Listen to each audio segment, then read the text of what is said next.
W.F. Howe's, an RB Media audio brand, presents The Hadacol Boogie by James Lee Burke. Narrated by Will Patton. RB Media is the largest audiobook publisher in the world. Find your next great listen and get exclusive offers at rbaudio.com. Kalinda Pai, my sister-in-law, my friend, a great artist and writer herself, and my supporter during the good and hard times of life, no matter which. Your brother-in-law, James Lee Burke. Chapter 1. The events in this tale occurred very close to the turn of the century when some early celebrants were popping rockets and raining sparks on Bayou Teche, although the tree frogs paid them no mind and droned with such volume the night air seemed to have a voice of its own. Who would have thought such complexity would fall upon us? As usual, the Acadian Saturnalia was a grand and innocent mix of paganism and Christianity, the breeze balmy, smelling of fish roe, more like spring than winter, more like a fecund and pastoral piece of Eden that had drifted loose from the South Seas. But for me, lying on top of my bed in my shotgun house that creaked with loneliness, listening to the long-dead voice of Jimmy Rogers yodeling in the dark, I wondered about the plantation world in which I was born and the one in which I now lived. Sometimes I felt the year was 1861, although my Acadian family certainly did not descend from the agrarian aristocracy that readers of Gone with the Wind would associate with the historical South. Both my parents were illiterate, although my mother wanted terribly to learn. Education of any kind was a luxury in the world in which she lived. She worked in a laundry for 20 cents an hour, alongside black women who spoke no English at all. My father's world was certainly more lucrative but more severe in its own fashion. He racked pipe on the monkey board of an offshore drilling rig and thought his drinking and womanizing and carefree ways under the stars would never end, until the drill punched into an early pay sand and blew oil and gas and half the Gulf of Mexico through the rig, the floor spikes popping like corks, pipe clanging and bouncing in the network of steel stanchions. My father hooked his safety belt on the Geronimo wire and leaped into the darkness just as the wellhead exploded, sending a ball of flame into the heavens and taking my father down to the bottom of the Gulf. The heat boiling the surface, the bodies of the dead bobbing in the waves, their faces burned off, the unlit oil as black and shiny as paint rolling in the waves. Those were the kinds of images floating through my mind while Jimmy Rogers sang. Maybe because he was tubercular and doomed to an early death. Maybe that was the true South. The best of it strewn across a cornfield at Dunker's Church, or littered in front of the cannon on Cemetery Ridge. The worst of it in the Cockney's whip whistling across a black man's back. When I was growing up, the people in the Victorian and antebellum homes along East Main Street in New Iberia were never hurtful toward me, although my class of people would often be asked to go to the back door. To me, however, they seemed kind. They were not profane, nor harsh, nor curt, and were called genteel. I wasn't sure what the word meant, but it was obviously associated with the way they did things. If a difficult situation came about, such as an argument over money or a disrespectful remark from a person of humble origins, a lawman or landlord or an employer would appear, and the situation would be settled. It took me a while to understand what those gestures indicated. It might not be 1861 to others, but in our world, the calendar meant nothing, and the mention of a surname could freeze the sweat on a black man's face or leave a white field worker unemployed and not certain his family would eat that night.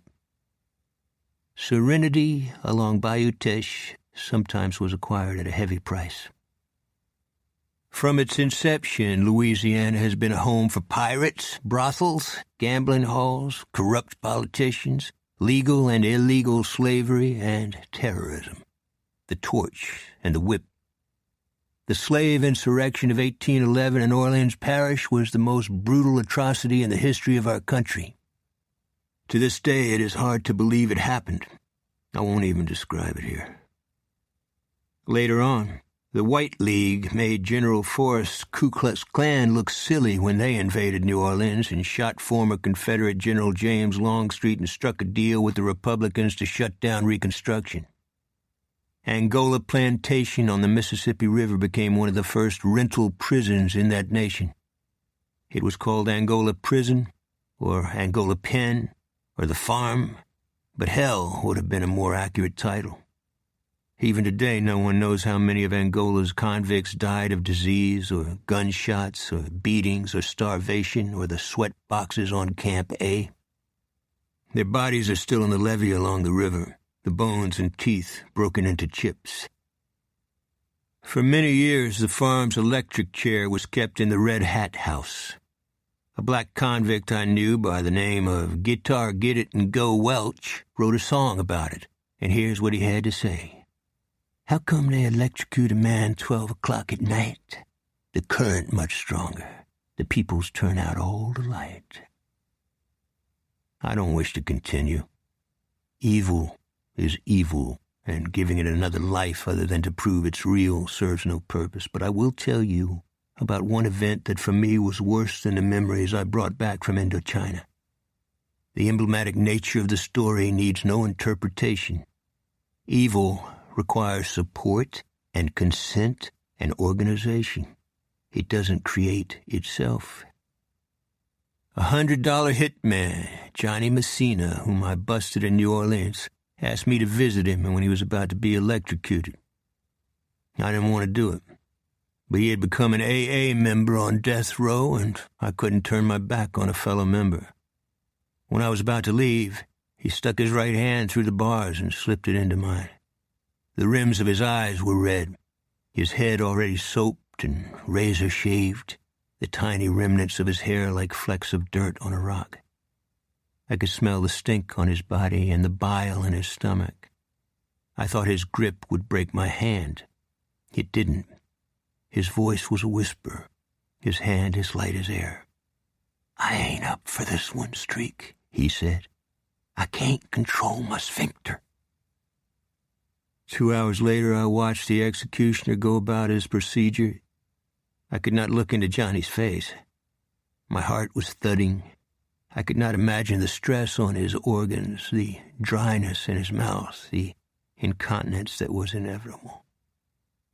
The electrician, as he was formerly called, dropped the black cloth over Johnny's head and waited for the warden to look up from his pocket watch. 1 second after the warden nodded, the electrician pulled the switch, and Johnny's body jerked as though he were trying to run away, the leather strap straining and squeaking against the oak chair, the metal cap on his head clattering as loud as dishware. A smell bloomed inside the room that seemed familiar, one I didn't expect. It was like the warm, damp clothes my mother ironed at the laundry with the black women. Exactly like it.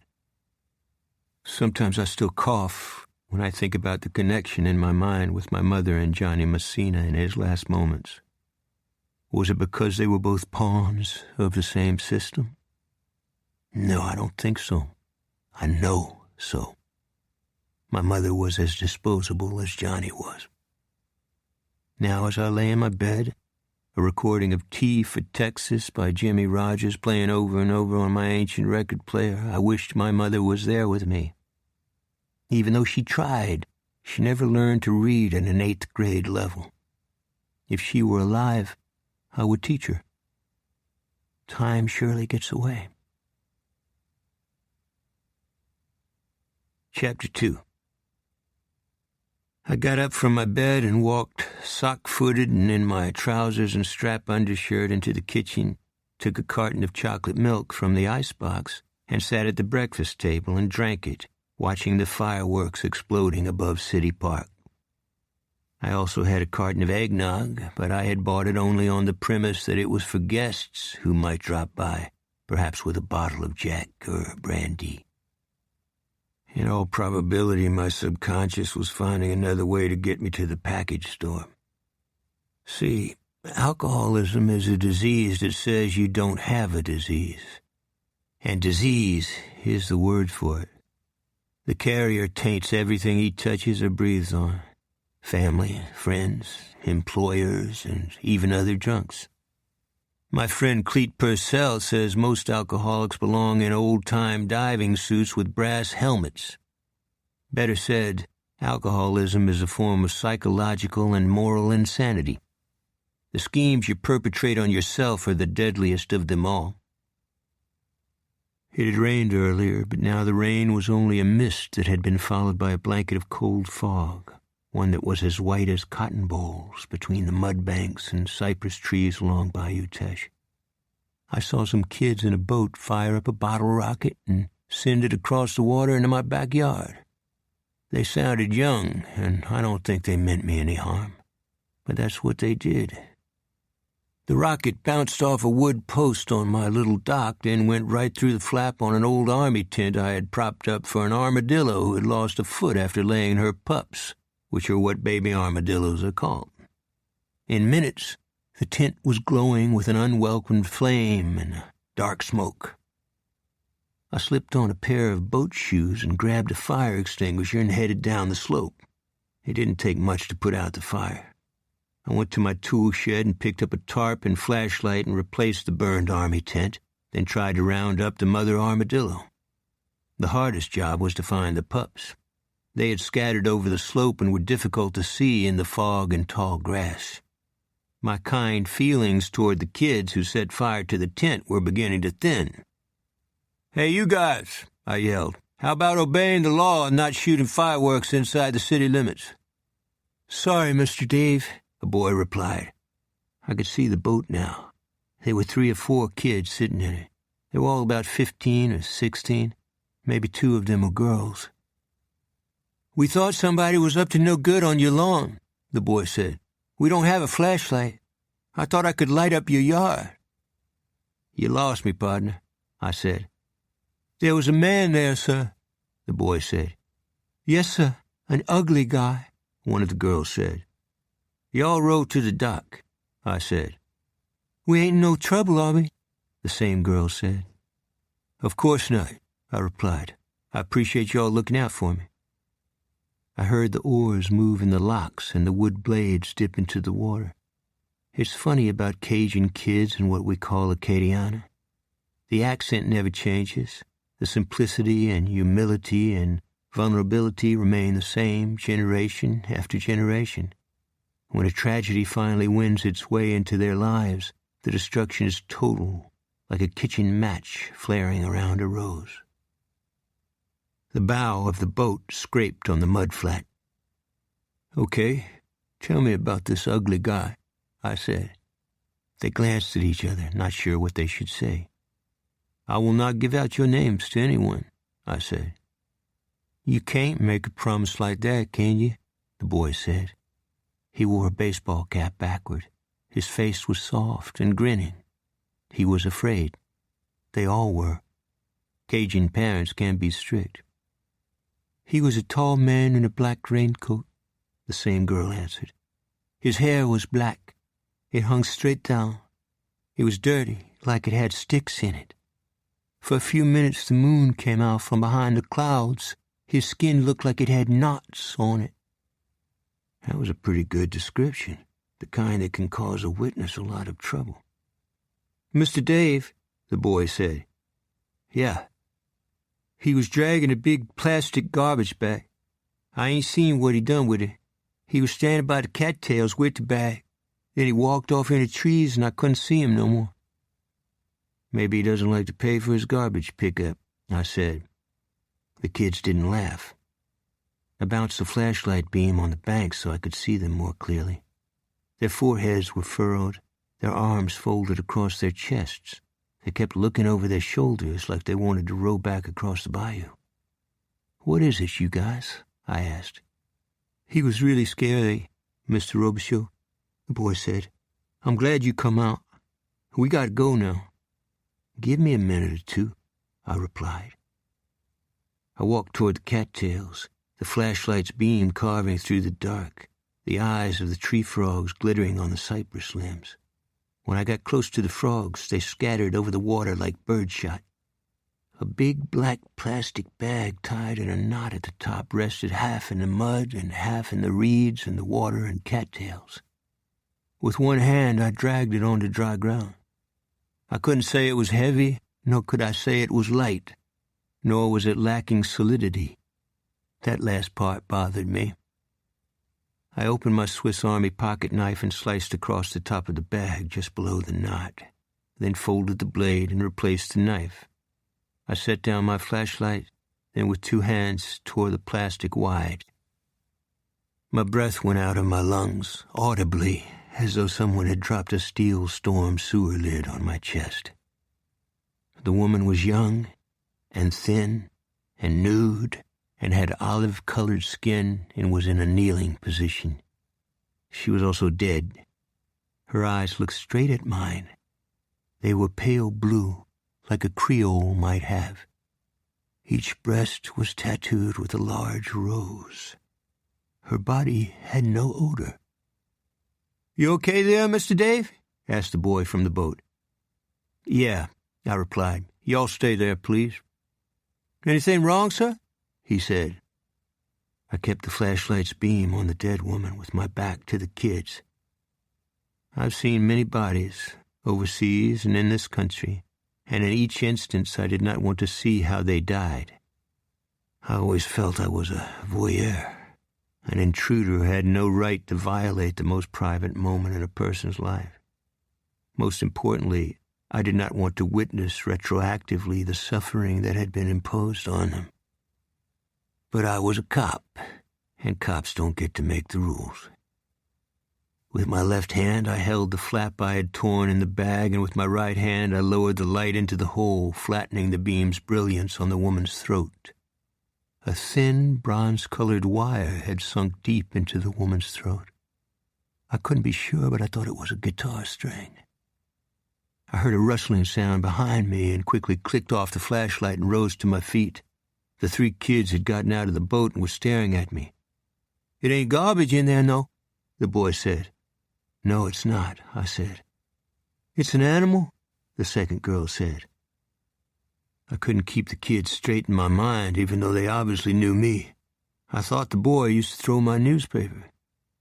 They seemed like visitors from another dimension. I pressed the heel of my hand to my forehead. "I have to take back my word," I said. "Y'all come up to the house. Your folks are probably wondering about y'all."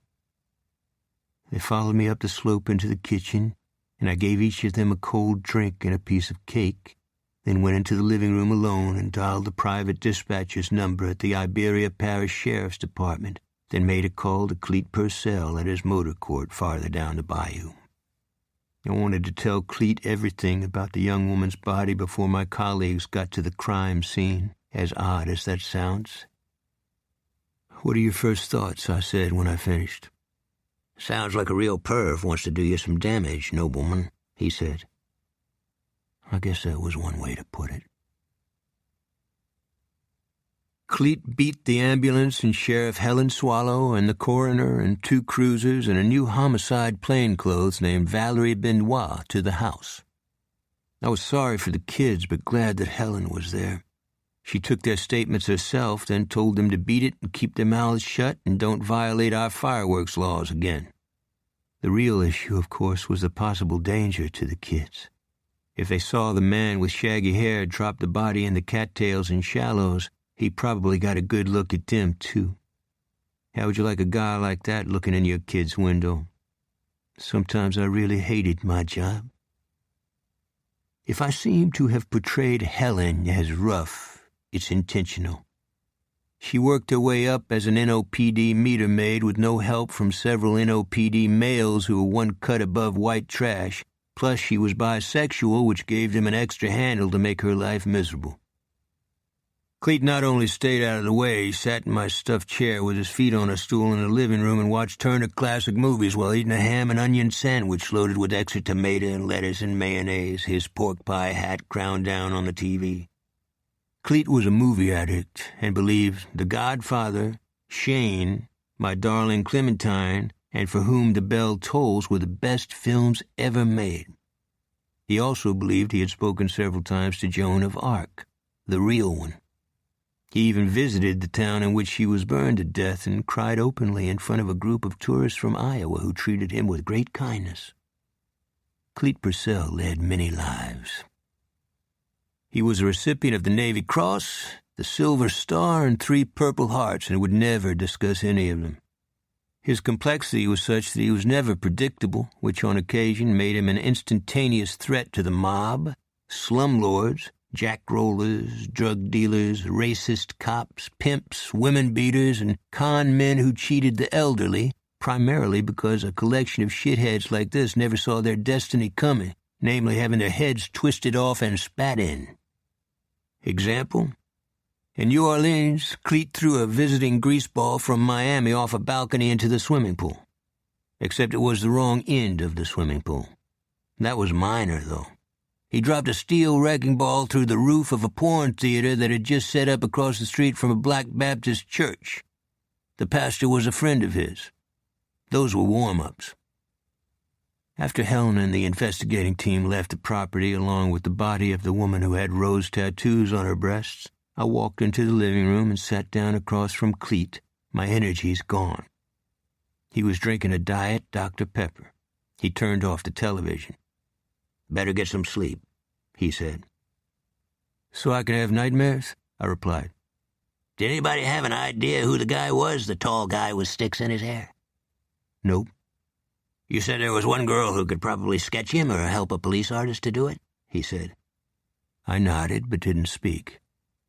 "There's no chance she's seen him before?" Cleet said. "Could be, but I don't think so. I think she would tell us. I think this one is going to be a bucket of shit. Are you going to stay here?" I waited for his answer, breathing through my nose, deliberately letting my eyes go out of focus.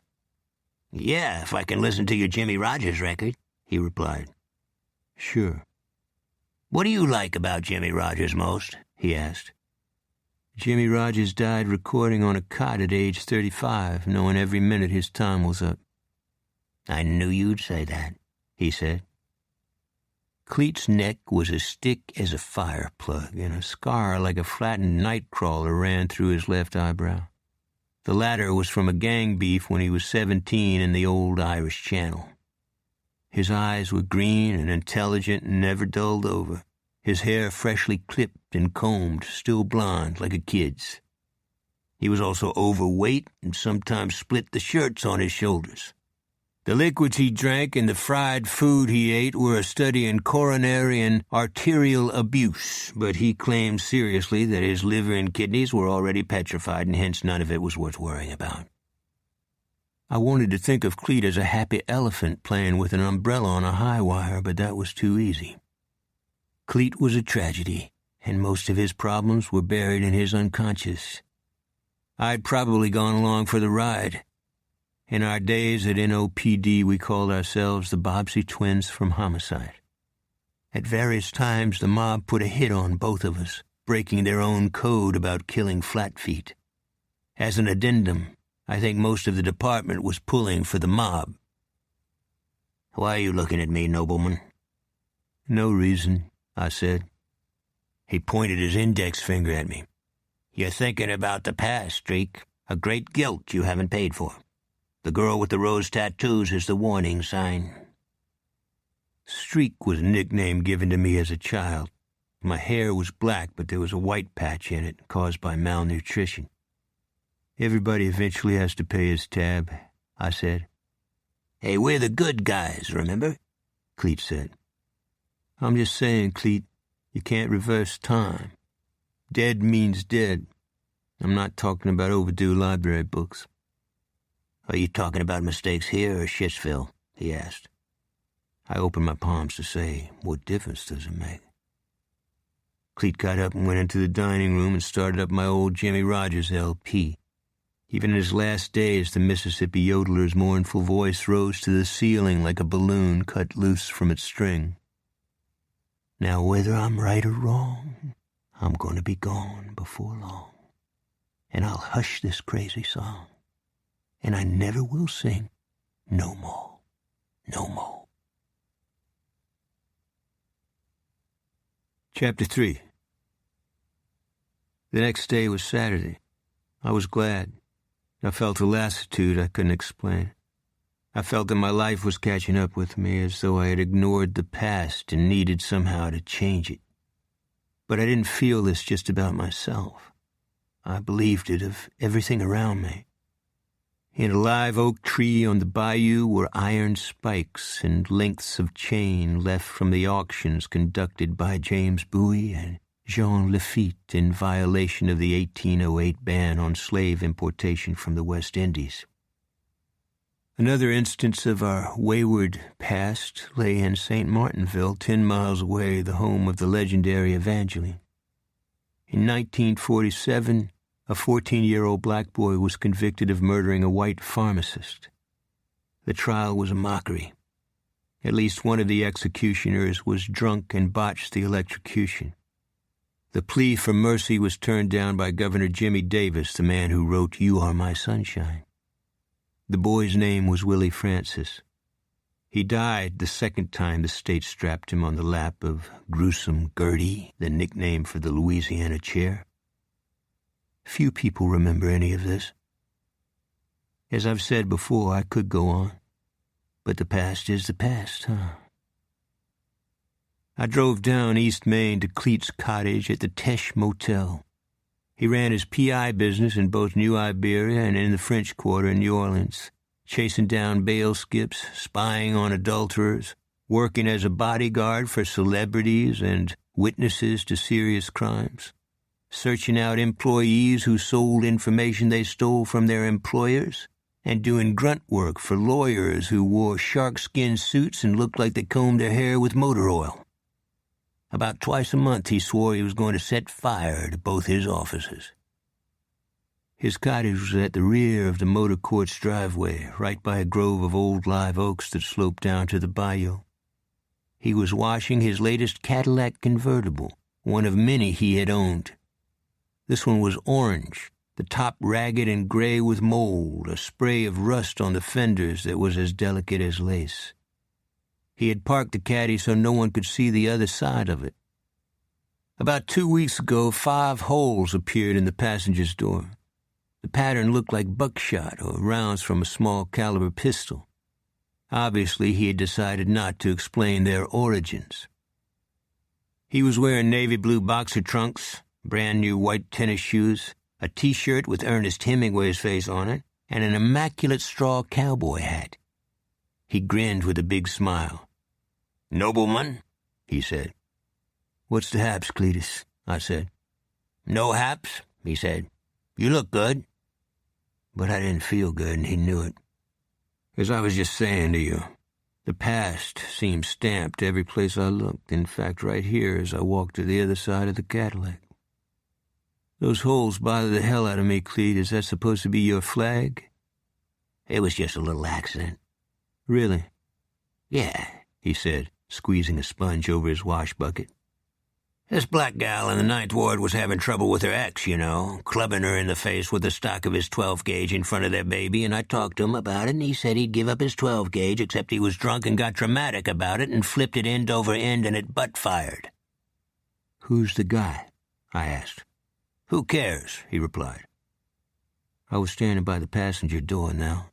I probed 3 of the holes with my little finger. So the buckshot fired into the air, but the trajectory was downward. The drunk ex-husband has invented a new kind of gravity. You worry too much, big man, he replied. If we didn't have these guys to toilet train, we wouldn't have jobs. Face it, it beats selling used cars. He gazed at the bayou, the current running fast, the sun spangling in the oak limbs, his eyes like empty holes. You heard anything from the coroner? About the girl? No. Cleet nodded. You need to get out of this funk, Dave. How should I do that? I said. The day we got our badges at NOPD was the day we went to the other side of the moon. We play make-believe with everyone around us. We know how the real world works. Most people don't. I think we fool ourselves, too, I replied. You've got a broom up your ass, Dave, but I don't think it's about the dead girl. You're not hearing me, Cleet. You've got either buckshot or bullet holes in your car door, but you're telling me I should bugger off. No, I did not. Evil is evil, I said. I think you should go to a meeting. A meeting isn't going to get rid of a guitar string around a young woman's throat, I said. Don't shine me on, Cleet. You know what I'm talking about. The hell I do. Slaves chained to a tree. A 14-year-old black kid condemned to frying twice. Cops who say, I feared for my life, and plant a drop on an unarmed corpse. Fuck. He pulled the lid of his cowboy hat down on his brow so it shaded his face and huffed air out of his nose and kept his back to me. It was a golden day, perhaps 75 degrees, the oak leaves rustling above our heads. I feel like a dry drunk is coming on, I said. I'm sorry. Screw it. It doesn't work that way and you know it, I said. Just don't drink. It'll pass. He was right. But a dry drunk is easier talked about than dealt with. My head was light, as though my old friend the malarial mosquito were laying her eggs in my heart's blood. I began walking back to my pickup truck off balance, the sun like a burst of glass in my eyes. Come back, Dave, Cleet said. Hey, big man, hold up. I'll go with you. I apologize. I had my head stuffed up my butt. You know me. But I got into my pickup and drove away. In my rearview mirror, I saw him pick up the sponge from the wash bucket and fling it at his car. When I got back home, there was a piece of notebook paper neatly folded in my mailbox. The message was printed in pencil, all of the letters capitalized. It read, You can call me Boo. Valerie Benoit, the new homicide plainclothes, pulled into the driveway just as I was reading the note. Her car was a piece of Japanese junk that leaked smoke from the hood. She was only 28 and designated as a woman of color to fill out our departmental affirmative action requirements. Helen Swallow, our sheriff, didn't need the federal government to be a virtuous administrator, but nonetheless she was thankful the feds backed her up. Valerie Benoit got an unearned break, no doubt about it, but she was industrious and intelligent and humble and was doing everything she could to be respectful of her colleagues. Yeah, I know, that should have been enough to earn her a little mercy, but power is power, and cops aren't any different from academics or bankers when they're broke. For a $200 raise, they'll rip out your throat. She got out of her car and walked up to the porch, pausing to look at the flower bed. She wore tight stonewashed jeans and a purple jersey. She was known for her athletic intensity at Red's Gym in Lafayette and her marathon competitions. She also had a narrow face and blonde streaks in her hair, which had immediately drawn attention from the Weisenheimers in the department who named her Goldilocks. I'm talking about some 5-star assholes.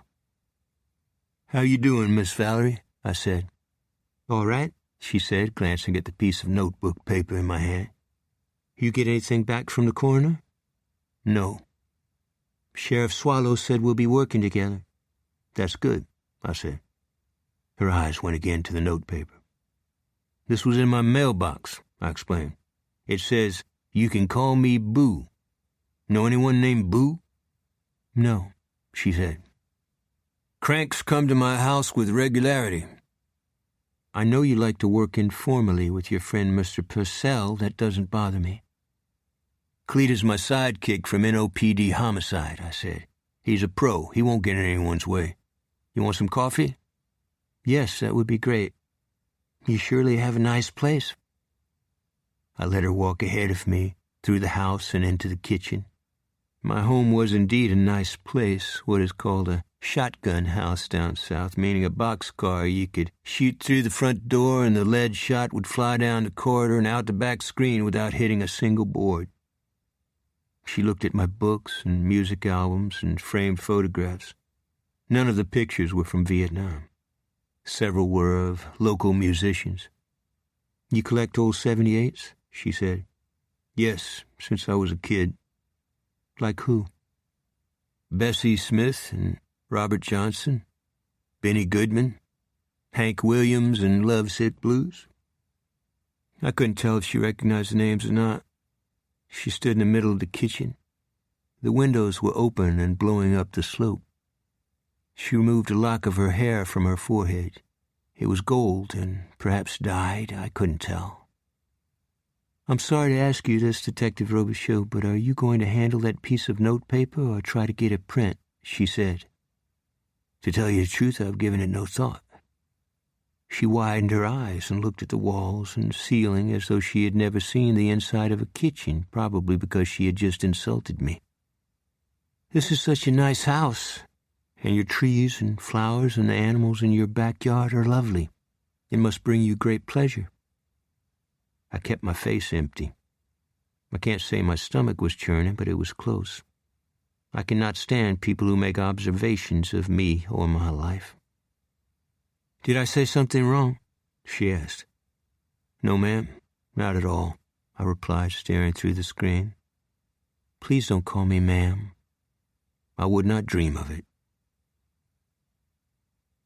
The next morning, Sunday, I was weeding my flower beds when Valerie Benoit turned into my driveway again.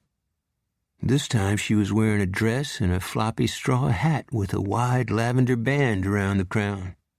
I stood up as she walked across the grass, the leaves crunching under her shoes, an attempt at a relaxed smile on her face. "Good morning," she said. "I owe you an apology." "Not to me, you don't." "I didn't know about your losses," she said. "I kept running my mouth about your creating such a nice house. I shouldn't have been making observations about your private life. I'm kind of left-handed about that sort of thing. Don't worry about it. I didn't know you had the silver star and 2 purple hearts." I shook my head, and I did it as fast as I could. "I don't talk about those things anymore. I'll say this only once. You're a piece of work, sir, and you and Sheriff Swallow make me proud to be a member of the department." "Thank you," I replied, hoping she would shut up. She looked down the street and rubbed the back of her neck. She was obviously looking at shadows on the Teche, a home built in 1834, one that made use of more than 200 slaves, all of whose graves could be anywhere, perhaps fertilizer in my gardens. "You know about the shadows?" I said. "Yes," she said, "but I don't dwell on it. I just talked to the coroner. The woman in the garbage bag didn't die of strangulation. Cause of death was a hot shot. Brown scag, probably from across the Rio Grande." "Why the guitar string around her throat?" I said. "Who knows?" she said. "Can I ask you a question?" "You bet." "How many of your colleagues are dangerous?" she asked. "What?" "Yesterday somebody put a dead nutria in my locker. It was bagged in a Ziploc and full of tiny worms. This morning a windshield wiper was broken off my car." "Did you tell Helen?" "Not yet." "Do it first thing tomorrow." "I can take care of myself." I shook my head. "That's a bad attitude. There are a couple of deputies at the jail you don't want to mess with." "What are their names?" she asked. "You'll know them when you see them." "Why don't you tell me now?" she said. I blew out my breath. "Talk to Helen." "Yeah, I can do that. I'd better let you get back to work. Thanks for the heads up." "Miss Valerie, you're putting me in a bad position with these other guys." "I understand," she said. "Don't worry. I spent 3 years in the Army." She had no idea what she was talking about. "You want some coffee?" I said. "No, I'd better go. Have a nice day." She backed her car out into the street, then drove past the shadows, slowing down, looking sideways at the bamboo wall around it and the second-story veranda and its Caribbean architectural magnificence. Or maybe she saw it as the entrance to the necropolis it actually was. Late in the evening, there was a tap on my door, although I had a mechanical bell with a handle the visitor could twist. I looked through the glass pane before I opened the door. I didn't know why. Perhaps I sensed the man standing there didn't want to get germs on his fingers or leave his fingerprints. This is what happens when you spend a lifetime in law enforcement. The door-to-door Girl Scout selling cookies suddenly looks like Lucretia Borgia. The man was of medium height and build, his dark hair recently clipped, his cheeks shaved, his face pleasant. He wore starched navy blue strap overalls, a light blue shirt and black tie, steel-toed work shoes, and a black suit coat. A cheap briefcase lay next to his foot. "Did you get my note?" he said. "What note?" He was smiling now. "The one that says you can call me Boo. That's me, Boone Hendricks. I do all kinds of repairs. My prices are always on the square." The vowels in his speech sounded like wooden shoes clunking down a hallway. "I don't think I have any repair problems right now," I said. "I noticed a Spanish moss buildup on your roof. I have my panel truck and an aluminum ladder close by. I can have a look-see. You can never be too careful when it comes to dry rot." "No, my roof is sound and I can pull the moss down with a rake." "I wouldn't be so sure about that, Detective Robichaud. A tin roof is a vulnerable roof, particularly if the nails are torn loose, like yours, probably from the last hurricane." To make his point, he tried to wobble the handrail on my little porch, although it would not budge. "How did you know my name?" I asked. "I've seen your photo in the newspaper. You're a famous man." "No, I'm not. Look, partner, there's nothing wrong with my roof."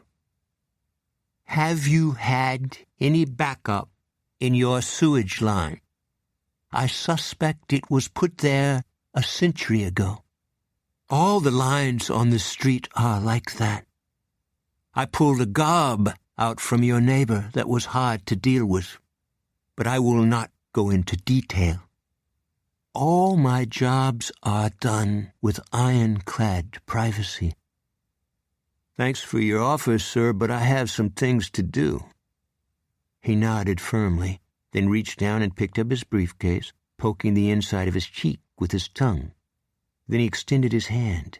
It was sheathed with callus. His fingers reached almost to my wrist. "Where you from, Mr. Hendricks?" "Nowhere and everywhere. Know why that is?" "No, I don't," I replied. "The man who does not claim the world is the one to whom it will be given." There was a strange light in his eyes. "If I'm in your neighborhood, I'll drop by again, unless you'd rather I not," he continued. "Do you have a card?" I said. "No, sir. I keep it simple.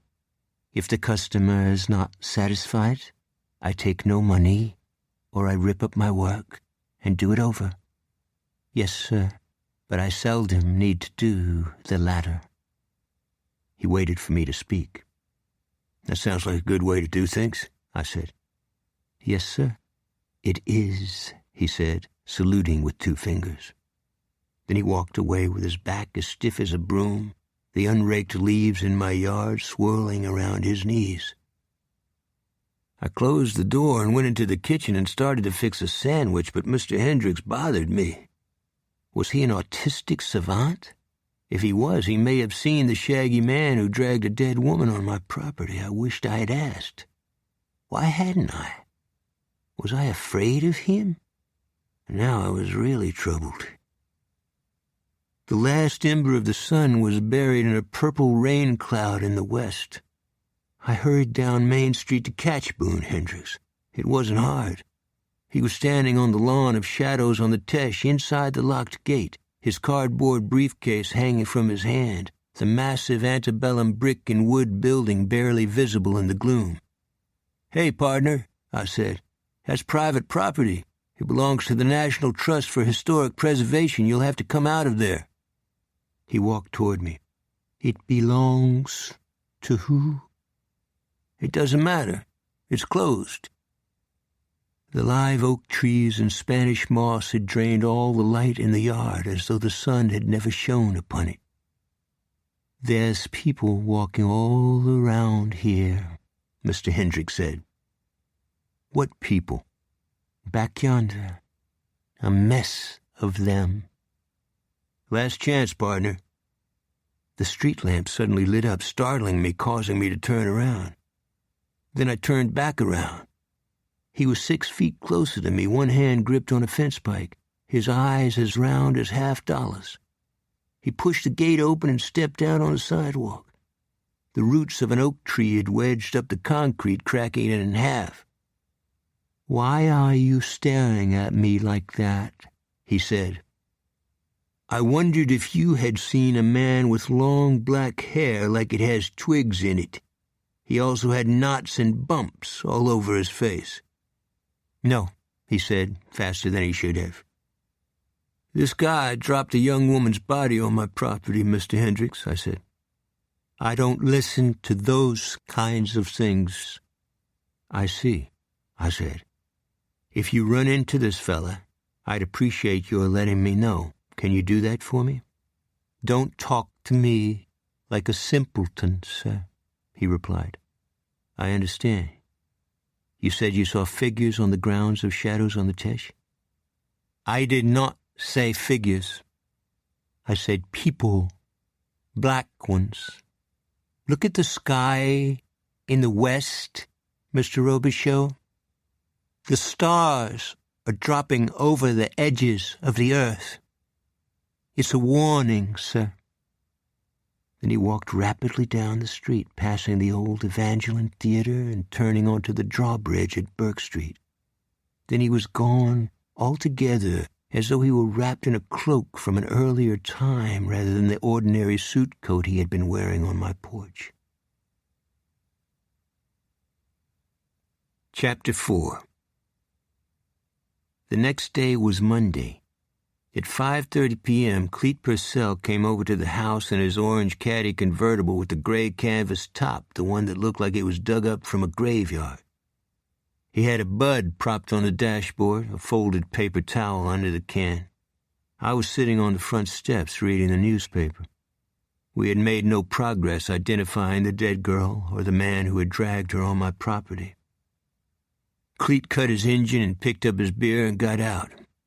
The fact that he was drinking in front of me meant only one thing. Cleet really wanted to drink and was about to shift gears into overdrive, namely Boilermakers or worse, a dozen or more glasses of shaved ice and cherries and orange slices and Russian vodka and Collins mix, a combo he called a guaranteed rocket to Venus that left him crawling around on his knees. "Can I sit down?" he said. "What's the haps?"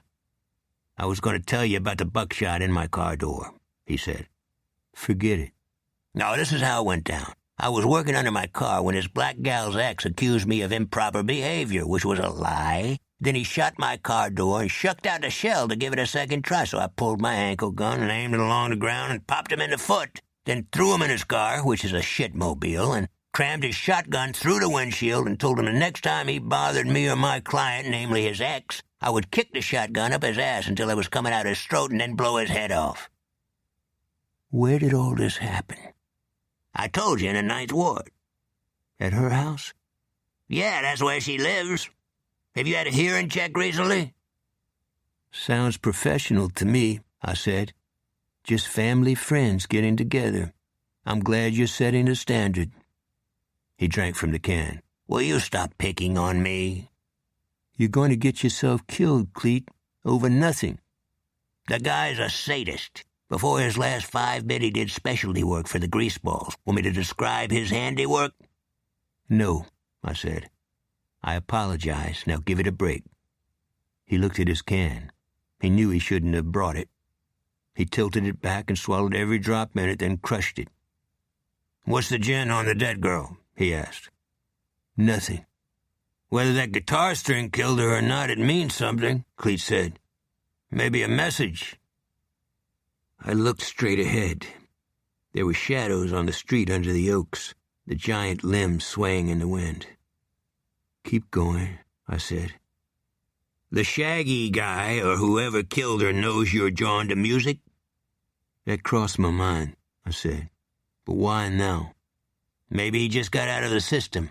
Recidivists have long memories. But why kill somebody else, I said. Why not just pop me? He wants you to see the suffering of others and make you feel it's your fault. He knows how you think, Dave. You got a big heart. I'd bet my money on it.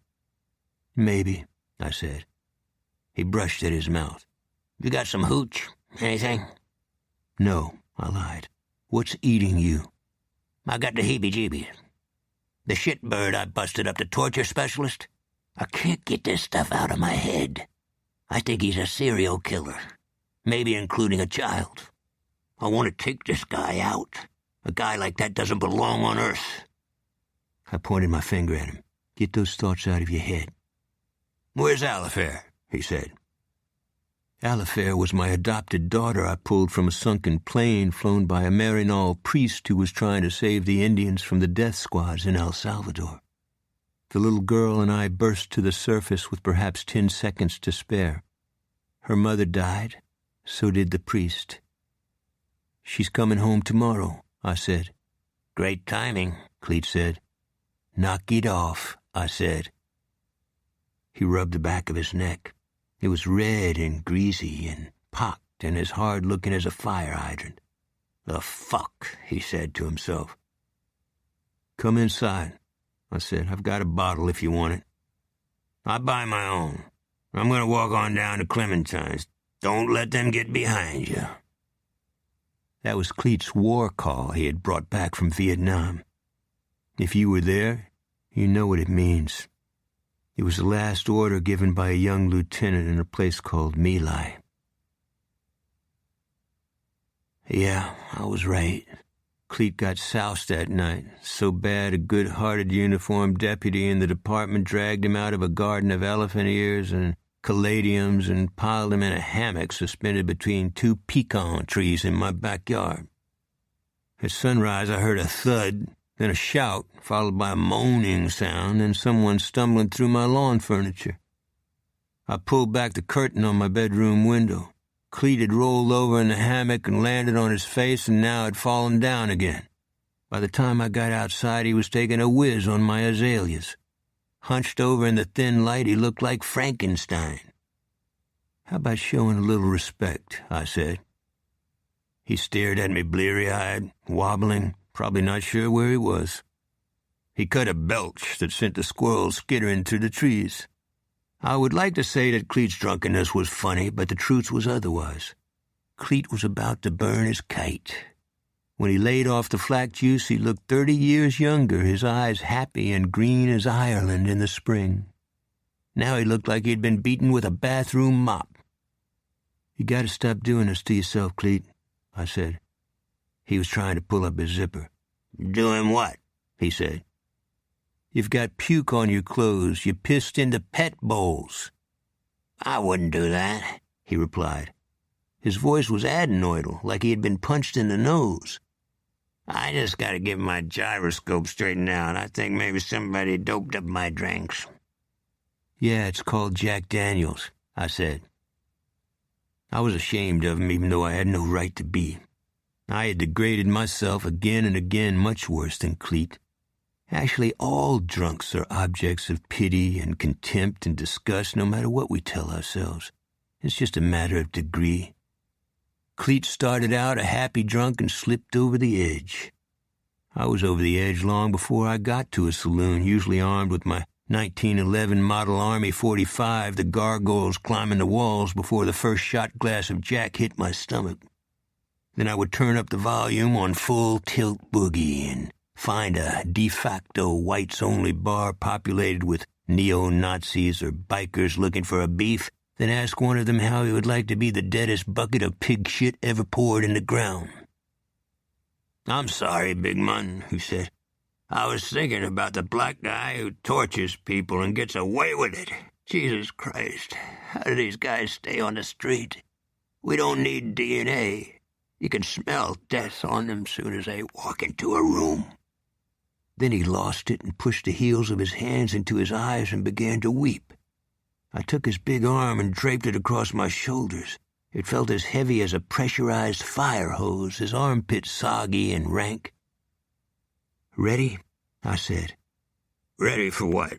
he replied. "Your mother was home when you left, you're right," I said. "Your father was home when you left, you're right." "Come on, help me out, Gunny," I said. "Your sister was home when you left, you're right," he said.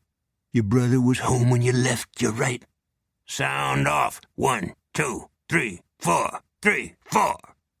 That's how I got him into the house and into the shower and steamed him until he was red and oozing grease and sweat. Then I picked up his clothes from the bathroom floor and placed everything on the counter and threw the clothes into the washing machine. Then went back to the bathroom, the mirrors and walls dripping with moisture. I'd paid little attention to the things he carried. The object that stuck out most was a stiletto. It had a long, slim blade and a small brass eye drop of a button inset in the black handle. Do you have those moments when you bumble into knowledge you do not wish to acquire, particularly when it involves a friend? Then a little voice tells you not to be afraid, to help your friend to not be daunted by evil. Then you walk into a spider web. I picked up the stiletto. It was a real gut ripper. I had not seen Cleet carry one before. The heft was perfect, the release button right under the thumb. I pushed it, and the blade leaped from the handle, a blue, oily light winking on the steel. But there was something else on it, too. Blood. And it was not old. Cleet had said I had a generous heart. I didn't know if he was right or wrong. My heart was too sick to feel anything. I held up the shank. "What are you doing with this?" "What are you talking about? That's not mine." "It was in your pants." "Somebody planted it there or something." "Cleet, Cleet, Cleet," I said. "Don't talk to me like that. That hurts. It really hurts." Not as much as it hurts me, I thought, but I didn't say it. Chapter 5. I had to get to work, and I didn't have time to put Band-Aids on Cleet's life, at least not then. There could have been many scenarios to explain the stiletto. Maybe he stopped a fight and took it off the owner. Maybe someone attacked him. Maybe he won it in a card game. I could not imagine Cleet stabbing someone with a knife. For that matter, I never saw Cleet hurt anyone who didn't have it coming. I opened the drawer under the kitchen counter and dropped the stiletto inside, then shut the drawer and started fixing breakfast. "You're not going to say anything?" he asked. "Yeah, stay here until I come back." "Was there any blood on my clothes?" he said. "Not that I saw."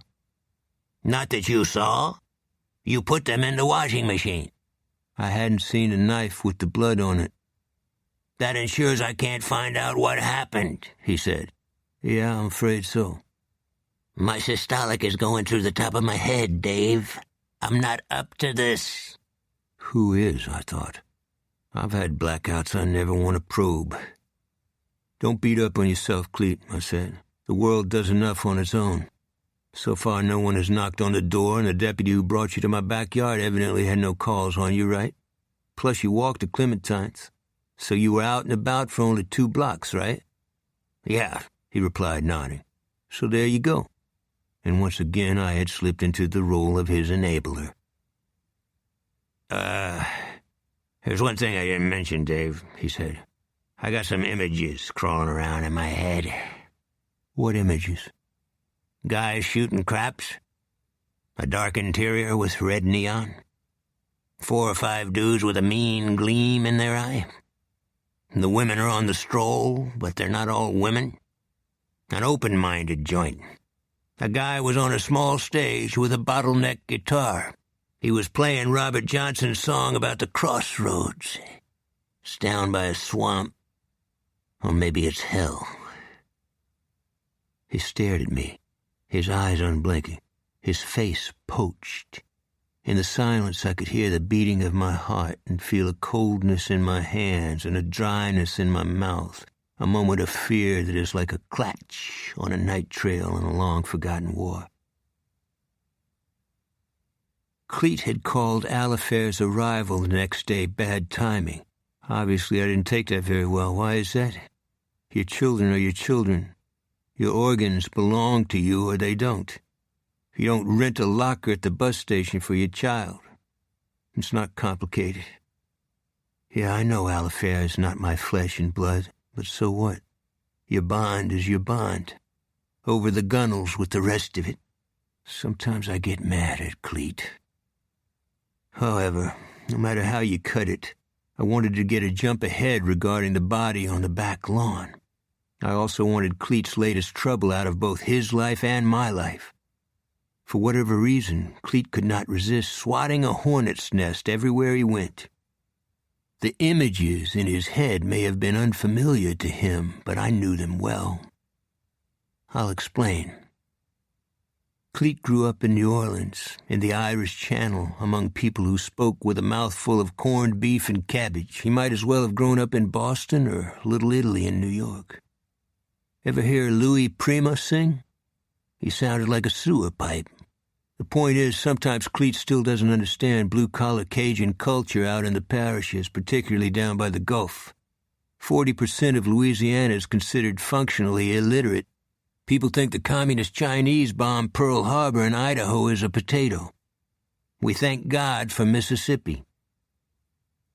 Cleet had stumbled into a marshy settlement on the edge of the Atchafalaya Basin, the biggest swamp in the United States, including the Everglades in Florida or the Okefenokee in Georgia.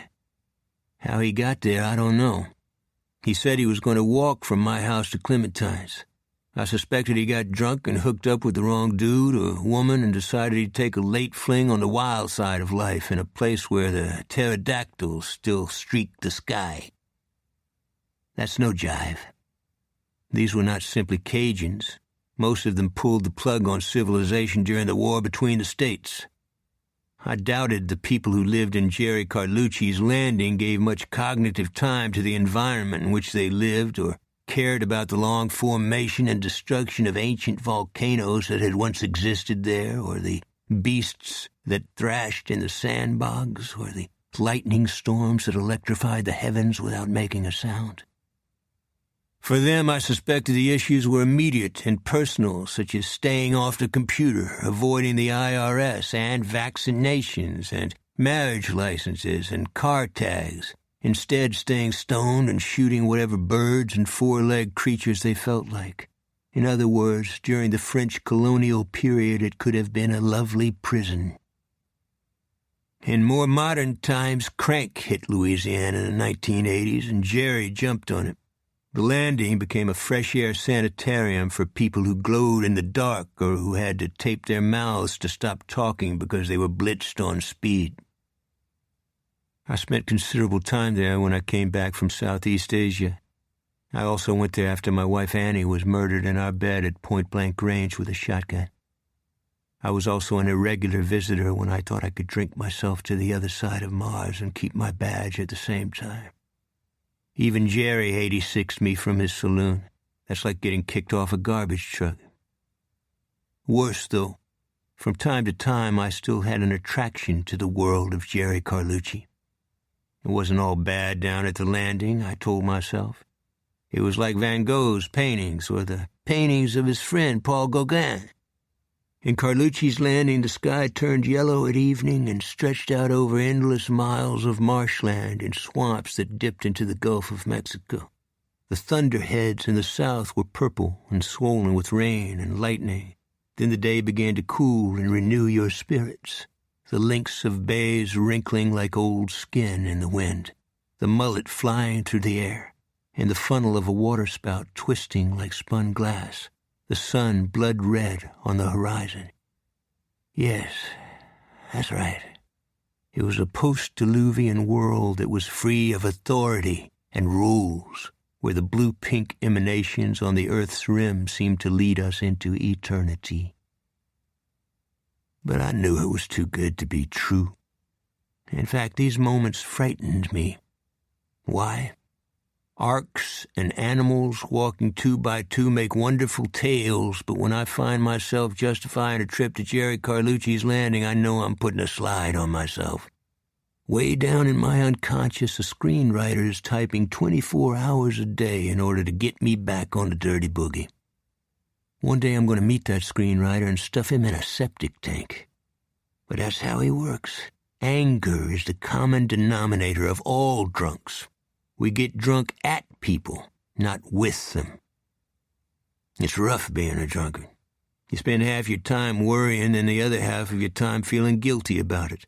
As Helen often says, some fun, huh, Buana? But I'd made up my mind and took a drive into the geographical bottom of Louisiana the evening before Alifair was to arrive, certain that my intentions were good. I was a police officer, and in the program, and on the square with my higher power, and I wished no harm on anyone. Besides, it was a grand evening. A rainy green cloud on the horizon, pelicans flying in formation low over the water, their bills pouched with fish. What could possibly go wrong in an environment like that? Jerry Carlucci owned a ramshackle saloon and brothel and cafe at the bottom of a levee, a short distance from the salt water that was eating away the Louisiana coast. Because of the eroding landscape, no authorities were quite sure where Jerry's property lines were, which gave them an excuse to leave him alone. Jerry had a stare like a slap, and an odor like testosterone ironed into his clothes. He was also over 6 feet and handsome. His hair as black as patent leather, except barbered like a bullfighter with a pigtail. He wore $500 suits, too, and oft-times an immaculate shirt with puffed sleeves and a lavender vest and a gold watch and chain and a thin mustache, much like a late 19th century frontier lawman or a gambler or a leader of the Know-Nothing Party or an upscale procurer. Jerry was a chameleon. Except you didn't call Jerry a pimp. At age 18, he was a door gunner in Shittsville.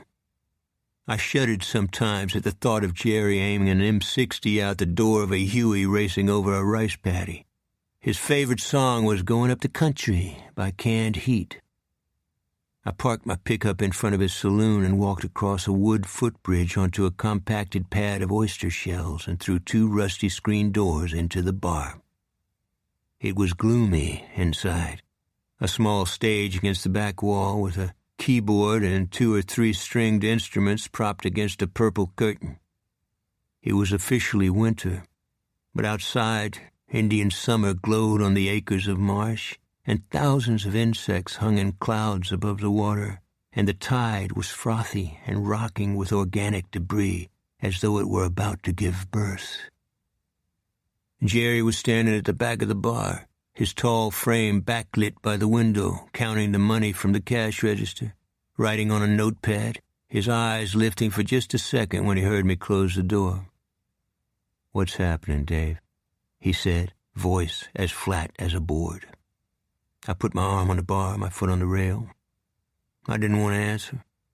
I didn't like Jerry, or I didn't like the man he had become, and I didn't like pretending that I did. I didn't sit down either. I wondered if you'd seen Clete Purcell recently. Nope.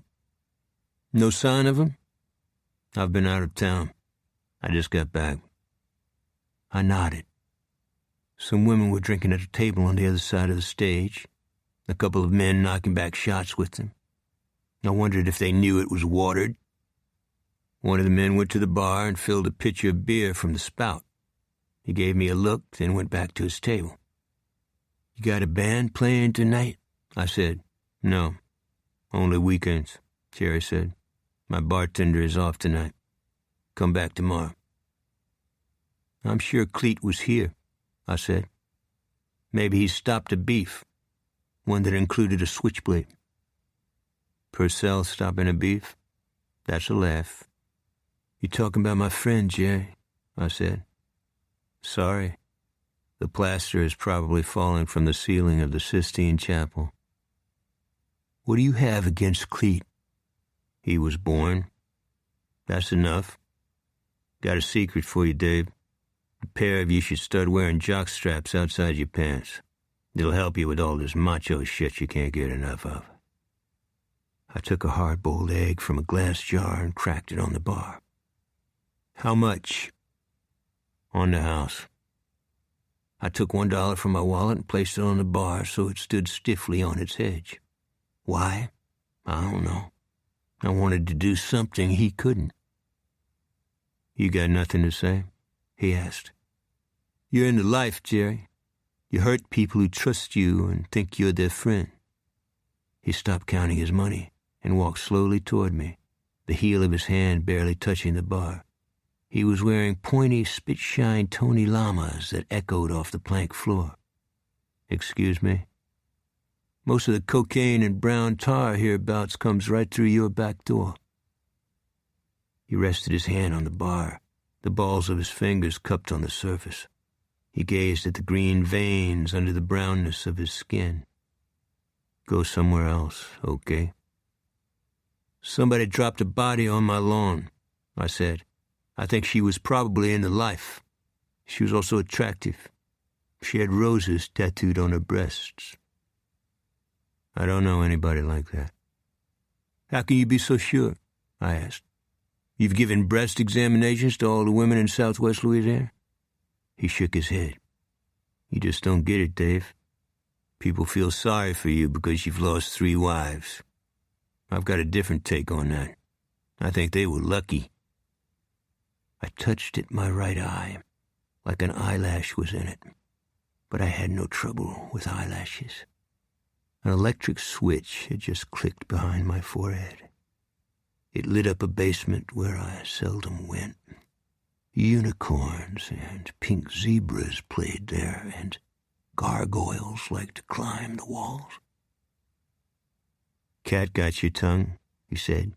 "You look a little sick, like you swallowed a toadstool." I could feel a tremble in my right hand, a dryness in my mouth, a bright flicker behind my eyelids like a guttering candle. "What about it, Dave? You know what's funny about us? I think you could be me, or I could be you." "Not in a billion years, Jerry." "How many people have you killed, Dave? Does your badge make you feel good? You like to smoke some dude who can't count past 10? What a laugh." I pointed a finger at him, but I couldn't talk. "Is that the best you can do?" he said. I stepped backward. "I'm going to walk away from you, Jerry. I won't be back. That's a promise. Do you hear me?" But his interest in me had gone. He was staring through the glass in the front door.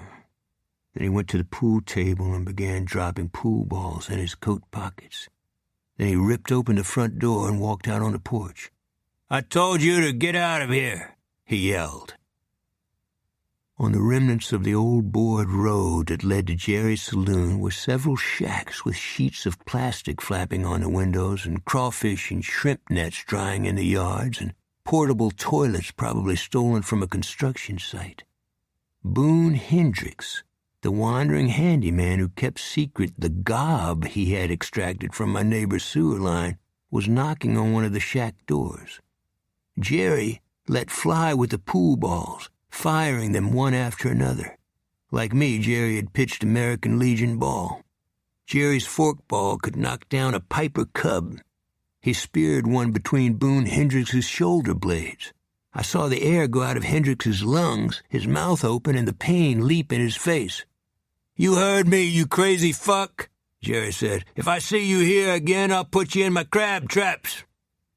I was standing right behind Jerry. "No, you will not, Jerry," I said. He turned around his right hand ready to fire another pool ball. "Don't make me hurt you, Dave. Put the pool ball away and go back inside, Jerry.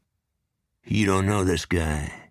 He's a geek, a child molester, and a peeping Tom." Jerry had gripped the ball so tight his fingers were white. "That's not my impression of him," I said. "Because you're a bleeding heart. You worry about the enemies we kill in foreign countries, but you don't give a shit about your own people. This is my property. Neither you or Purcell got any authority on it. Now get the fuck off my land before I lose my temper." I took my badge holder from my coat pocket and slipped my .45 in the holster from my belt and put all of them on the porch steps of the saloon. "Go ahead," I said. He was breathing through his mouth, the pool ball still in his hand. "Go ahead." "What?" he said. "Go ahead and finish what you want to say," I replied. "I'm done." "No, you're not. The last time I was here, I was drunk. You said some things about my family. You did it before because you're a born killer. In fact, your whole family is. And you want my family to be like yours and live in the same gutter, you motherfucker." "Your mother was a whore," he said. "What can I say? Big deal." I could hear a whirring sound in my ears now, like an airplane engine starting up or an electric generator I once heard spinning outside a parish prison, back in the days when the electric chair traveled on a flatbed truck from parish to parish. "Take it back," I said. "What's to take back? She was poor. Your old man was a drunk, so she got desperate. People get hungry. So your family got screwed, literally. Boo-hoo." What he said was ugly, but I almost let him go. Then he said, "If you want an addendum on that, I heard she couldn't get enough. Your old man couldn't get it up." I hooked him in the mouth, snapping back his head, then spat in his face and clubbed him wherever I could see a vulnerable spot. He went straight down, and I went with him and pinned him with my knees and drove my fists into his face until there was blood on my shirt, but even then I couldn't stop. My lack of control here was the same as in Shitsville. My enemy was not the NVA and Sir Charles. They were bystanders. For me, the issue was a man named Mac, who ruined my family and turned my mother into an addict and finally a prostitute. It took several people to pull me off Jerry. Through their legs and arms and the sweaty haze in my eyes, I could see the handyman, Boone Hendricks, standing in a yard staring at me, his face quizzical, as though he had no idea what was going on. I went into a blackout all the way to New Iberia, then turned into Popeyes out on the 4-lane and ate an entire bucket of fried chicken and biscuits dripping in butter. I didn't wake up until 5 the next morning. All my clothes were still on my body, and Jerry's blood was caked on my shirt. How do you like that for your local sheriff's detective? Chapter 6. But I showered and put on fresh clothes and was at my office at 0800 hours, anxious to put yesterday behind me and pick up Alifair at the Lafayette airport later that day. At 10:47, Valerie Benoit tapped on my door, simultaneously peeking inside. "Need to give you a heads up," she said. "Come in and have a seat," I said, but I was wary of her. I always am when people deliberately raise an alarm but without any exactitude. She closed the door behind her.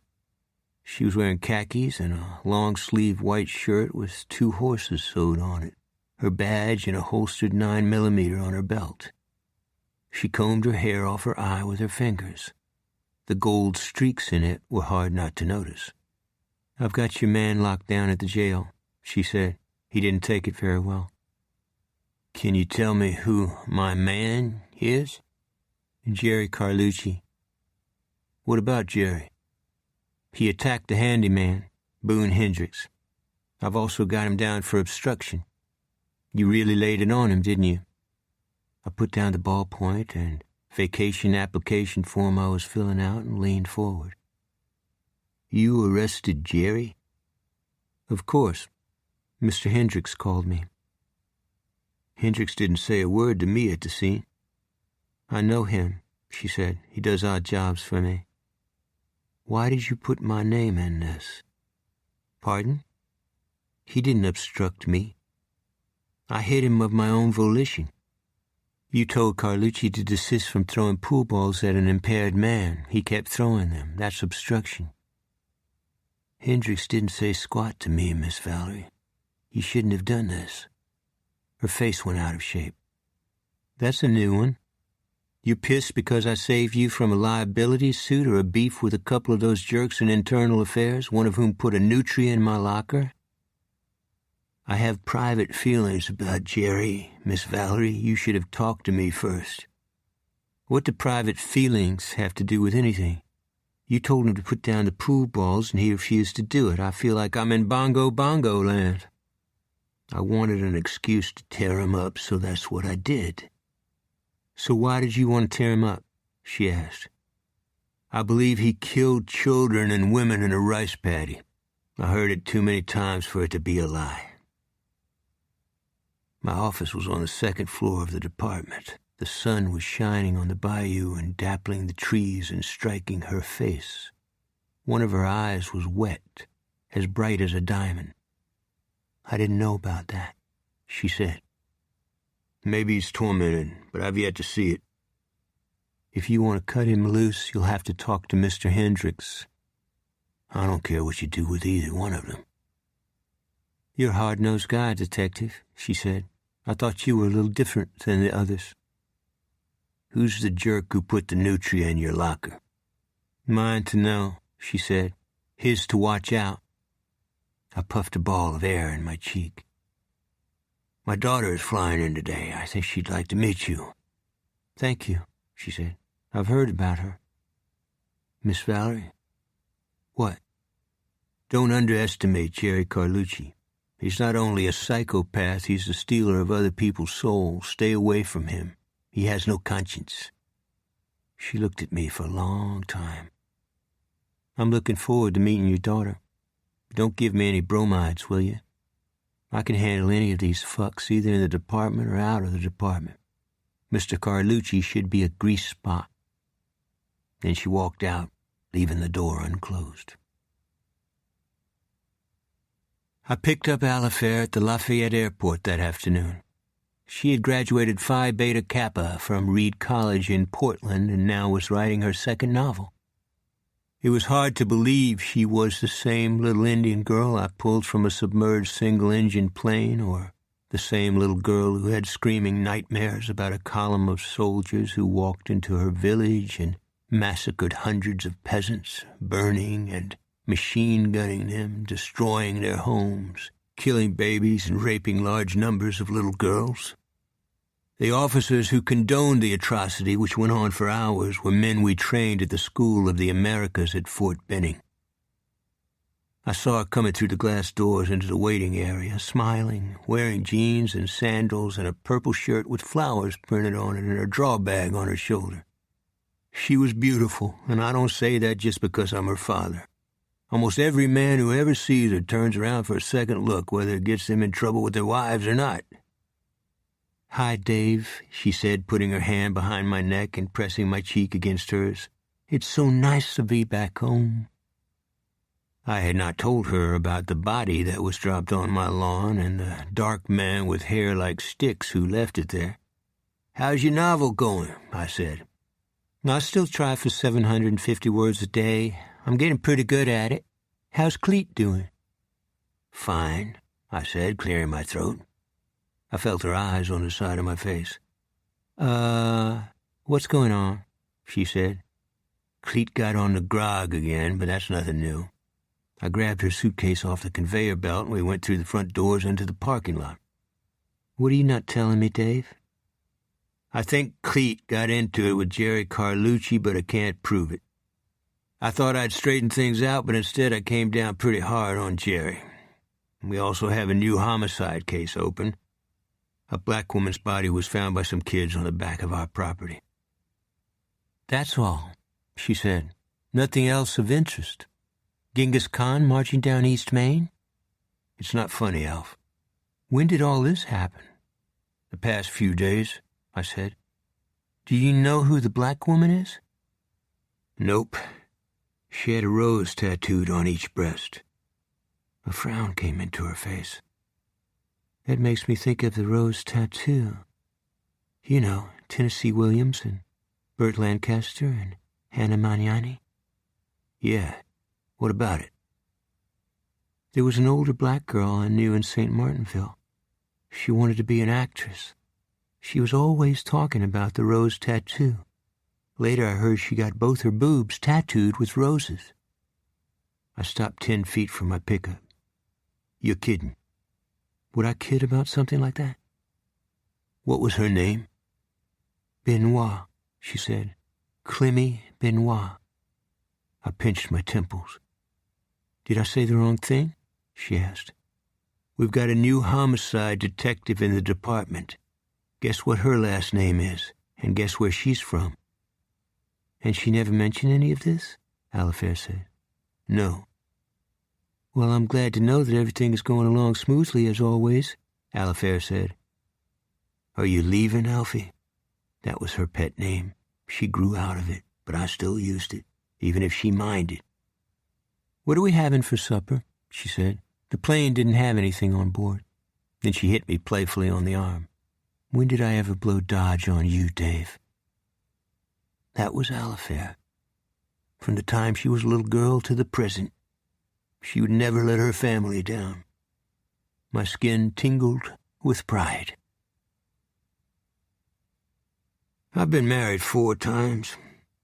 My first wife was from Martinique and cheated on me with regularity, which could be expected from a wife who had a drunk like me for a husband.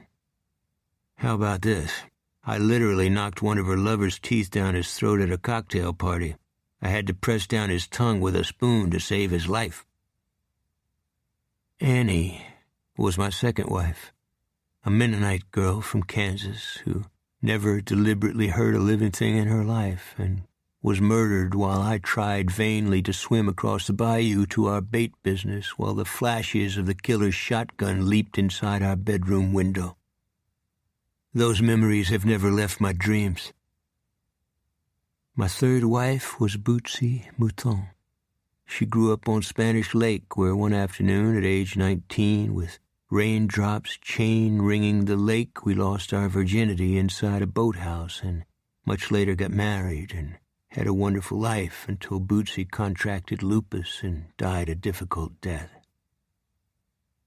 My last wife was Molly, a former nun who never took vows, worked as a missionary in Central America, saw firsthand the neo-colonialism of our times, and was killed by a drunk driver in New Iberia. In the attic, I had saved many pieces of memorabilia from Alifair's childhood. In one way or another, it was tied to many people, her stepmothers, her school friends, Baptiste, the black man who ran my bait and boat rental business, and herself. She was the cutest little kid I ever saw. Whether she ate a lot of food or little food, she was always round. Her arms, her legs, her face, her stomach. Her expression was always quizzical, no matter where we went. I used to call her my portable question mark. I don't know what I would do if I ever lost Alifair. But my profession may one day take me away from her. It's easy. Most cops who die on the job never see it coming.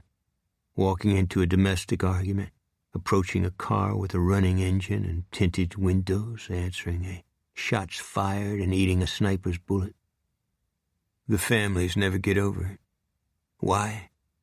Because citizens do get over it. Cleet calls it Semper Fi, son of a bitch. Look, at one time in our history, criminals had some class and a degree of restraint. That is not true today. Since the 1960s, narcotics have become part of our culture. The familial damage is devastating. In terms of chemical-induced insanity, we have no precedent. The increase in robberies, prostitution, homicide, and social degradation can only be estimated. Don't be surprised if the contemporary beaver cleaver has a synthetic beehive for a brain. The term recreational should be kicked up the ass of anyone who sells it. The next morning, I went into Valerie Benoit's office without knocking. She looked up from her desk as though she were about to smile. Then she said, "Something wrong?" "Yeah. You know a girl from St. Martinville named Clemmy Benoit?" She held her eyes on mine. "I'm not sure." "How can you not be sure about someone who has your last name and grew up at the same time in the same town as you did?" "I lived in other places. Besides, there are a lot of Benoits hereabouts." "St. Martinville is a small town," I replied. "Yes, that was one reason I always wanted to leave it. It's also the place where Willie Francis was electrocuted. He was 14 when he supposedly killed a white man. They burned him not just once, but twice. And burned is the right word. How sickening does it get?" "Yeah, you're right," I said. The execution of Willie Francis was long ago, but as late as 1964, on the evening Lyndon Johnson signed the Civil Rights Act, not one black person could be seen on the streets of St. Martinville. Why? The sport was called nigger knocking back then. "You still don't get it, Detective," she said. She was breathing heavily, her hands knotting and unknotting, either from anger or fear. "You're accusing me of hiding information in a homicide investigation. How dare you?" I kept my eyes flat, my expression neutral. Across Bayou Teche, I could see a man selling ice cream in the park. He was sitting on a bicycle that was attached to a cold box. Balloons were tied to the bicycle frame in the box. The vendor was dressed in a white coat and white pants and a white cap like a naval officer would wear. The bill on his hat shadowed his face. "Hello," she said. "Have I lost your attention?" I walked closer to the window. "Take a look. You recognize the ice cream man?" She got up from her desk and gazed into the park. "No, I don't have my glasses."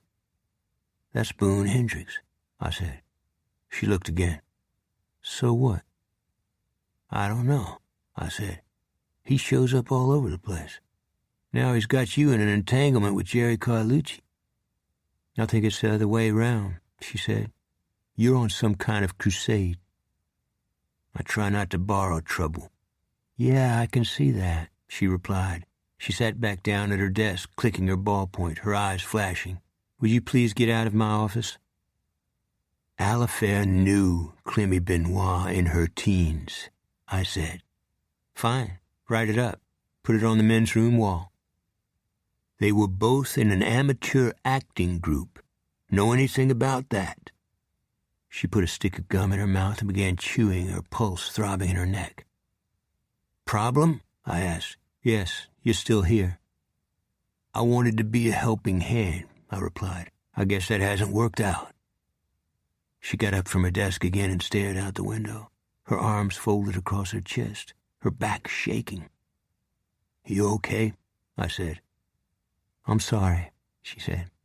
"Somebody sprayed the word nigger on the inside of my locker this morning." I said I didn't like to borrow trouble. I felt like shooting myself. Chapter 7. I crossed the drawbridge and drove into City Park and pulled up beside Boone Hendricks and his cart and the balloons tied to it squeaking in the wind. The temperature had dropped, and the park was empty, and the sunlight brittle, red and brown leaves scraping along the asphalt trail that wended through the trees. I could feel myself shiver, even though I wore a jacket. "How are you doing, Mr. Hendricks?" I said. "Not many kids about, huh?" He parked his vehicle by the jungle gym. His sideburns were freshly clipped, his eyes empty. "Did you hear me?" I asked. "Decide to let me have a go at your roof," he said. "I'll give you a good price and good workmanship, detective." "No, I was just wondering why you're selling ice cream in January." "Some mothers and their toddlers will be along," he said. "You'd be surprised by how many." What he said was nonsense, but I went along. "Mr. Hendricks, you seem like a nice man. Do you know much about Jerry Carlucci?"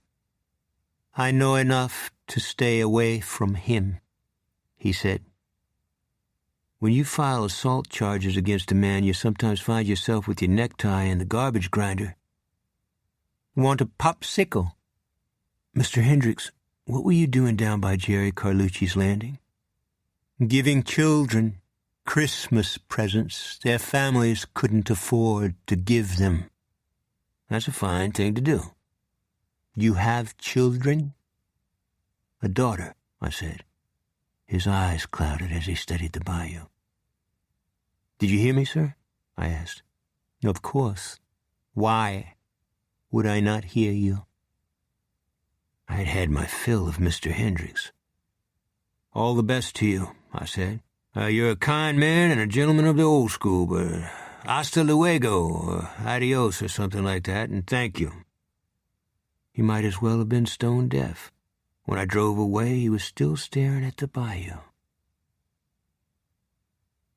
Just after 1 p.m., Helen came in from a luncheon with the Chamber of Commerce and blew out her breath and threw a pile of tourist material on my desk. Take care of this, will you? What am I supposed to do with it? I don't know. Bury it. Why not give it to the tourists? I said. Forgive me. I'm just tired. Our little city is changing. I can remember when 50% of the people still spoke French. Now subdivisions are covering the cane and every school in town is full of drugs.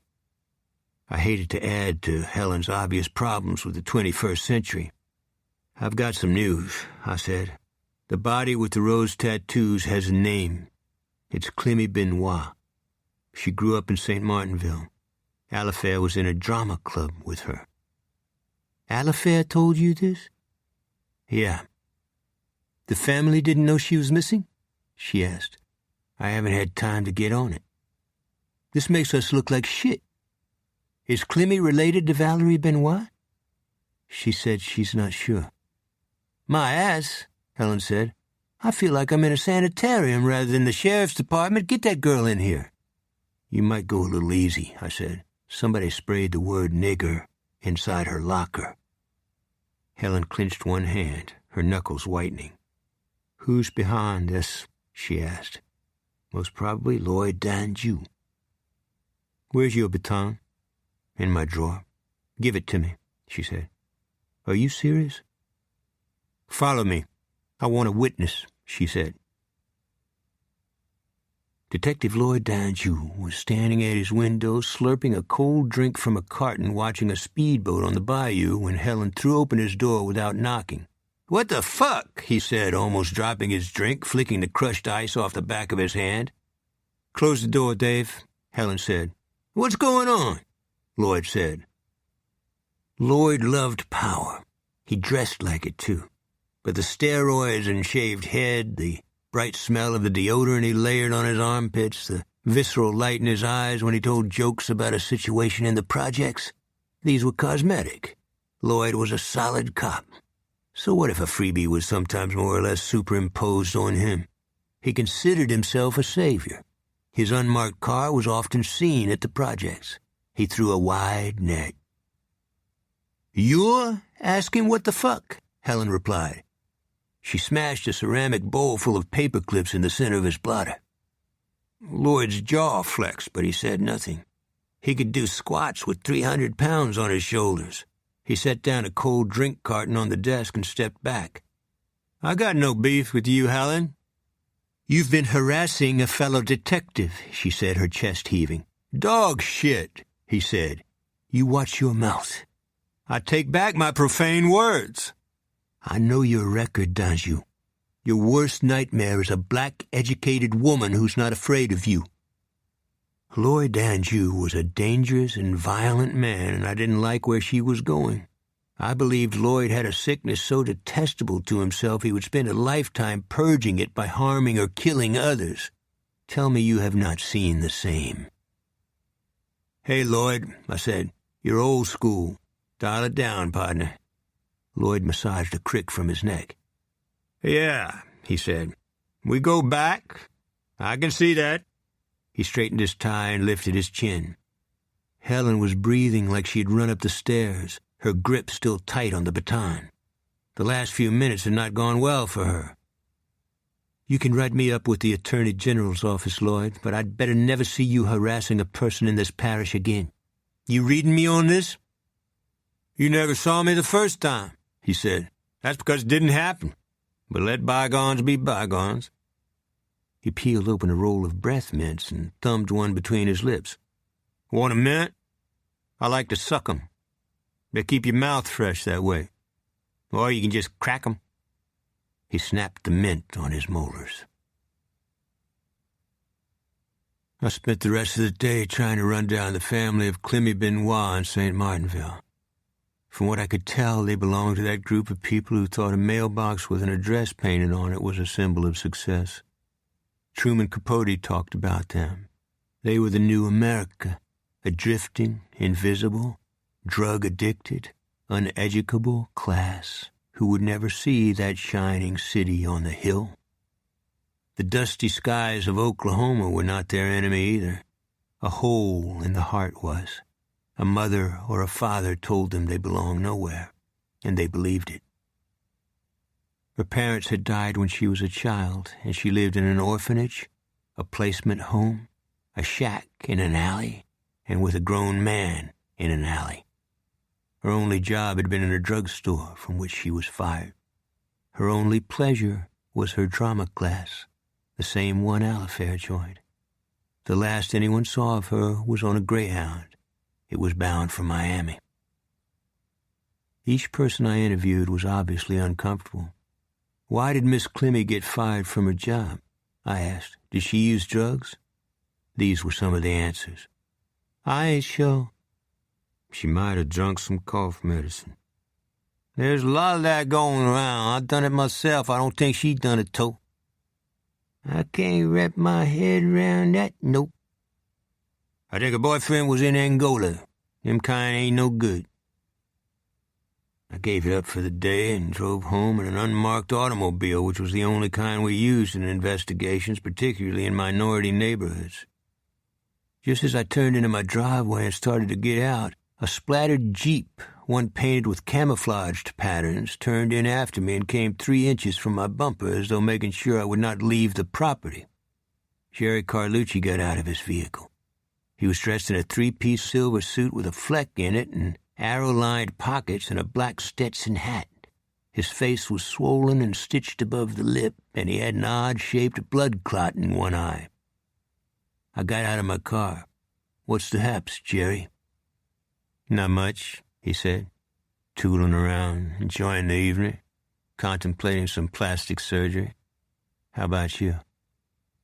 I've been trying to find a guy who dropped a dead girl behind my house, I replied.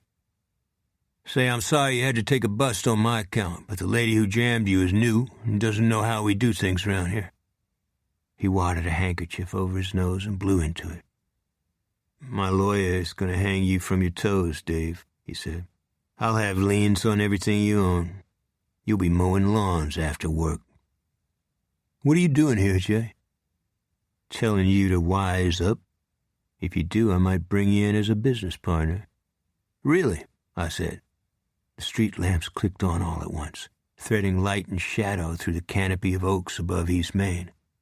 I could smell the coolness and the damp from the storm sewers and the honeysuckle and night-blooming flowers in the yards along the street. This place is going to be like Reno, he said. A giant neon toilet. I had to pause on that. And you'll cut me in? The guy who kicked your ass? You didn't kick my ass, he said. I let you throw a few punches because I thought you were looking a little old. I got it. You're St. Sebastian hanging upside down on a tree? At least I can pay my bills, which I don't think you're going to be doing, he replied. One other thing. There's some out-of-town guys visiting who might drop each of your feet in a bucket of cement and let you watch it dry, then slide you off a boat. Just kidding. He winked an eye. I feel like wiping you off the driveway, I said. Grow up, he said, and got back in his Jeep.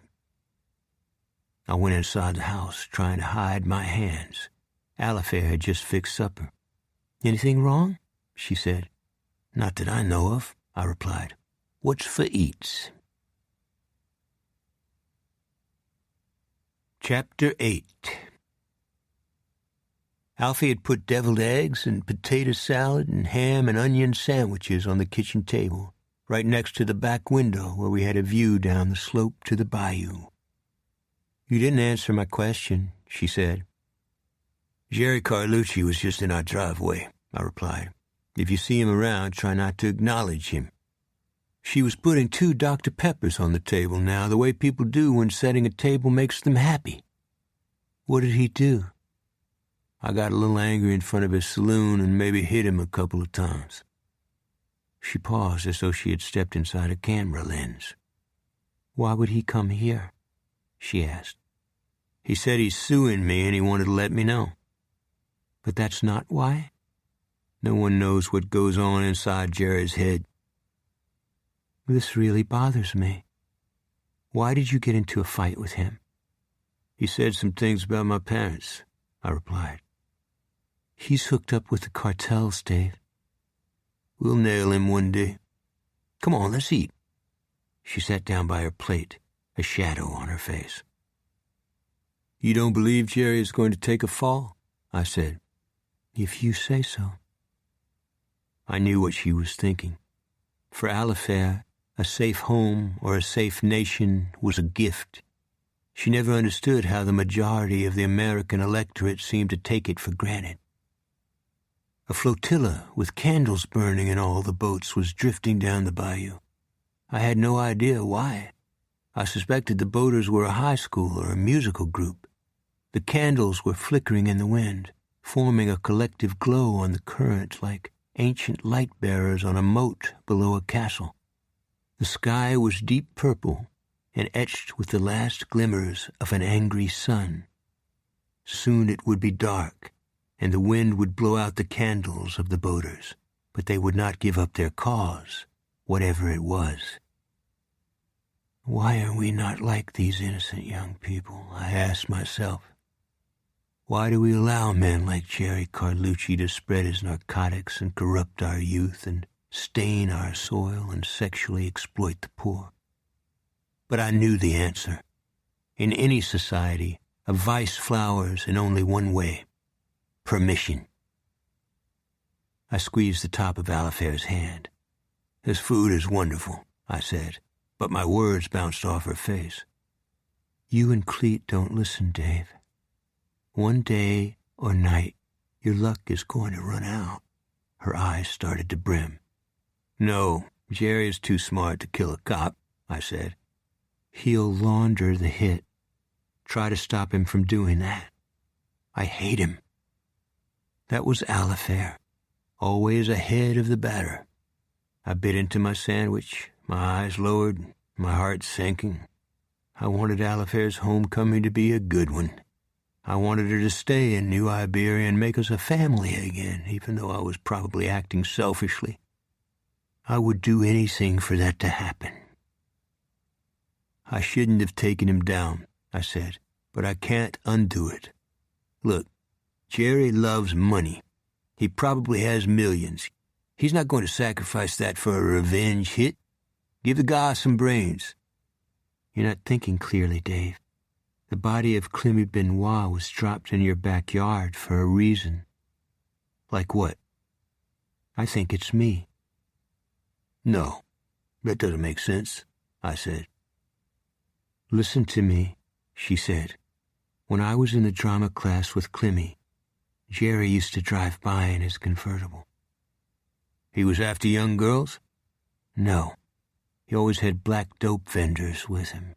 Young guys from New Iberia that sold $20 bags out on their front yards as soon as the school bell rang." "Did Clemmy Benoit buy dope from these guys?" "I don't know," she said. "Just like now, it was everywhere. What bothers me is how she died." "I don't follow." "It was an overdose, but somebody took extra time to wrap a guitar string around her throat." "That's right," I said.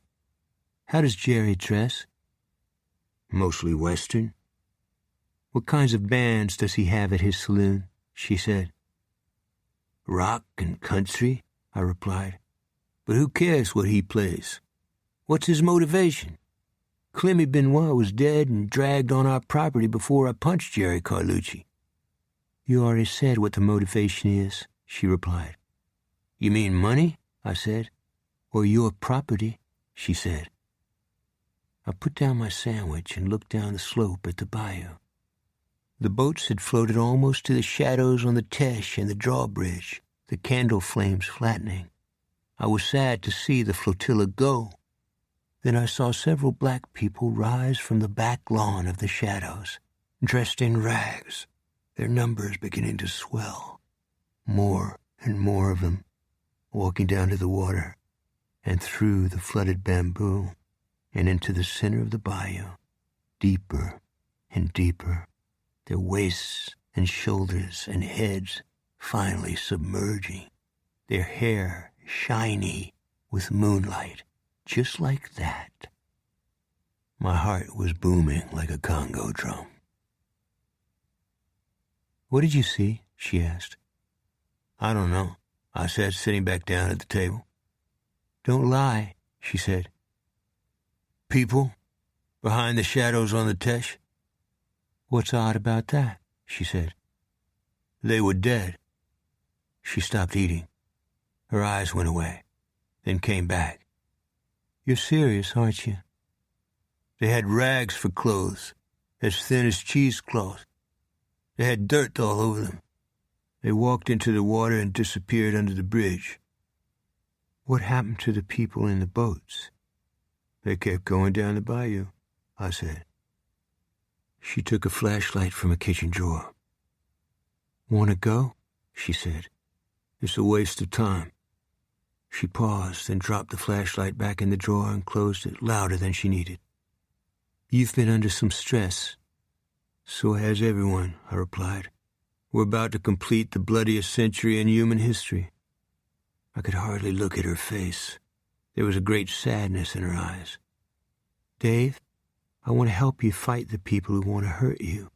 But how can I do that when you hurt yourself? Maybe I imagined it, I said.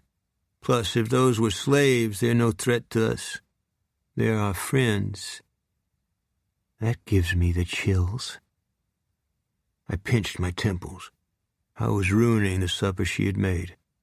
Boone Hendricks, the handyman Jerry Carlucci was hitting with pool balls before I stopped him, saw the same black people I did. I was standing there in front of the shadows and saw nothing, but he did. Ask him. She looked at me a long time. Then she took a breath and smiled. Like you say, I guess it doesn't matter, does it? You mean we're on the right side? Maybe that. But something much more important, I think, she said. The issue is the suffering that occurred in the 19th century. Not only the slaves who died, but the genocide that continued unto Wounded Knee. How about the slaughter of 50 million buffalo? Those things are not taught in the public schools. You know how to say it, Alfie, I said. I love you, Dave. What do you say after that? The next morning, Saturday, Cleet Purcell pulled his orange Cadillac into my driveway, the one with the buckshot holes in the gray top that looked like hundreds of moths had died and rotted on it. He was wearing a sports coat and his pork pie hat, his face beaming. I met him in the driveway. You look good, I said. I found out how I ended up with a stiletto, he replied. The one with blood on it? What do you think? The one I opened dog food cans with? So what's the gin? I'll line it out for you. I was plastered out of my mind, and I got on my cell and called Irma Poche, and she came and got me here on a sidewalk in New Iberia because she is now living outside Morgan City and is no longer in the 9th Ward. At least that's what she told me because I was totally bombed when she picked me up here. As usual, Cleet's descriptions of his excursions into alcoholic insanity were like silverware in a garbage grinder. Who is Irma Poche? I said. I told you, the black gal who was getting knocked around by her ex, the guy who does torture hits for the mob or anyone else and who put the buckshot in my caddy. Got it? I'm not sure. Maybe I should take notes. He gave me a look. According to Irma, who now works in a blues joint close to the Gulf southeast of Morgan City, we went there to pick up her check because she discovered the other waitresses were supposed to take their rest breaks in a trailer out back. This is a real dump I'm talking about, full of mean motor scooters whose mothers shit them in a bucket. I don't mean oil people either. I mean guys who've got a shine in their eyes, one that says they'll pop you in a blink and love it. Cleet, how did you end up with the stiletto? That's what I'm telling, even though it's second-hand information, meaning I was slugging back B-52s. Then her ex showed up because it was payday for her, which was payday for him, plus Irma was going to quit. Yeah, I'm talking about the torturer, the guy with no parameters, Elton Foote. He put his hand on me or something, I'm not sure, gave me the creeps. Irma said I hit Foote with the condom machine, and that's when Irma said we should probably go, that this definitely was not working out. And leave a great class of people like that behind? I said, come on, Streak, lighten up. How did you end up with the shank? I guess I didn't want to get stabbed in the back and took it with me. Besides, I kind of like stilettos. I let it pass. I'm glad it worked out the way it did, Cletus, but it's time to put yourself on a short leash for a while. There's more. Irma told me the daytime bartender knew the dead girl, the one that got dropped in your backyard. She was a hooker? No, a singer, he said. Want to take a ride and have a talk with the bartender? No. I'm going to talk to Helen and tell her. Play it the way you want, nobleman. I thought you'd be happy. I'm happy you're alive. The green luminescence in his eyes stayed on mine for a long time, and I knew why. He was hurting inside, deep inside, and the fact he wouldn't admit it hurt him even more. Talk to you later, big man. Come back, Cleet. He fired up his caddy and twisted his neck and backed out of the driveway, the rusted-out muffler as loud as a straight exhaust on a tank, an oily black cloud rising from under the frame. Where's Cleet going? Alifair asked. Back to a dump where he could have been killed, I replied, or where he could have killed someone else. Then I told her everything he had said to me. Don't be mad at him, Dave. He thinks the world of you. Cleet is a depressive. When it hits him, every one of your words is broken glass. Yeah, I know. You want me to talk to him? She asked. It couldn't hurt. Alifair had a degree in psychology and was good at it, primarily because she never judged and was never harsh. She opened her phone and dialed Cleet's number. Hey, she said, where'd you run off to? She nodded while she listened. Then she said, Cleet. No. Cleet, listen to me. Dave told me where you're headed. What you're doing is magnificently unwise. Are you hearing me?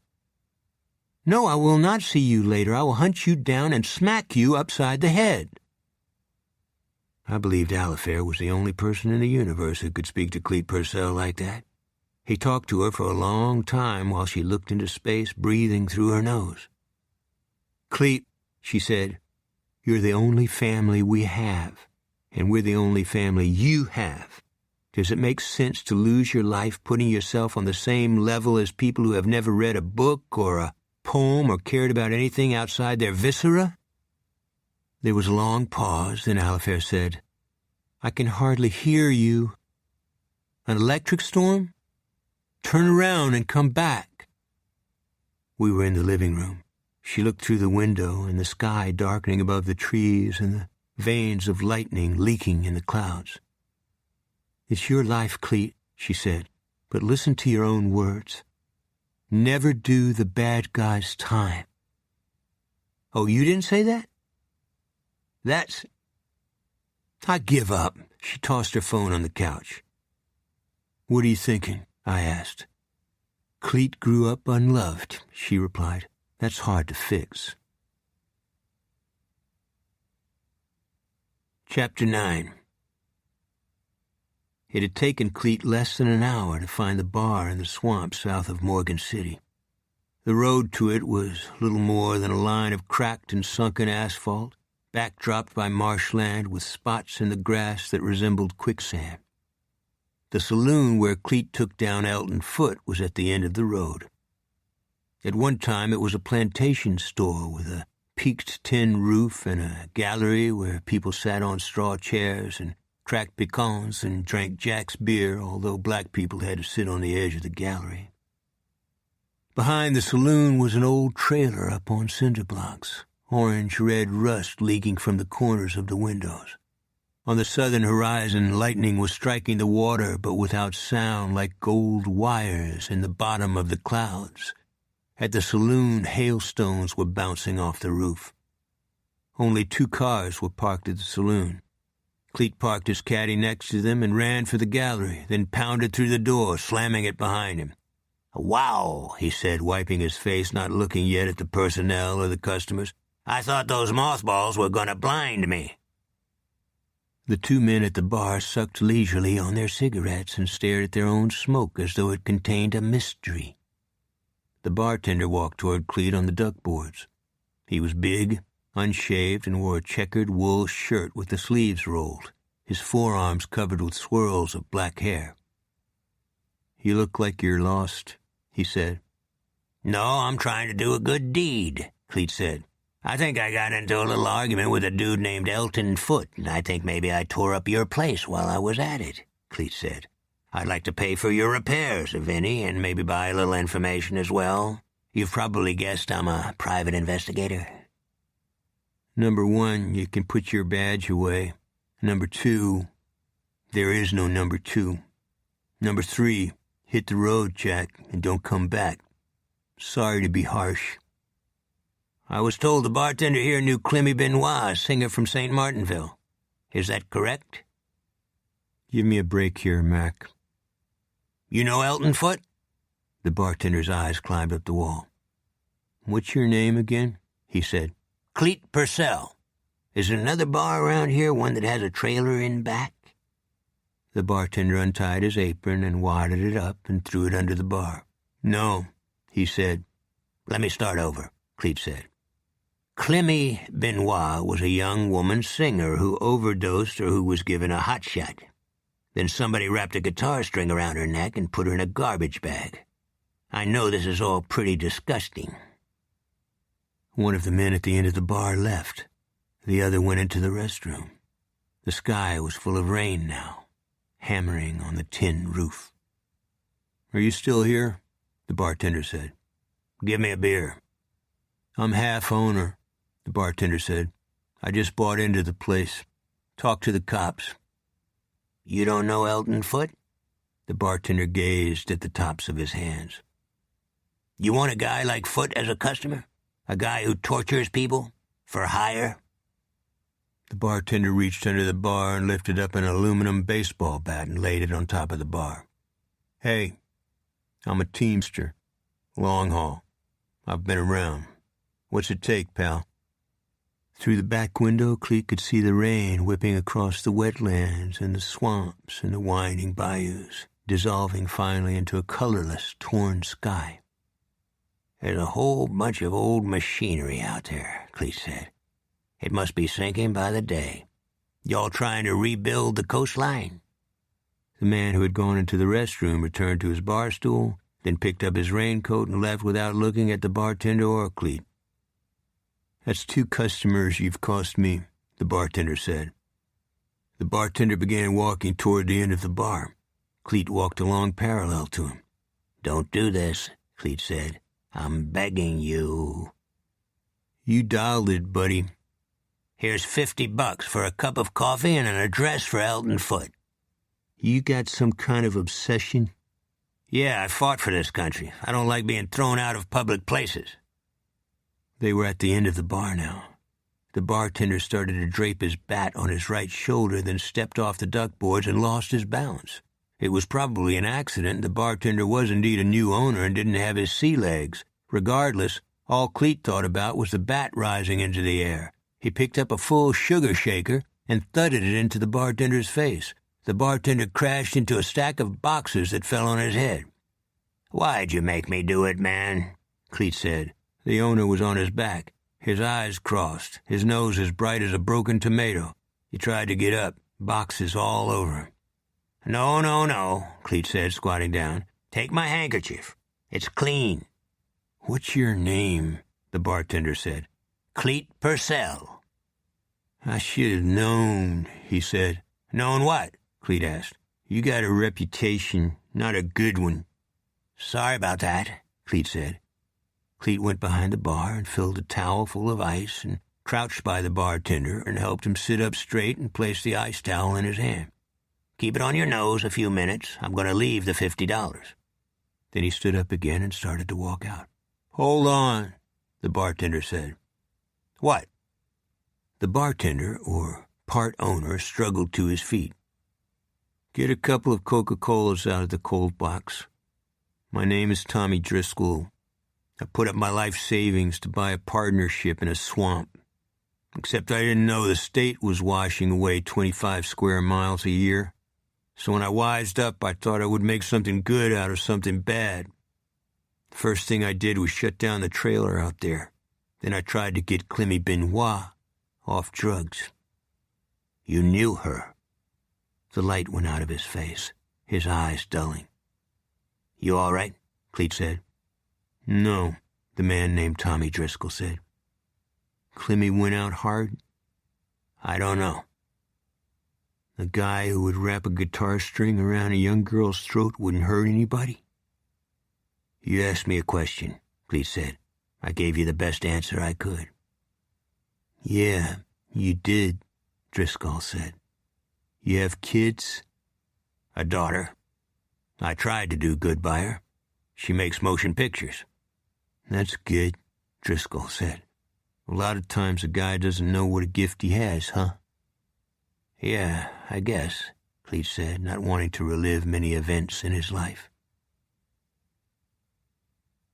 Tommy Driscoll had been a carnival man and coal miner and steel worker as well as trucker.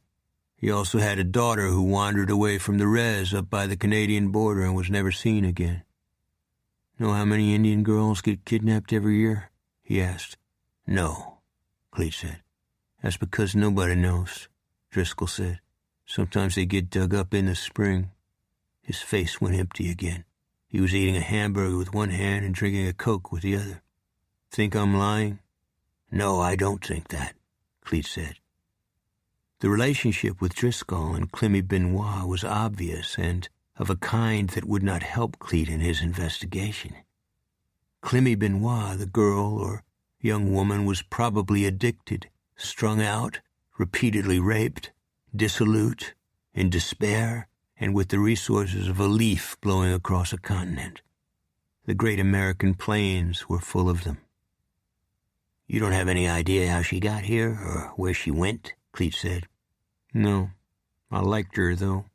She had a fine voice." "Who's your business partner?" Driscoll wiped some mayonnaise off the corner of his mouth. "A guy a whole lot sharper than me." "Can you be a little more specific?" "Jerry Carlucci." "I see," Cleet said, biting into his hamburger, veiling his eyes, wondering how anyone could be taken in by a guy like Jerry Carlucci. "I paid for all the machinery on the property, too," Driscoll said, "except it's no good. If they move Atlantic City in here, I get the big score. In the meantime, I'm supposed to remove the junk." Cleet nodded, his face blank.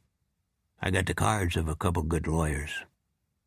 "I should have busted up Elton Foote. I should have taken better care of Clemmy." He stared at the rain beating against the window. "There are a lot of things I should have done." Chapter 10. Monday morning, Valerie Benoit was waiting for me in my office. She was sniffling and dabbing at her eyes and having a hard time looking me straight in the face. "I hate myself for hiding in your office, but I didn't want anyone to see me," she said. "What happened?" "Somebody poured sand in the gas tank of my car and rubbed dog shit all over the seats. I had to take a cab to work." She had just scrapped her own junker and bought a second-hand Japanese car with new tires and a new paint job. "How did the vandal get inside?" I asked. "Broke the window." "Is it at your house?" "I want to send a team." "Yes, but you're not going to get any prints." "How do you know?" I asked. Whoever did it had on gloves. You can tell from the shit smears. I shouldn't have come in here. Do you believe anyone other than Sheriff's Department personnel did this? No, she replied. They spray-painted the driver's side with their favorite nickname for me. Goldilocks. Her eyes began to mist again. I got a box of Kleenex from my desk drawer. She dried the skin around her eyes, but I had no doubt she was about to lose control again. I also had the feeling she had lost sleep for many nights, if not weeks, and lived every day under stress, fatigue, and alienation. I wanted to beat the hell out of someone. She looked up at me. Her face had grown thinner, but it made her prettier, and the streaks of gold in her hair, which I thought might be dyed, now seemed natural. Maybe her ordeal had made her stronger and more beautiful. At least that's what I wanted to believe. I have a confession to make. I love all women, and maybe that's because my mother left me. But I don't care about the origin of the syndrome. All women are beautiful and perfectly made. I think they're more intelligent than men, more loving, more courageous, and certainly more inured to pain. They are also more understanding of males than we are of them. Otherwise, the human race would no longer exist. If some of my fellow men are mad at me, fuck them. You're looking at me a little strangely, Valerie said. Me? I say. Yes, you. I'm over 60, I said. I'm allowed to act foolish. You're over 60. What about it? Nothing, she said, and put the Kleenex box on my desk. Thanks for your time. I needed somebody to talk to. Hold on. Did Lloyd Danjou give any sign he was going to hurt your automobile? He doesn't work that way. He makes you resent yourself. In what way? I asked. He lets his eyes wander where they shouldn't, then sneezes into a handkerchief and bumps into you while he apologizes. When was the last time he did something like that? 2 days ago. Don't bother with the security cameras. He always stations himself in a blind spot, always humble after he puts his stain on you. Then he squeezes your arm to reassure you of his sincerity. I'd like to kill him. Wait here. No, I'm going to clock in, she said. You're a nice man, detective, but... Dave, I said. You can't do anything about it, Dave. There's no proof, and truth be known, no one cares. Wrong, I said. I do. Helen does. Cleet does, and a lot of the guys do. Stay here. Nope, I need to call my insurance man. She got up from the chair. Don't get yourself involved in my problems, Dave. She had used the plural, but I made no mention of it. Stay away from Lloyd Danjou, I said. Got it? No, I don't got it. I casually massaged the back of my neck, then stepped into the hallway, closed the door, and locked it from the outside, making sure Valerie could not go anywhere. Then I walked to Helen's office. She wasn't there. Actually, I was glad. I headed for Lloyd's office. His door was partially open, but no Lloyd. I went into the men's room. Did you ever think about the way some men hang out or behave in bathrooms? They're exuberant, as though the room is interchangeable with sexual expression. Their voices boom at the trough. They fire hose the bottom of the toilet bowl to demonstrate their manhood. They think their flatulence is entertaining. Their language would get them thrown out of a whorehouse. Lloyd Danjou and 3 of his buds twisted around when I came through the door, their faces caught in the middle of a joke. I'd rather not repeat the joke. The centerpiece was a word that starts with C. In the South, it is the most offensive word a man can use. It is used mostly by white trash, which itself is an extremely bad term, along with lying son of a bitch. Hey, Dave, where you been? Lloyd said. What's the haps, Lloyd? I said. I'm just waiting on my pension, letting the days go by, at peace with the world. Why are you so cruel to Valerie Benoit? Whoa, he said. You didn't vandalize her car, the one she was so proud of? I said. You better wake up, Robo, he said. Our jobs are on the line. I'm talking about white jobs. That doesn't mean I hurt her car, but anybody in St. Martin Parish, they'll tell you the truth about her. the truth. She's a liar. She's corrupt. She busts up marriages. She'll hang your equipment on the wall. It's funny you say that, Lloyd. That sounds like some of your visits at the projects. I just got back from a seminar in Monroe. There's no way I could have done anything to that black bitch. Yeah, I said. She's a bitch, and she's black, and she was put ahead of the guys who earned the job she didn't. The sheriff's department holds seminars on Sunday. My sister lives in Monroe. I stayed over with her.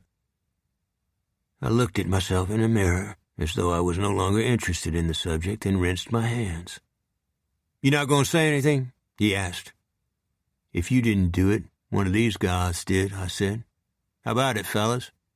Lloyd and his friend smiled sheepishly, leaning against the lavatories, looking at each other, their arms folded across their chests. In the past, one of them was charged with using his baton to sexually violate a black inmate in our prison chapel. I took a paper towel from the dispenser and wiped my hands. Y'all got nothing to say? I asked. Their lips were curled on their teeth. I knew one day we would get rid of their kind, but it was down the track.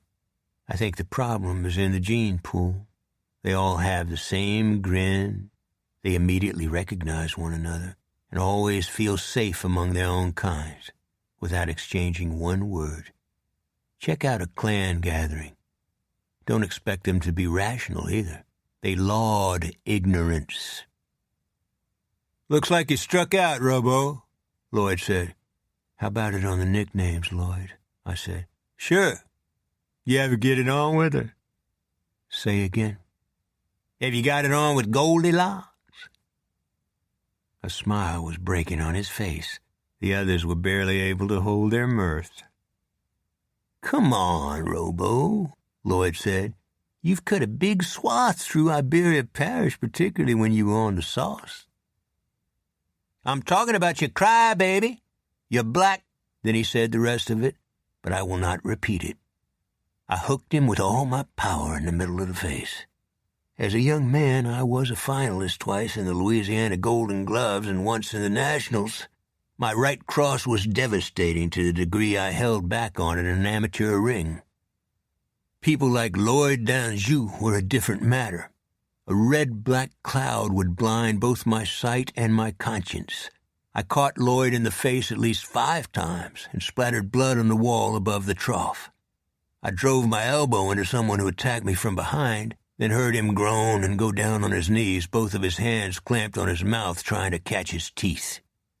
I was unrelenting with Lloyd and his minions. I knocked him into a stall and slammed his head against the pipes and tried to stomp his face into jelly. 1 or 2 were on the floor. I think I broke his hand.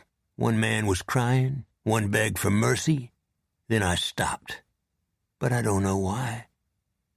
I heard a siren screaming in my head. Helen was outside the stall, the door wide open. 2 or 3 people on the floor, that floor soaked with piss. Helen's ears were covered by her hands. Are you okay? I said. Me okay? Good God, Dave, what have you done?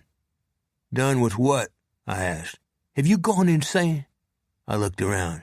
Yeah, I could use a tidy up, I said. She went to the restroom door and yelled down the corridor. Mayday! Mayday! Medic on the double! Code red! I'd better go home, I said. Give me the gin later, would you? There was a tragic light in her eyes, one that had nothing to do with death or madness or the violent singularity you might expect in a police station. Far more reaching. A vision Helen captured that had no name. A painting that even the sky could not encompass. I walked past her and down the stairs and out into the driveway by the grotto of Jesus' mother. Oh, Dave, she said. What is it, Helen? Something came into my head, but not words. I tried to shine her on. Don't worry about it, Helen. You're a good person. It's me that gets into trouble. There are no words for it. I've never felt this way. I do not know what she saw. Obviously it had to do with me, or something in my eyes, or my mind, or the deed I had just done in a brick building with a reflecting pond that suggests an earlier time for good or bad. "Talk to me, Dave," she said. But I didn't want to. I hurried down the long curved driveway under the oak trees lined with piles of burning leaves, the core of the fires breathing yellow and red in the wind, the smoke merging with the sweetness of the world. I went home and took a shower and bandaged my hands rather than hang around at the department and get cuffed. Nobody tried to stop me either. Most of my colleagues did not like Lloyd Danjou or his buds. Of course, Helen was disappointed, but the real problem, at least for me, went much deeper. It was Allifair. She had come to New Iberia to spend time with me and to work on her novel. This Monday I had promised to get off early so we could play tennis at Red Laurel's Health and Racket Club in Lafayette and go to a fine restaurant. Instead, I had decorated the walls and lavatories and toilets of the Iberia Parish Sheriff's Department with people who weren't worth spitting on. Allifair came home from the library at 11:47 a.m., a bunch of notebooks and a beach bag hanging over her shoulder. I was scrubbing the kitchen floor, not that it needed it. "Hi," she said. "You forget to put the pets out?" I did that sometimes, but it was not intentional. It's one of the first signs of age. No, I spilled some coffee. "What's with your right hand?" "This?" I said. "Don't be cute. Please don't do that." Something got loose in my head. It's over now. "You got it on in the department?" That pretty well sums it up. I hated to see the sorrow and defeat in her face, the way family members look when the head of the family comes in drunk. "Why did you do it?" "It's just my way." "No, it's just the opposite. That's why it's so awful." "What happened?" I told her everything. When I finished, I couldn't look at her. "Why don't you just burn the house down?" I apologize. "I think you want to get drunk. So why not just do it?" "Don't drag AA into it," I said. "Why do you think you and Cleet live here? South Louisiana is the drunkest place on earth. It also has the most fatal car accidents and the highest rate of coronary and vascular disorders. Just get it over with." I took the wash bucket outside and threw the water in the grass, then flung the bucket down the slope and went back in the kitchen. "Everything you said is true, Allifair, but I don't know what to do about it. Lloyd Danjou is a disease.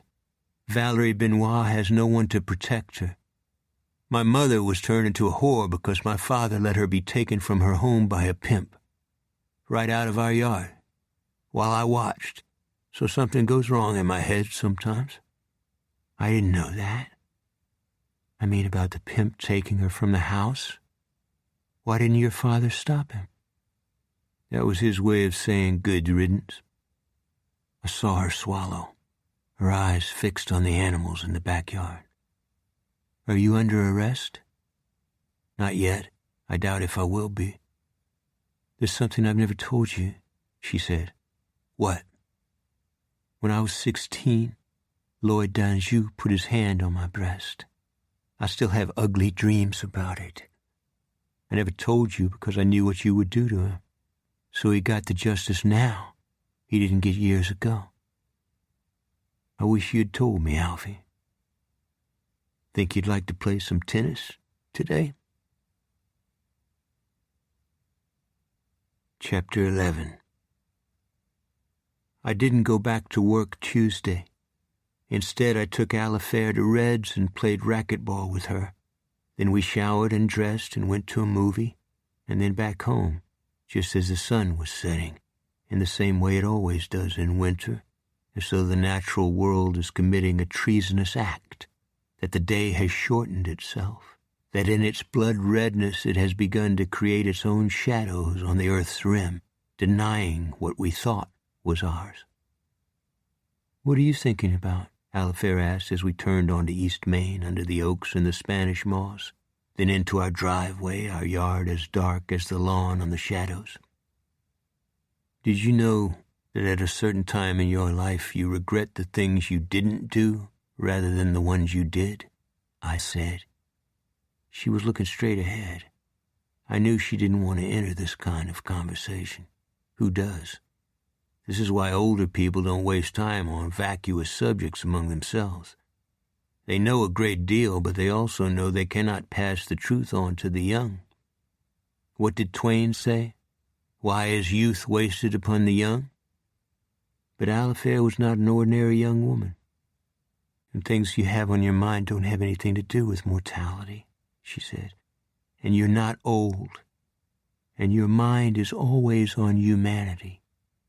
How many slaves are buried in the cane fields, or how many Indians buried across the nation? How about the Baker massacre in Montana? If you want to get sick, and I mean really sick, study what was done to the Blackfeet on the Marias River. I read you, Alfie. Stop calling me that name. Okay, Alifair. I cut the engine. I could hear the heat ticking under the hood. The people with knowledge are the ones who suffer the most and are always the least respected. Intelligence ensures loneliness, and usually to the grave. Are you talking about me? She said. No, I lied. How about some ice cream? I'd like that, she said.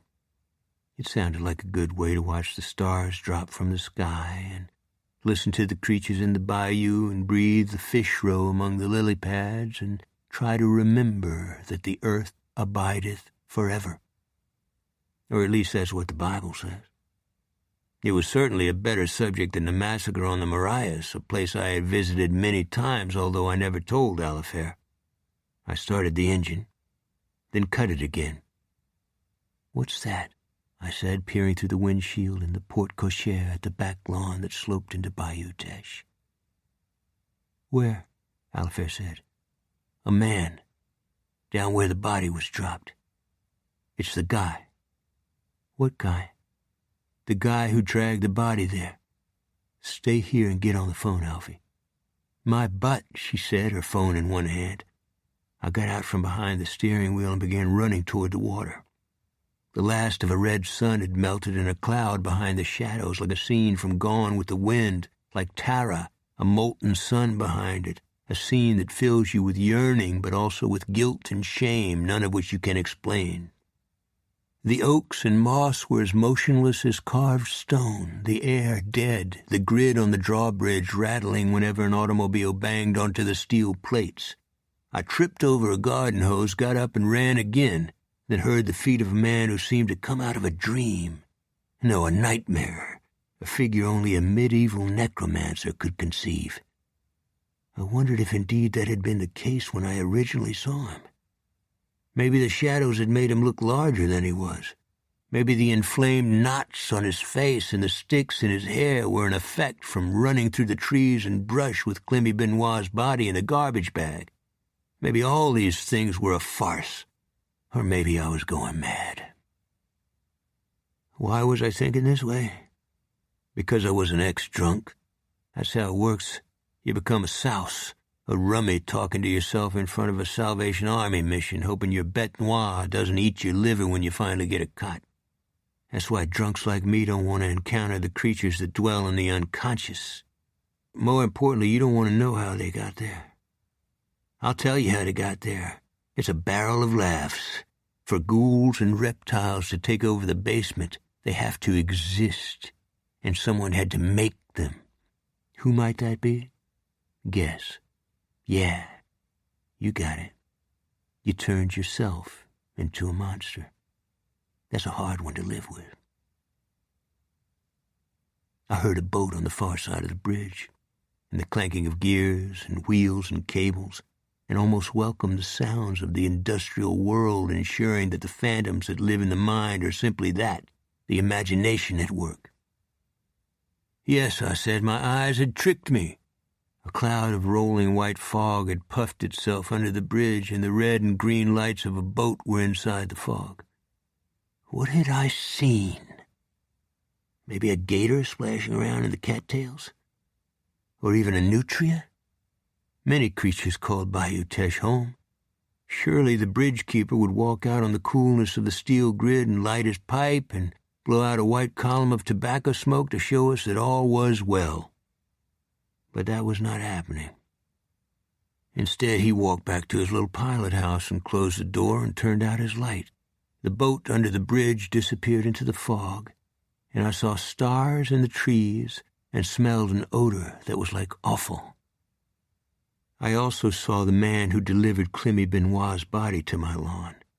He wore a black rubber jacket with a peaked hood and boots the size a shrimper might, but they looked to be made of leather and were laced up with cord or straps that a medieval person might wear. A slice of moon was hidden inside the rain clouds, and this time I saw his face in far more detail than I had seen previously. "This is private property, Bub," I said. I had never seen a face like his. The skin was not simply full of knots. It looked like the flesh from a freshly butchered pig. His eyes were liquid, or perhaps diseased, or thumbed and left with blood clots. "I bear you no resentment," I said. "I suspect you work for others and perhaps were forced to do things that were not of your choosing." He stared at me from deep inside his cowl. "Come on, partner," I said. "I have some food at the house, or maybe you'd like a soft drink." He looked over his shoulder at the bayou and City Park and the playground on the other side. "You want to tell me something?" I said. He raised his right hand and turned it up flat, his head recessed in the cowl. "You telling me to stop?" I asked. He shook his head. Then he held up 3 fingers. "You got to give me a little help," I said. He made a deep snuffing sound in his nose. "Tell me why the young naked woman had to die," I said. He began to shake, his right hand now turning into a fist. "Ease up on me, partner," I said. "I've done you no harm." A rumbling sound rose from his throat. "I'm going to back off, sir." I lifted my hands in the air. "See, I have no weapons and no bad feeling against you." But my attempt at the role of pacifist did not serve my cause well. He hammered his fist into my chest, knocking the breath from my lungs, twisting and gnarling the knuckles into the sternum as though he wanted to break as much bone as he could. I choked on my own blood, bent over and vomited on my shoes. I could hardly straighten my back. I staggered away from him. "Buddy, you really know how to hurt someone," I said. "In this case, you did it to a man, namely me, who did you no wrong. You going to straighten up your ways?" He looked back and forth as though he had been tricked into doing something wrong. "Yeah, you heard me right," I said. "Get out of here and don't come back again. And if your mother is still living, tell her she made a mess of your upbringing. The short message is you've really pissed me off." Then I turned my back on him and walked to the house. Alifair had switched on the back light and was coming toward me. "A cruiser is on the way," she said. "Are you okay?" "Not really." "What happened?" "I don't know. I think I either talked my way out of getting killed or I've lost my mind. Also, I think I'm about to puke." "Did you ever smell a stink like that?" On Wednesday morning, I still stayed away from the department, although I had not been charged. In fact, I think Helen salted the mine shaft. That means she planted evidence. In this instance, it was a throwdown in the men's room urinal where I took down Lloyd and his friends. I know it sounds strange to say a sitting sheriff would frame one of her own personnel, but law enforcement is consistent only in appearance and in all other ways a malleable and subjective culture. Secondly, I didn't care if I got canned or not, and neither did Helen. We were old school, which meant we didn't give a shit.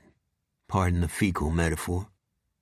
My immediate objective was to find the man or creature who left me with huge bruises on my chest, and the best flat-foot badge or no badge to do that was Cleet Purcell.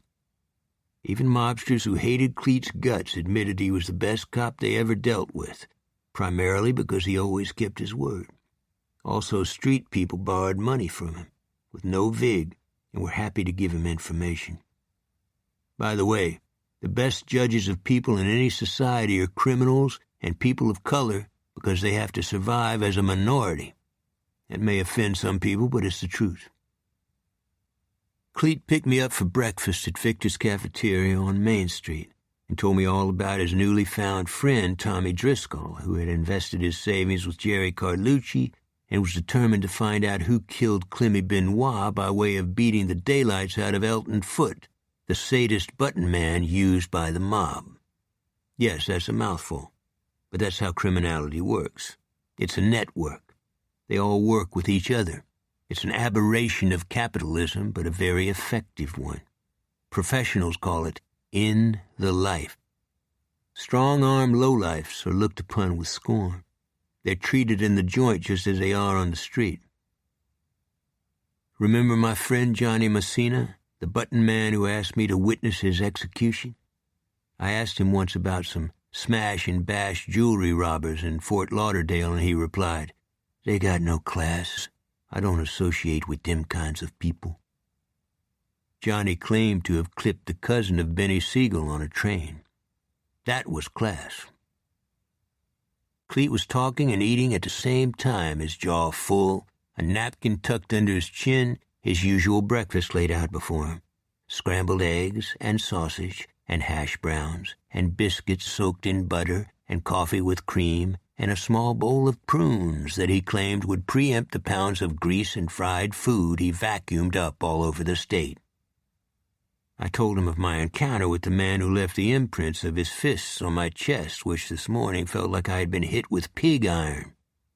Cleet stopped eating. "Excuse me, big man, but your description has given me boils on my main bowel," he said. I saw the people at the next table look sideways. "Sorry," Cleet said to them. They shook their heads to show they weren't offended. Cleet wiped his mouth with his napkin. "The guy's the real deal? I mean, some kind of monster or something?" "No, there's no such thing as monsters," I said. "But he couldn't talk?" "Maybe." "And he was trying to tell you something that has to do with the number 3. "That's what it seemed like." "What's the name of the Cajun monster who supposedly lives in the swamps?" "The loup-garou," I said. "But he's a werewolf." "What's the difference?" "I got chills all over me. You sure you saw everything you think you did?" "No, I made it up." "Don't get mad." "Cleet, I feel like hitting you in the head with that bowl of prunes." "Talk about sensitive," he said. Then both of us looked into space and were silent. And for this reason, if you're a cop or a police reporter or an emergency medic, there are things you do not want to see or even know about. Once you blunder into a particular kind of scene, you're stuck with a memory you will never rinse from your nocturnal hours. For me, that happened when a police photographer showed me photographs taken of a family in Wichita, Kansas. I was a war veteran and thought I had seen horrible things. It took me a half pint of Jack straight up before I dared to go to sleep. There are deeds you wish your fellow human beings were not capable of. The day you discover the truth is the day you become much older. "It's a geek of some kind," Cleet said. "Some guy has got it in for you, and he's sending the geek to unscrew your head and spit in it." "Yeah, you said that before, and yeah, I told the guy that." "What did he say?" "He made a bunch of grunting noises." "You know what I think?"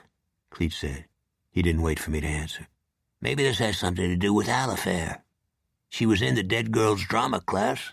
Plus, Clemmy Benoit is probably related to Valerie Benoit, who just cost you your badge."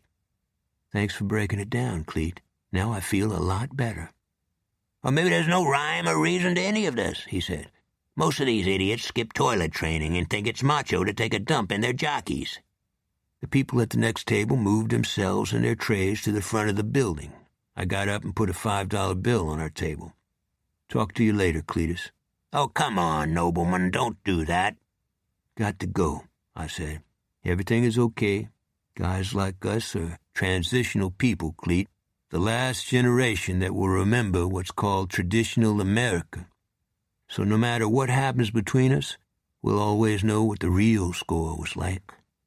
"I think that's the most depressing thing I have ever heard anyone say," he replied. I couldn't argue that. I walked home and put a Jimmy Rogers record on. The song was T.B. Blues, recorded in 1931. How could a man carry such pain, yet sing such beautiful music? I suspected the price of the artist's talent had been the same from Homer to the present. But the artist isn't alone.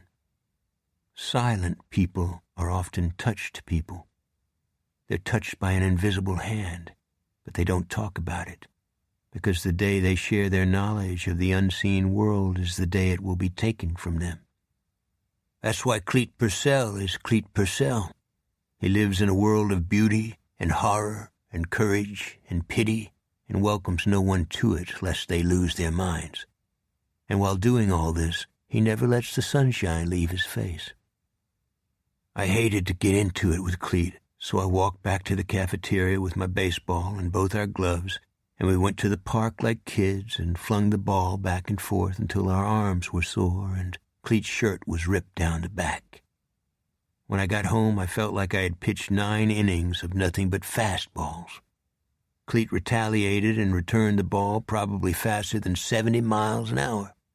My left palm and fingers felt like someone had put it in a waffle iron.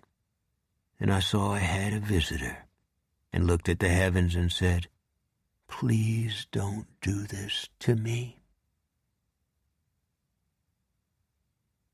Chapter 12. The wandering handyman who said his name was Boone Hendricks was on my roof, prizing a sheet of tin with a crowbar from the rafters. "Hey," I yelled, "what do you think you're doing?"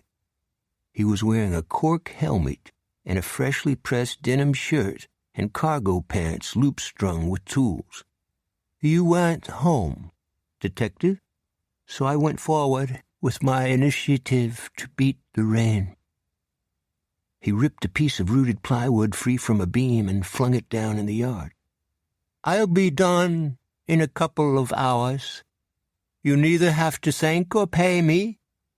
You took my side when an evil man almost broke my ribs and my spine throwing pool balls at me." "I took no one's side in the incident with Jerry Carlucci, Mr. Hendricks," I replied, my head tilted back so I could speak to him, an arthritic crick working in my neck. "I'm a police officer. Protecting people is part of my job." "That has not been my experience, sir. I have seen policemen who are as wicked as the wretches they put in their prisons." "Mr. Hendricks, I need you to finish the job and let me pay you for your time and materials. That is not a request, sir." He walked to the roof's peak like he had suction cups on his work boots, his taut body sculpted against a ceramic blue sky. "I am a carpenter, Detective Robichaux. I do not leave a job undone. Put me in your jail if you have to." What do you do in a situation like that?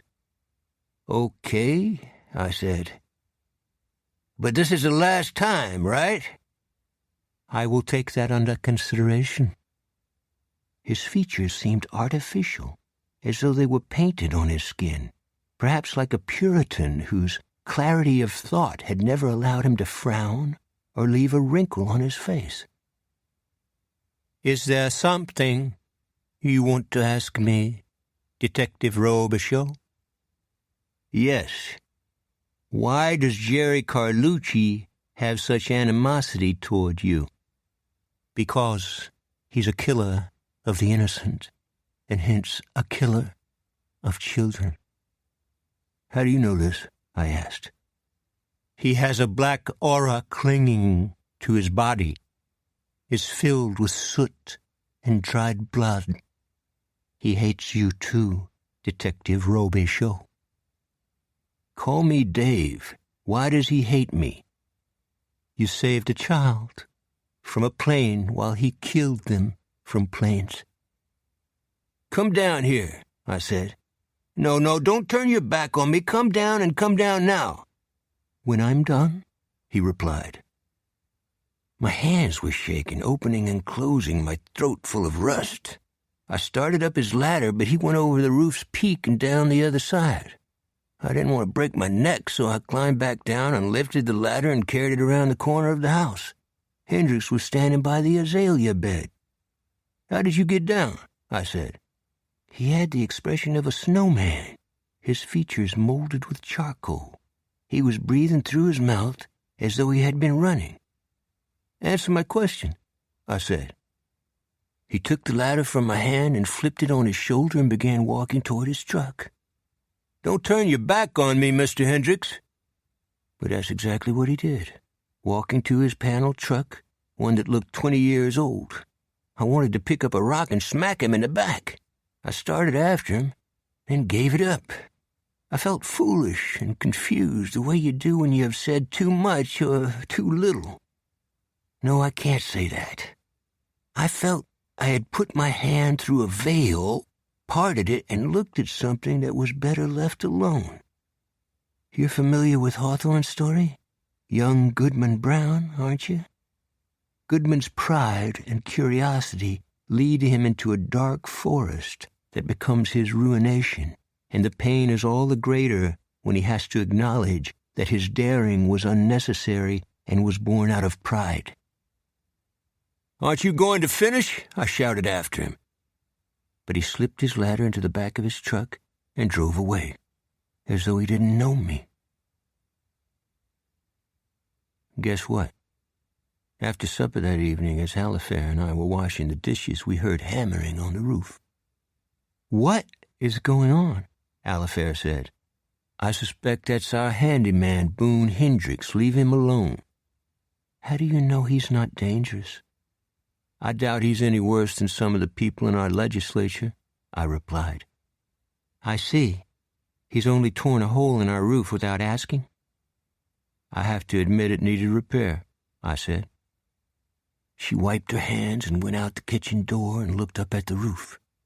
"Have you eaten anything, Mr. Hendricks?" she called. I couldn't hear what he replied. They talked for a while. Halifair always took in strays of any kind. She came back inside and opened the icebox. "What are you doing?" I said. "Fixing him a sandwich." "He asked for one?" "No, but I can tell when somebody is hungry." "I'm proud of you, Alfie," I said.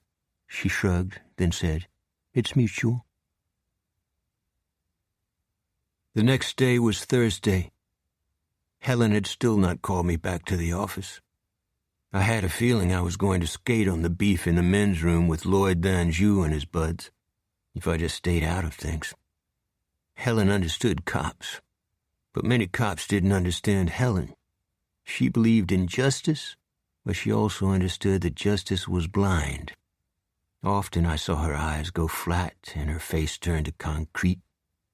She knew too much, and for that reason she confided in only 2 or 3 people.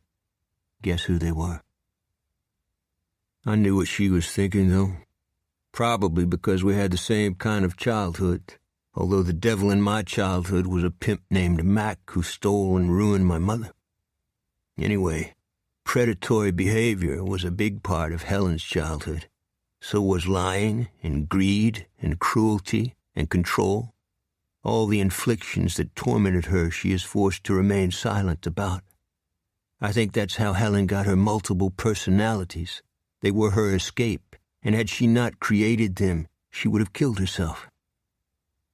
In other words, I wasn't a big player when I took down Lloyd Danjou and the others, and neither were they.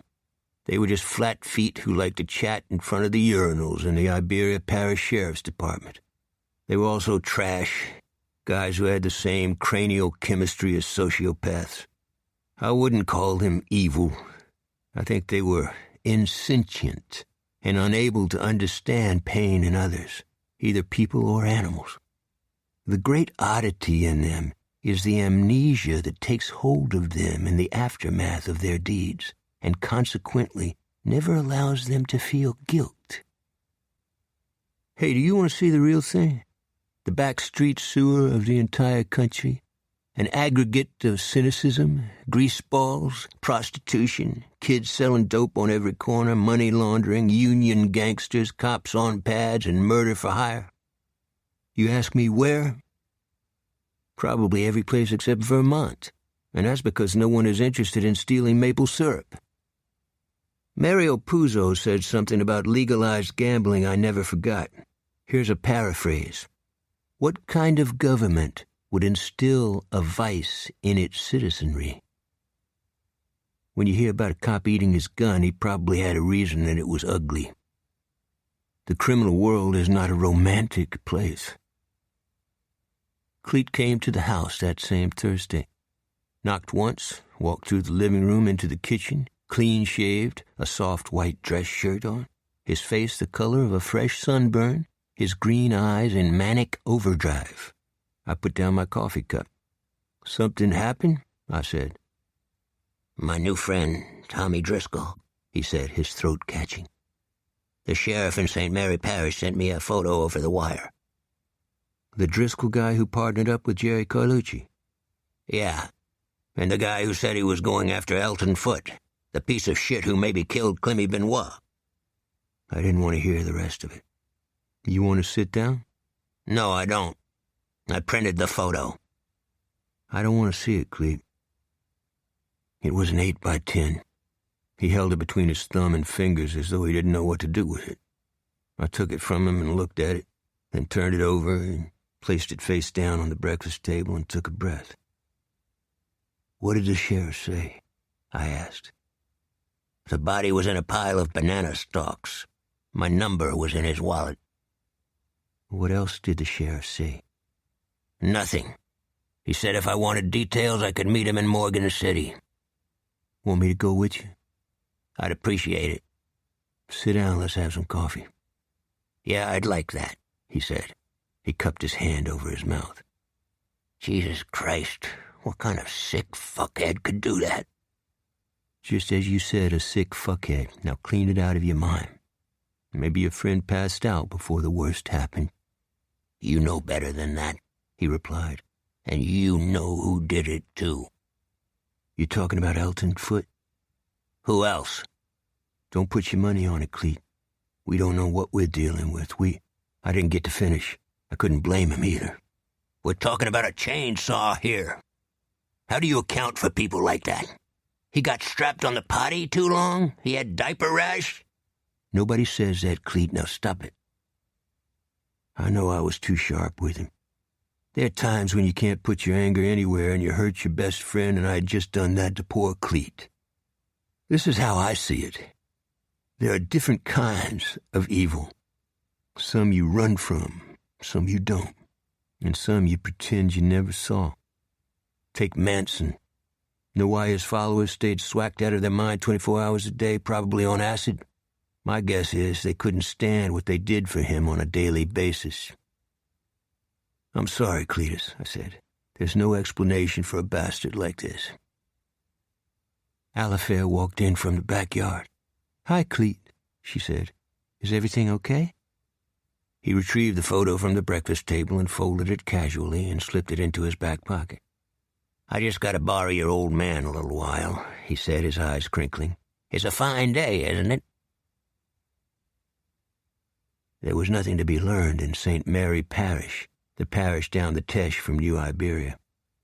Tommy Driscoll was an outsider, a northerner, a passing oddity, neither liked or disliked for his origins, looked upon as a visiting Babylonian who speaks in a strange dialect about which the natives have no interest. Think I'm kidding? Come see us. But our visit was not funny. The remains of Driscoll were laid out on a steel tray in a small mortuary in the local hospital. The sheriff was a big man with rolled sleeves and wide shoulders and gray hair on his arms and faded navy tats peeking out of his clothes. His accent was from northern Louisiana or Mississippi.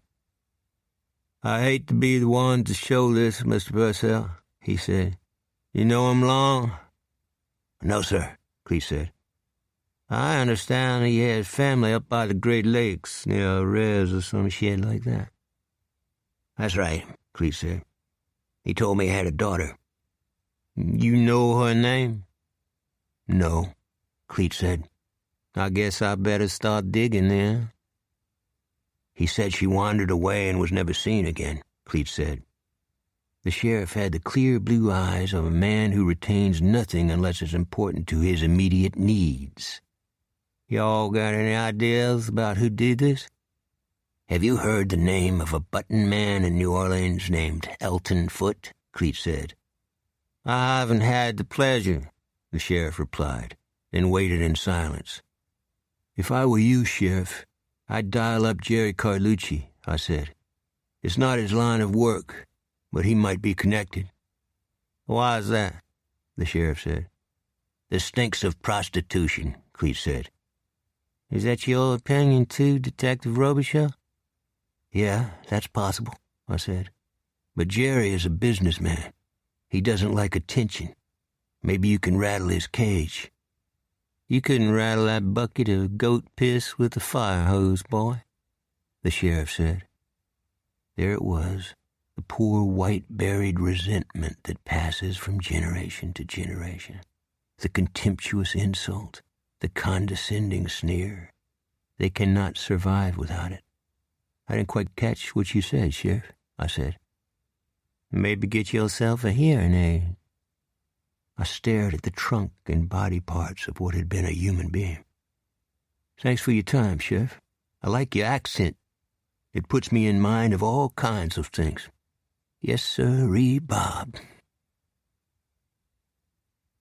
We went over the top of the Atchafalaya Bridge, then descended onto the 4-lane and miles of swamps and serpentine channels spangled with sunshine and chained with rain rings, white cabin boats bobbing out on the bay. Cleet was in the passenger seat. He had been quiet. He didn't like rednecks, but as a rule he didn't let them bother him. He took out 2 Diet Dr. Peppers and a sandwich from the glove box. "Want half my sandwich?" he said. "No, thanks."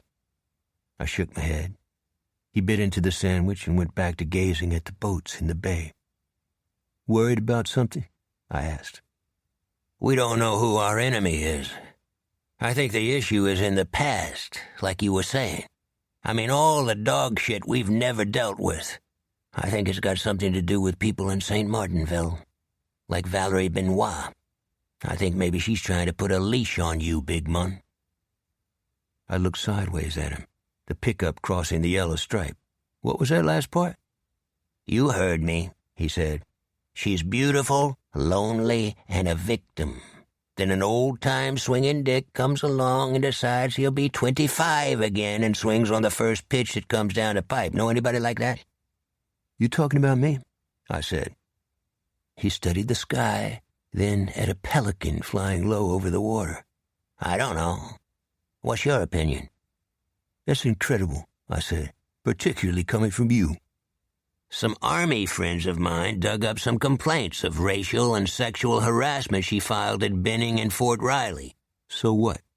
"Do you see a pattern?" "Yeah, there are a lot of sex addicts in the military who should have had a wood post kicked up their asses. Do you doubt Lloyd Danjou was on her case?" "No." "Then why do you doubt the other instances of harassment?" I said. "You got me wrong, Dave. I like her, but she has a way about her, like she really wants to get it on, the real deal, not just hauling your ashes. Those gold coins in her hair have a way of wiring me up also. Then my Jolly Roger starts flipping around, and I get a little hyper, and it's a little embarrassing. What I'm saying is, I think she wants to keep a man close to her, but only so close. So she's got you by the joint. In other words, if you get it on with her, you'll probably end up in therapy.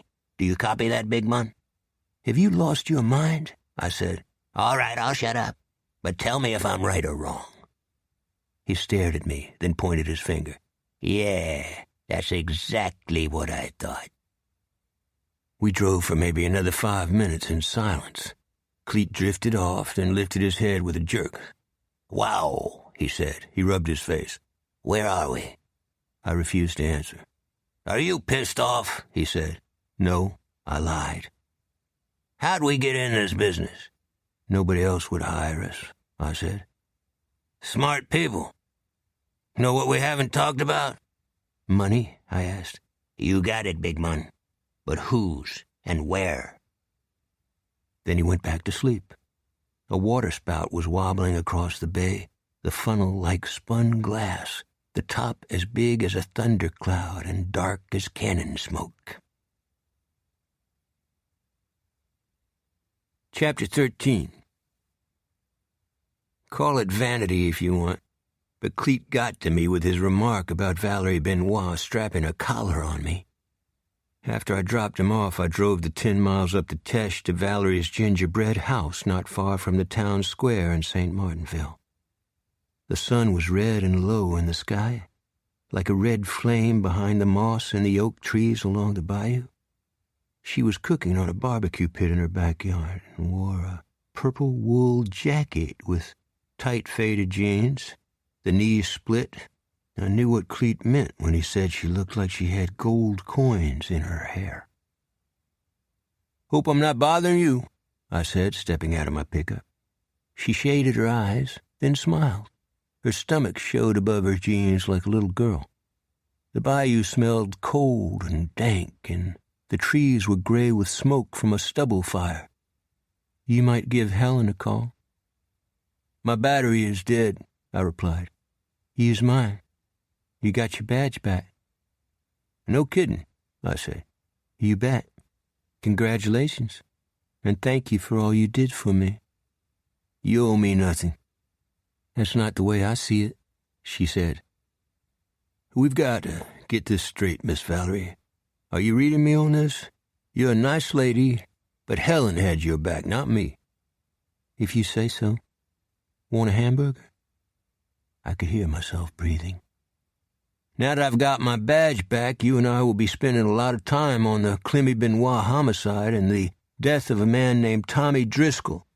He was taken apart with a chainsaw. Cleet and I just got back from viewing the remains in Morgan City." Her spatula in hand froze above the grill, the smoke rising into her face. "What?" "He was in business with Jerry Carlucci. Cleet believes a depraved murder-for-hire guy named Elton Foote might have done the job. Know who Foote is?"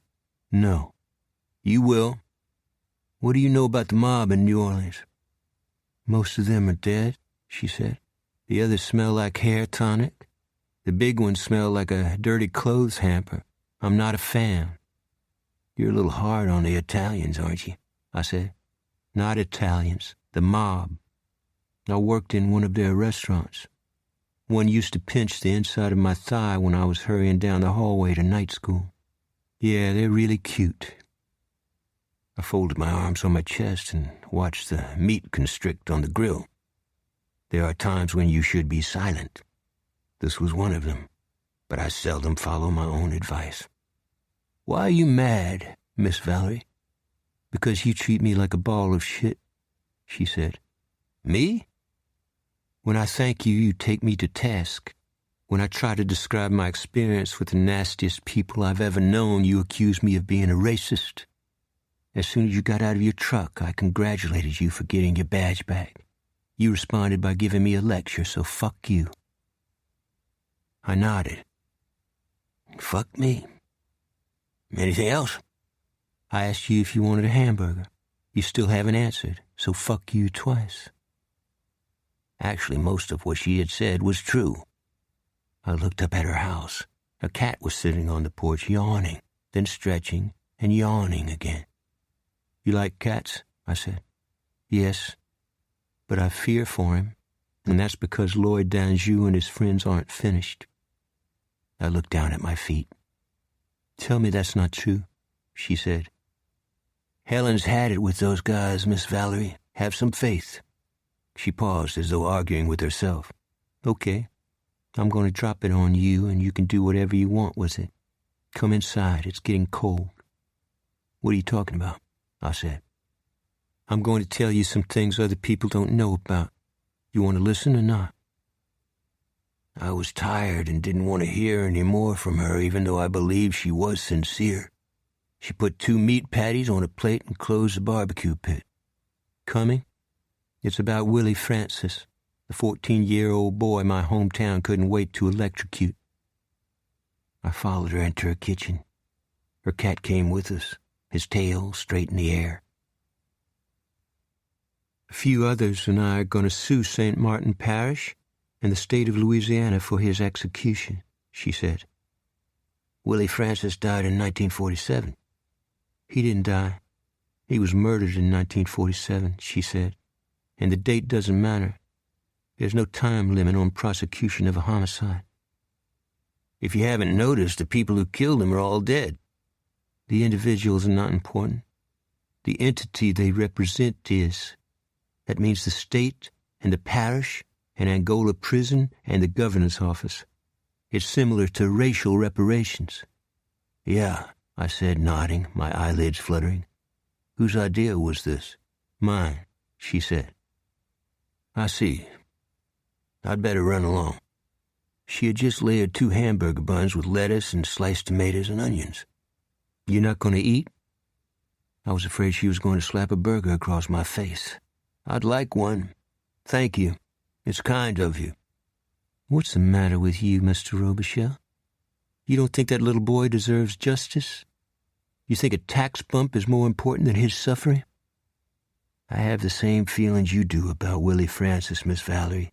I don't like the way you're talking to me. Too bad. I'll give you some more to brood on. When we finish, those pitiful pinheads in the state legislature will beg to make a settlement. And I'll tell you something else. They'll put gold bars in our hands. They'll get the gold bars from Fort Knox? No, she said, courtesy of Jefferson Davis. I was pretty done with the conversation. Her cat was sitting on the drain board, its seat flattened to the surface with the same kind of nonchalance my animals had. You surely have a nice home. You should bring your cat to visit mine. I'll have that hamburger another time. Everything I've said here is the truth, Mr. Robichaux. I know the risk I'm exposing myself to. The suit could possibly bankrupt the state, and the possibilities with President Davis's hidden wealth are enormous. I'm sure you're right, I replied. You don't believe me? Who am I to judge? I said. I went out the back door and walked down the wood steps into the gloaming of the day. I knew I had offended her, but I didn't know what else to do. The things she had said were dreams, perhaps the kind that suppressed people need to survive, but nonetheless dreams. Some might say my attitude was simply one of white superiority, and maybe they would be right. But I did not mean to hurt her. I got into the pickup truck and pulled the door closed. And I saw her running down the steps and into the yard, one hand holding a fat ground beef burger wrapped in foil. I rolled down the window. I could almost feel the heat in her body. She pressed the burger against my chest. Eat it. I made it for you. Be the man you are. Then she grabbed the back of my neck and kissed me hard on the mouth. I don't care what you think of me, she said, nor do I care about rules. Life's too short, Mr. Robichaux. I can rip the ass out of an elephant. I don't care what people think of me. Then she pressed my head to her breasts. I was a little dizzy for a while as I drove away on the 2-lane back to New Iberia, even swaying back and forth across the yellow stripe. Then I was safely in my driveway, the hood ticking with heat, the clouds purple and about to burst. I wondered if the world was mad or if I was, and rather than brood on the question, I decided I would take a pair of scissors and snip away the last 20 minutes of my memory and let it blow away in the wind and never mention it to anyone. Then lastly, I looked at the heavens and said, God bless all your children, sir. You surely created an unusual bunch. Chapter 14. It rained all night, flooding East Main and all the yards up to the steps. Then the sun came out, and I went back to work at the department, my shield hanging on my belt, the handshakes, thumbs up, and winks more visible than I wished. Valerie Benoit was right. Lloyd Danjou had a long memory, and so did his buds. Oddly, I think Danjou caught the drift of my colleagues and, at least for the time being, had decided to shelter in place. He opened my office door without knocking and leaned inside. I got no beef, Robo, he said. Just keep Goldilocks out of my face. Can you accept that? She goes her own way, Lloyd. Yeah, right on your dick. He closed the door silently. This is why Clete Purcell says that trying to reconstruct white trash is like trying to mix shit with mashed potatoes.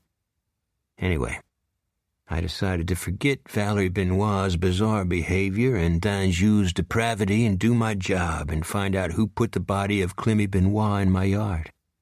Right now, the investigation had produced virtually nothing. A second homicide, the murder of Tommy Driscoll with a chainsaw, might or might not have a relationship. More problematic, it was out of our jurisdiction. At the center was Jerry Carlucci, primarily because he had been a festering boil since he came home from Vietnam. The image of an M60 cutting down children and old people from a helicopter would not go away from our community. Cajuns with no knowledge of foreign events literally fled from a grocery or movie line when they found themselves next to him. But Jerry was like Shakespeare's Prince of Darkness, always a gentleman, and avoided violence if he could, which made me wonder why he had rained down pool balls on the handyman Boone Hendricks. The other figure in the investigation, the more disturbing one because we had actually seen him, was the man whose hair was filled with sticks and his face sown with warts and sores, his shoulders humped with a great weight he seemed to carry. I did not like to think about these things in my solitude. If you stay in law enforcement, you think less and less in terms of individuals. You begin to see an aggregate. It's like a whale plunging among the waves and the depths and its own wounds in a dark sea. Rusty harpoons and infection dripping from its sides. Its eyes blind, its sperm mixing with the wave's foam. A pod of calves birthed dead upon arrival before they ever saw light. Oh, I know that's a sickening depiction of the world I live in, but it's there. Those who step willingly inside its circle rarely come out. Ask them, either the cops or the criminals. Don't believe the shuck that's passed on to the public. At 2:14 p.m., Valerie knocked on the door with one knuckle and opened it. "Can I come in?" she said. Now?" I said. What I really meant was, "Can you come back a year from now?" "I pulled everything I could on Elton Foote," she said. "Want to talk about him?" I hooked one leg over the arm of my chair and hung my foot over the wastebasket. "I'd love to." She had done her homework and then some. Foote's sheet went back 35 years when he set a garbage can afire in the Britannia Theater in New Orleans' Garden District.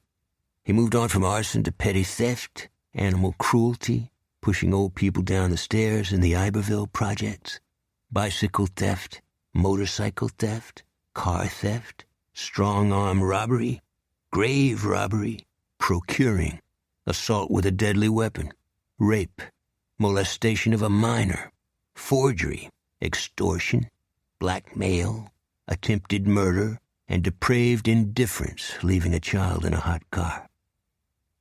I finished thumbing through the inch-thick stack of material she had clipped on a writing board and set on my desk. "You got all this done today?" I said. "It wasn't a big deal," she said. "Got any idea where he is?" "Right down the bayou in that trailer slum by the Jeanrette drawbridge." "How do you know?" "A couple of tips, plus I drove down there." That was a warning. She had gone out on her own without checking with her partner. "I thought Foote was pretty well off for a criminal," I said. "What's he doing in that place?" "Getting his ashes hauled." "Are there any warrants on him?" "No." "Then we can't do anything," I said. She was sitting in front of my desk. She placed her hand on it. "Foote doesn't need to know that." "This guy's been con-wise for probably 90% of his life, Valerie. Who's the woman he's with?" "He has 2 or 3. I think he's transporting them to some hookup situations in New Orleans. Rich guys who want to fling out on the Gulf." "Did you see any connections with Jerry Carlucci?" "I don't have to," she replied. "What do you mean?" "Carlucci is in everything." "Really?" I said. "Why are you holding back, Dave?"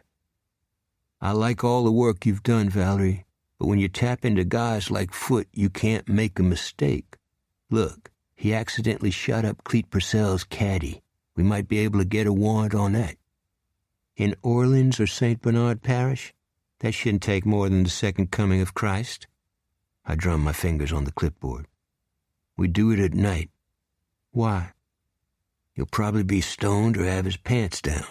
That's why criminals are criminals. They're stupid. You want to check out the toys? Another warning. I pulled on my ear. Didn't catch that, I replied. What she meant was tear gas, beanbags, stun guns, tasers, slapjacks, retractable steel batons, flash grenades, and shotguns. These are the kinds of things that supposedly give police officers latitude when dealing with dangerous people. The shotgun's visibility can be extremely effective. Or sometimes a couple of cans of beer and a pack of cigarettes can do the same thing. But I said none of this to Valerie and instead checked out an unmarked vehicle and drove to Popeye's on the 4-lane and ordered a bucket of fried chicken and mashed potatoes. The last spark of the sun was gone when we arrived at the drawbridge on the edge of St. Mary Parish, which before the Civil War had a population that was 77% enslaved. Valerie had said nothing about the food I had bought. The bucket was sitting in a bag on the floor. Take a piece if you want, I said. Is this how you treat who you think are simple-minded people? Up ahead was a line of live oaks next to the bayou and 3 antebellum plantations whose porches were lit with carriage lamps. On the other side of the drawbridge was a trailer park filled with clotheslines, burning trash barrels, and trailers that leaked rust from all the seams.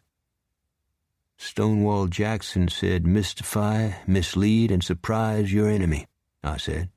"Oh, good, that clears it up," she said. "From such a grand person, too. How many slaves did he own?" "None, to my knowledge," I said, and went around a pothole in the road. "You know the worst thing you can ever do as a cop, Miss Valerie? Please, I can't wait. To kill somebody when it's not necessary. You live with it the rest of your life. Night after night, unless you're pathological." I could feel her stare on the side of my face. "You did that?" she said. "In Vietnam. A sapper was caught in our wire. I thought he had a potato masher. It was a can of food he probably took from a French plantation.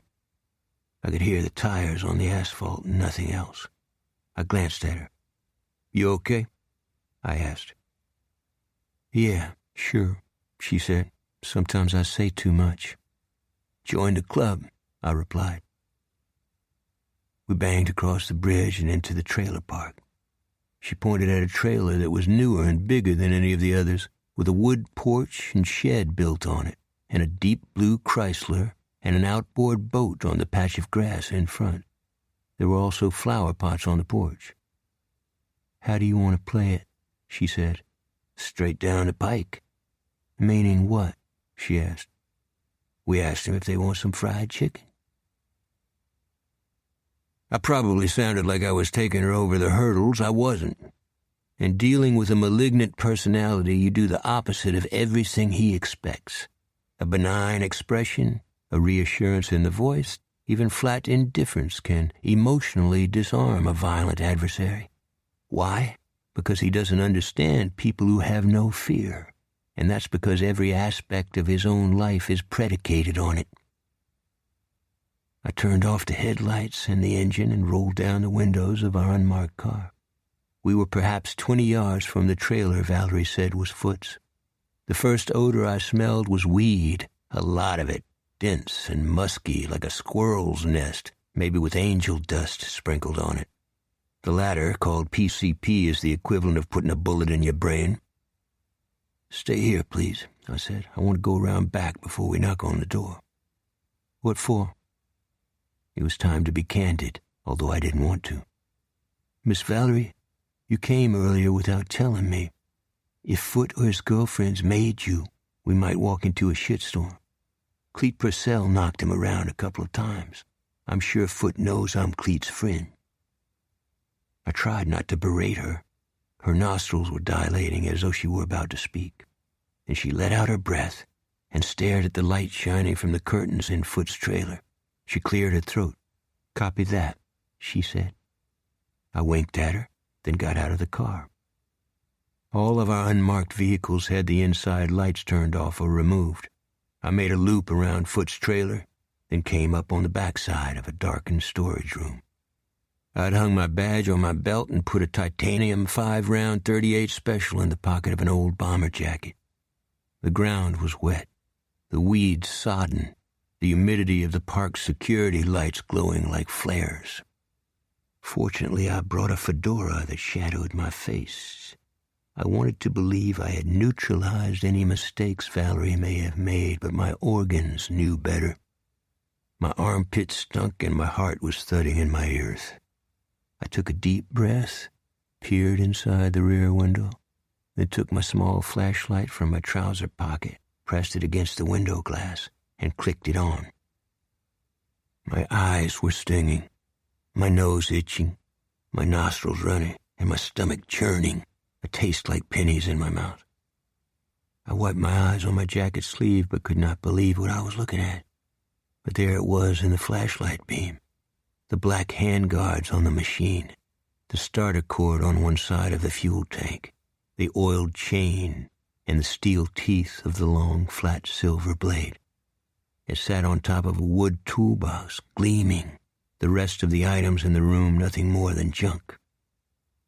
I clicked off the light and stepped back from the trailer as though I could rid my mind of what Tommy Driscoll's last minutes on Earth were like. A wave of nausea went through my organs, and I shook all over and felt my eyes water. Then I spat between my legs into the weeds and wiped my mouth with my hand and walked unsteadily back to our car. Before I opened the door, I could see the apprehension in Valerie's face. "He's got a chainsaw in the back of his trailer," I said. "We're on the edge of screwing up its evidentiary value." She started to speak, obviously confused. "We can't discover the chainsaw without a search warrant, got it? We didn't see it. We didn't talk about it. We are the dumbest, deafest people on Earth. Look at me." "We can't call a judge?" "No. We're going to slide out of here, call Helen, then go home and go to sleep. Tomorrow's Saturday. We'll find a judge then, or maybe we'll have to wait till Monday. You okay with that?" "Yeah," she said. "Did I fuck this up?" "No, you didn't," I replied. "And stop using that language." "God, you're weird," she replied. Just as I pulled on the driver's door handle, a man opened the front door of the trailer. He was bare-chested, and his feet bare, too. "Who's out there?" he said. I'd heard about Elton Foote, but had never seen him. He looked part Indian and part black, and wore sweatpants below his navel, his abdomen and chest greasy and plated with muscle and blue tats. His whiskers were silver, as stiff as wire. His hair braided so tight it looked like hard snakes. He stepped out on the wood porch. I could see some women behind him, like rag dolls on the furniture. I said, "Who's out there, motherfucker?" I picked up the sack with the bucket of chicken and mashed potatoes inside and put my hand on Valerie's arm. "I'm going inside," I said. "Stay out here. That will keep him uncomfortable and off guard. Then get on your phone and try to find Helen or a judge.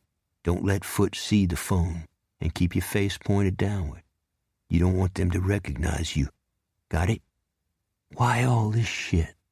"Shut up, please." "I think this is a mistake," she said. I wanted to hit her. I walked up on the porch, my right arm curled around the Popeyes bucket. "What's the haps, Mr. Foote?"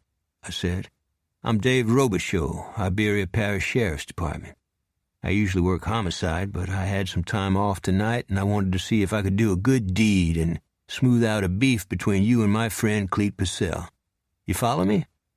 "No," he said.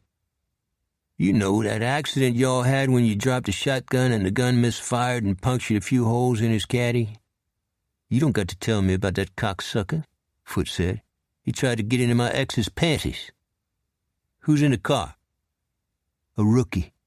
Affirmative action. Know what I mean?" I replied. He stepped farther out on the porch, indifferent to the cold. "Y'all want to see affirmative action at work?" he said. "Come out here." He looked over his shoulder at 3 women in the small living room of the trailer, seeming as though they were going somewhere. None of them moved or spoke. One was looking at a television set stacked on an icebox. Another sat on a lopsided stuffed chair, one leg over the chair's arm, her mouth open, staring at me, stoned out of her head. The third was wearing a sundress, apparently with little or no undergarments. Her hair was dyed a deep, dark red. "You got to excuse them," Foote said. "We've been meditating. You're the one called Robo, aren't you? You got a taste for Jack? Beer back?" "You could say that," I replied. "You want some fried chicken?" He rubbed his chin with his thumb, pushing it hard against his whiskers. "You on a pad?" "Why would I come to a rat hole like this to get on a pad? And oxy sales are booming. Not that I go near it." "Here's the gin," I said. "Cleet Purcell is my friend. He took your shank and beat the shit out of you with a condom machine. I've got your shank in my vehicle and will be happy to give it back to you. But that means you give up your grievance against my friend Cleet. I know you're a rep. I'm not knocking you. I just don't want my friend hurt. You diggy-voo on that?" "You read those lies about torture?" he said, his eyes lighting. "Yeah, I thumbed through it," I replied. "It's interesting material. You could write a book. Maybe put it on the side of the Goodyear blimp." He lifted one arm and smelled himself. "I like that about the Goodyear blimp. But take the shit out of your mouth and tell us what you want." "Somebody dropped an overdosed dead girl in my backyard. She also had a guitar string twisted around her throat. She was also naked. You know why anybody would do that?" He shook his head. "There's some very low-class people getting into the neighborhoods these days. It's probably something like that." "Can I come into your trailer or not, Mr. Foote?" He thought on it. "What the hell?" he said. I closed the door behind me and set the bucket of chicken on a heavy wood table that looked like it was stolen from a public park and sawed in half. The woman with the dark red hair placed paper plates on the table, then looked at Foote as though asking for permission. Foote lifted his hand, and the 3 women started eating. "How about I get you your switchblade?" I said. "Did I ask you for it?" he replied. "No." "That's because it's not mine," he said. "Secondly, I got no knowledge about a fight with Cleet Purcell or hitting somebody with a rubber machine or firing a shotgun at his car. Like I say, he tried to grope my ex. I reported him to my P.O., and that was that, Detective Robo." "Just call me Dave." "Whatever," he said. "Want to sit down?" "No, thanks." "I think you should," he said. "You look like you worked a hard shift." "I'm fine." "Did you pull my jacket in Angola?" "Yeah, it was the usual grind." "What's that mean?" "Bleeding heart behavioral stuff. You were left in your dirty diapers. You were rejected by your parents. You were sexually abused. The kind of social worker drag you hear about in all orphanages." His jawbone was flexing, the women now looking guardedly at one another. He worked a crick out of his neck. "All orphanages, huh?" "Hey, I'm not laughing at you," I said. "What I'm saying is you're an exceptional guy. You didn't let the past drag you down. You're a mainline. You've worked for the mob. The greaseballs don't hire just anybody. I bet you've worked for Jerry Carlucci." "Jerry ain't no greaseball," he said. "If I was you, I wouldn't be calling him one either." "Yeah, but you've worked for him, right?" "Sit down," he said. "Have some of your own chicken." "Did you hear me?" I asked. "What do you care if I work for Jerry Carlucci?" he asked. "He's got bad karma. He enjoyed Vietnam. He's a baby killer. Why get his stink on you?" The woman watching television turned it up louder. The other 2 women were eating with their hands, not using a paper towel, their eyes dilated with fear, their lips and fingers greasy. "Why won't you sit at my table?" he said. I'm starting to take this as an insult.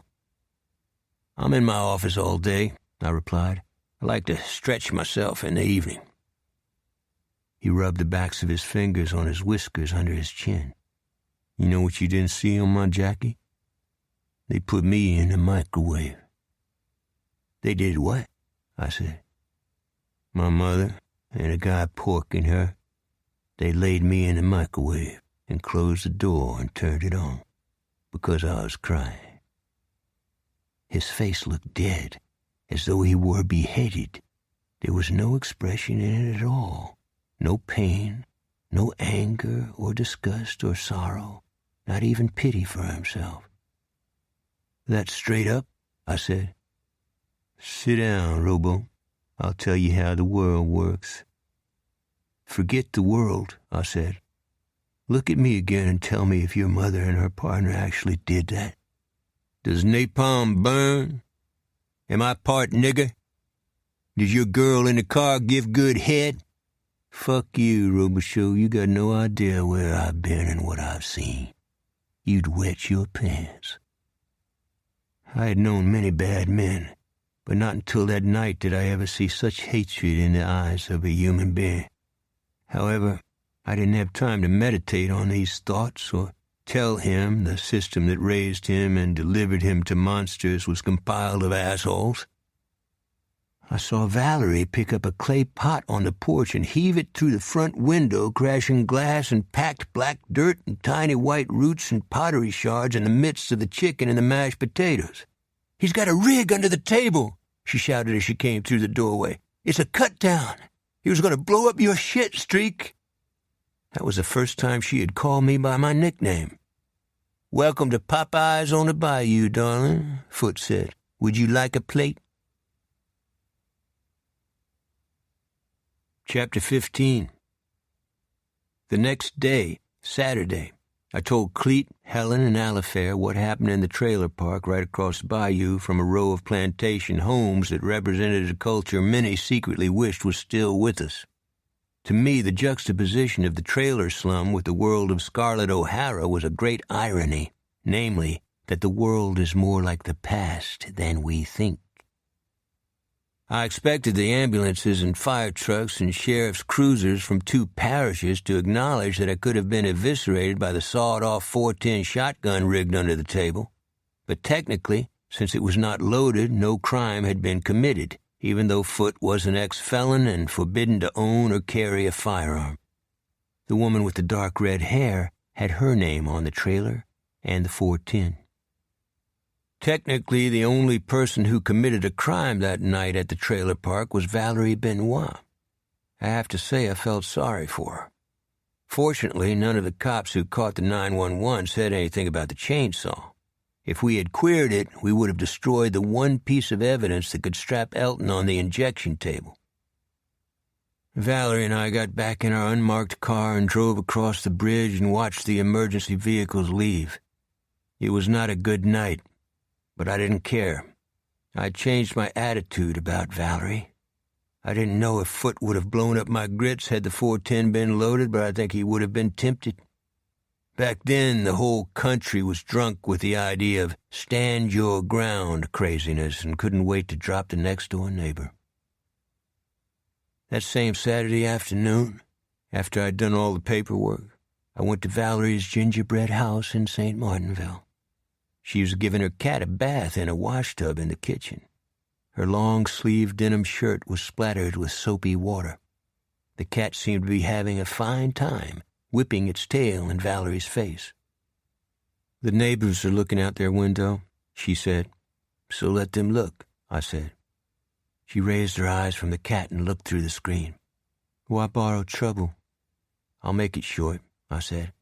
I owe you a big one. I also owe you an apology. No, none of that. I mocked your remark about Jefferson Davis's gold. She gave a short shrug and smiled. You're serious about it? I said. Yeah, she said. I've seen some of the coins. You're kidding. When I get finished with my kitty, I'll show you a couple, she said. Supposedly it was buried in Georgia, I said, right before he was captured. No, We buried it right here, in a graveyard. But the salt water ate away the root system and took the dirt out to sea. Go on. I found some things, but that's all I'm saying. She made a motion like she was twisting a key in her mouth. She had me hooked. Maybe it's built in all of us. We want to believe the earth offers a treasure rather than just a hole where darkness and cold and worms await us. I'd sure like to see those coins. Okay, she said, drying the cat in her hands. One other thing, Miss Valerie? Yes. You're brave. She tried to shake it off. That's nice of you. No, ma'am, it's not nice. It's the truth. She looked up in my face, a private thought taking her somewhere else. Then she blinked and seemed to come back into the room. Follow me, she said. I walked behind her into her bedroom. She kept a nice house, like most former military personnel do, except she had photos on most surfaces, and in them were girlfriends, high school ceremonies, children swimming in the Gulf, a play rehearsal, and an old theater in New Orleans. None of the people wore working-class clothes. Most of the photos looked posed. She pulled out a dresser drawer loudly as though she were angry or trying to distract me. She probed inside a pair of socks and removed 2 small gold coins. What do you think of these? They were U.S. coins minted in the early 19th century. They had no physical connection to the Confederacy, at least none that was demonstrable. I tried to hide my lack of interest. I don't know much about coins, but I bet these are quite rare, I said. You might say that, she replied, her eyes following mine, which were looking at some photos in aluminum frames. Alifair is in this picture, I said. Oh, yes, she is, isn't she? That's your drama class? Yes, she answered, her voice thinning. I looked back at another photo. Look here, I said. Alifair is not in this one, but you are, and so is Clemmy Benoit. That's your same drama class, the one in which you studied the rose tattoo. Well, yes, people came and went. Some didn't stay very long. You said you didn't know Clemmy. Maybe I did. She was younger. That was a long time ago. She was a black girl with blue eyes and tattoos on her breasts, for Christ's sakes, Valerie. You can see them in the picture. It's not your common classroom photograph in St. Martinville, Louisiana. My life went to shit for a long time. People do what they have to do sometimes. All the good thoughts and positive feelings I had acquired about Valerie in the last 24 hours were draining through my shoes. I hate a lie. I hated a lie then, and I hate a lie now. A lie never heals. It destroys your faith in your fellow man. It can be forgiven, but not forgotten. It festers and makes you resent yourself.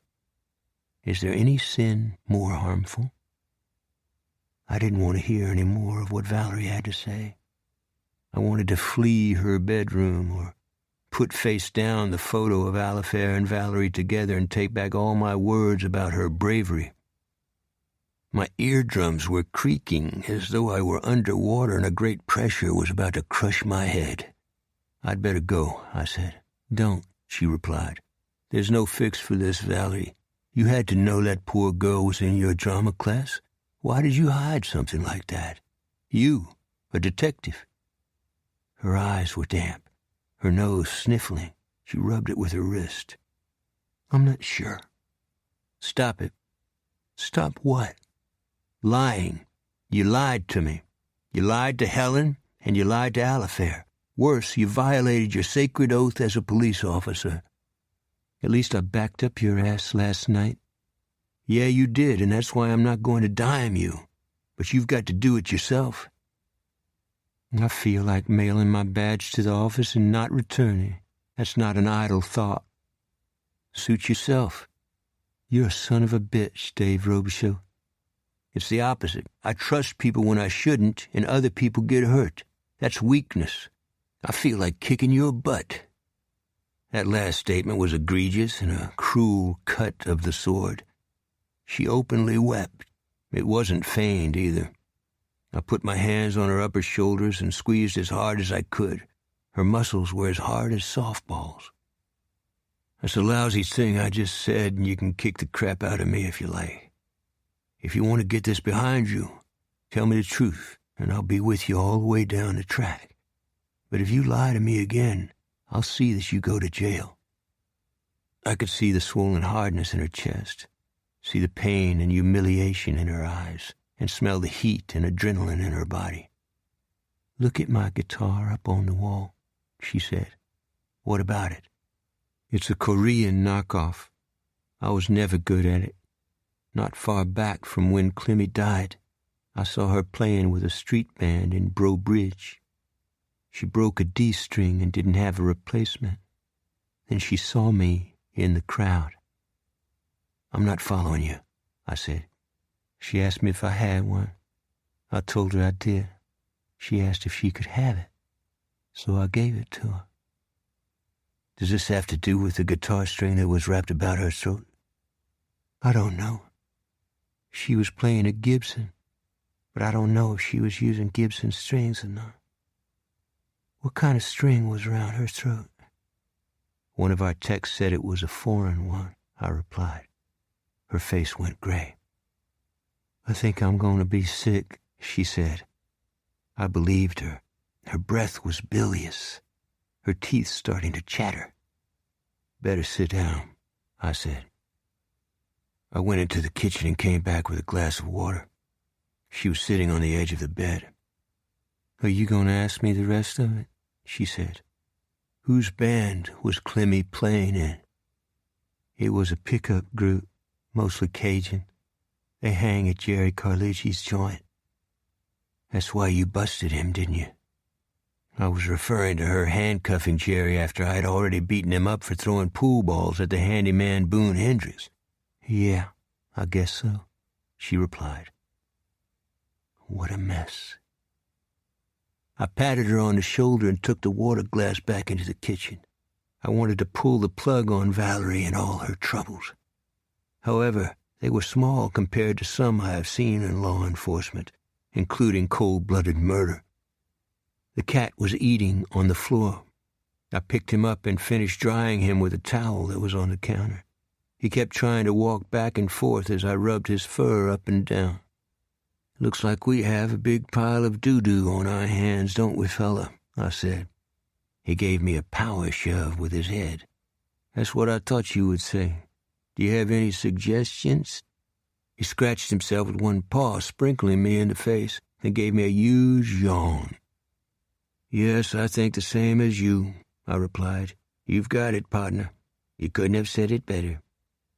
I stuck my head in Valerie's bedroom doorway. She was sitting on the bed again, looking at the floor. "I'll see you at 0800 Monday, Loot," I said. "Stomp butt and take names."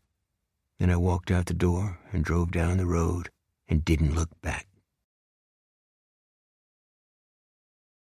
Chapter 16. On Monday, Helen and I got a search warrant on the chainsaw in the trailer supposedly owned by Elton Foot's red-headed girlfriend. Our best forensic tech, Felix Babineau, went right to work on it. He called me late that night. "I'm not done yet, Dave, but I don't want you to have high expectations," he said. I could have gotten a better booster of my spirits. "So what have you got?" I asked. "It's not wiped down with any kind of cleanser. There aren't many prints on it either. In other words, it looks brand new." "You think it's stolen?" I said. "Probably. Foot or his girlfriend didn't give you a receipt, did they?" "Nope." "Dave, I'll give you this straight up.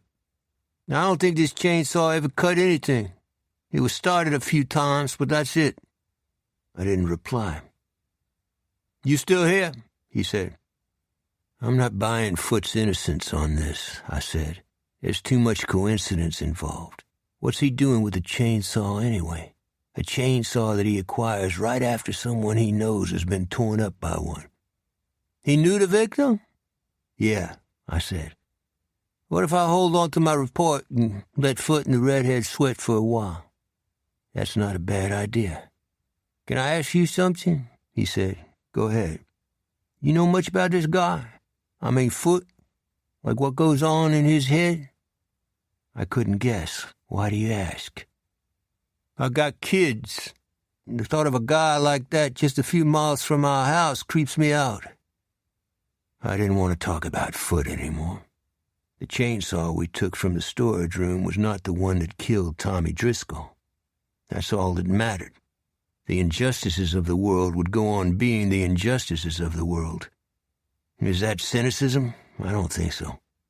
The real problem is the lizard that still lurks in us, unacknowledged, the gills still pulsating. I appreciate your help, Felix, I said. Sorry to bring you bad news. Hey, we're the good guys, I said. Yeah, he said, waiting for the rest of it.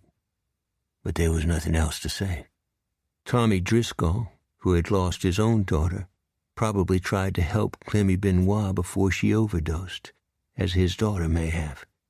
Now Driscoll was going to be packaged and shipped to a swampy reservation on the Canadian border. I wanted to jerk the starter cord on the chainsaw and shove it up Elton Foot's nether parts. I was in the living room when I had the conversation with Felix. Alifair had been in the kitchen, but had heard most of it. I heard her walk behind me. It was dark outside, and the lamp over my head probably gave me an unpleasant look. Bad news, huh? She said. Yep.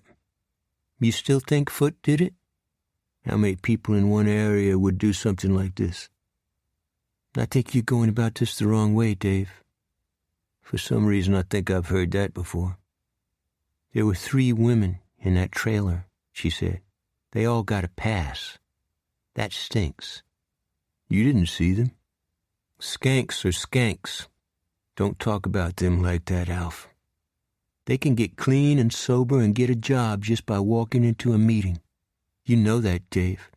Iranian women would beg to have their problems.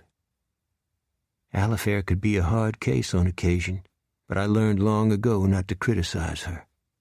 She saw atrocities in El Sal that are unthinkable, literally. Both Cleet and I have known survivors of the Holocaust who are similar. Neither of us ever makes a comment about any opinion they have on anything, lest we feel like fools. Knock, knock, she said, making a fist, tapping the air. What? I said. All 3 of those women knew that shotgun was aimed under the table at your loins. They also know Foot's history. All they had to do was step in front of you. If you don't care about yourself, Dave, care a little more about your family. To put it another way, get your fucking act together. My chair was a stuffed one, the kind that's deep and soft with a plain cloth cover on it. I pulled the chain on the reading lamp and waited for my eyes to adjust to the lack of light, then took my bomber jacket from a hook on the wall and my fedora from another hook and put on both the jacket and the hat and placed my hand on the front door handle, then casually turned around. It's drizzling a bit, but it's still a nice night, I said. I think I'll take a ride and get some fresh air. See you later, Alfie. I didn't mean it, Dave, she said. It's not a big deal. Are you going out with Cleet? I didn't answer. Don't you blow me off, Dave. I don't like that look in your eye. But I kept going and got in the pickup and headed for the wild side of life, otherwise known as Jerry's Landing. I could see the saloon lights against the black clouds above the bay and marshlands that bled into the Gulf. Undoubtedly, there were duck hunters in the saloon and a few fishermen and maybe a deer or alligator poacher. But the main interest, no matter what the patrons claimed, were the prostitutes. What's the raison d'etre for that kind of culture? Yeah, I know, it's a strange question. But the world of people who sell themselves or purchase others is far more complex than you think. Its members beckon from the shade, seemingly free of degradation and self-abasement. The paleness in their faces, The weakness in their smiles could be interpreted as a sign of harmlessness or a kind offer from someone who is just like you. However, I believe that in the unconscious, there is a disorder like a pink ether that charms the body and spirit and is cool to the touch, benign to the senses, and biding its time. Ultimately, the issue is about power and not sexuality. Watch out for vice cops, and watch out for grifters, and watch out for those who will take your soul and lick their lips when they do it. I do not mean to sound like Cotton Mather. There is nothing more repugnant than a Puritan judge when it comes to spreading misery among the innocent. The clouds were purple and black, rippling with electricity over the Gulf when I walked into the saloon. It was Monday night and half empty, a 5-piece band playing country music, the same girls working the bar every day of the week except Friday, which was family night, when Jerry put a plastic sheet over the pool table and served boiled shrimp or crawfish free to everyone in the swampland community. I took a seat in a dark place at the end of the bar and watched the band. They were good, and I wondered if Clemmy Benoit had sung or played guitar with them. I also wondered if one of them knew who wrapped the D string around Clemmy's throat. My guess was they stayed among themselves, as most musicians do. 3 minutes later, I heard somebody's cowboy boots behind me. Then a stool scraped roughly across the floor. I knew who it was, but pretended not to. "You got some nerve," Jerry said. "I wanted to see if your face had healed up," I said. "I feel bad about that, Jerry." Actually, I did, but he would never believe me. "Did you ever hear about some Confederate gold being buried in the marsh?" "Oh, yeah. That's why their money wasn't worth used toilet paper at the end of the war. Where do you get your ideas, Dave? You should go to Hollywood and be a screenwriter." "Can I have a Dr. Pepper?" "Quit playing games. You want a girl?" "How about I knock you down again?" I said. "You're no different than every guy who comes in here, except you won't admit it." "Maybe not," I said. "But here's the difference between me and you, Jerry. I believe every person in here is a better person than I am, and that's because I spent half my life as a lush." He looked into space. For just a moment he reminded me of photographs of Wyatt Earp, who in reality managed brothels and saloons. Jerry went behind the bar and put some ice in a glass, then some cherries, poured some Dr. Pepper, dropped an orange slice in it, and pushed the glass toward me. "We used to do the same things together, Dave," he said. "Remember when you pitched a perfect game against me?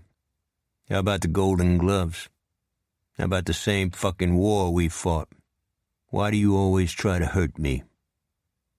"You sell dope. That's worse than a pimp." "Everybody in my places of business has got free will. If they don't like the job, I give them a sack lunch and a $50 bill. Guess what? Nobody takes the offer." "When your business partner, Tommy Driscoll, got dismembered, was he acting with free will?" "Ex-business partner." "He sent your girls home. He also tried to help Clemmy Benoit. Her body was dumped in my backyard." "How old was she? 20? 22? You're a bum, Jerry." "What if I clean you off that stool?" he said. The band had taken a break, and the girls at the bar could hear us. Some were drunk, some looked crazy. None looked normal. They made me think of kids who got on a Greyhound and didn't know what to do next. "You said you let me kick your ass," I replied. "That's right. Because you were paying for your sins in Nam," I said. "You saw and did the same things I did, you self-righteous cocksucker," he said.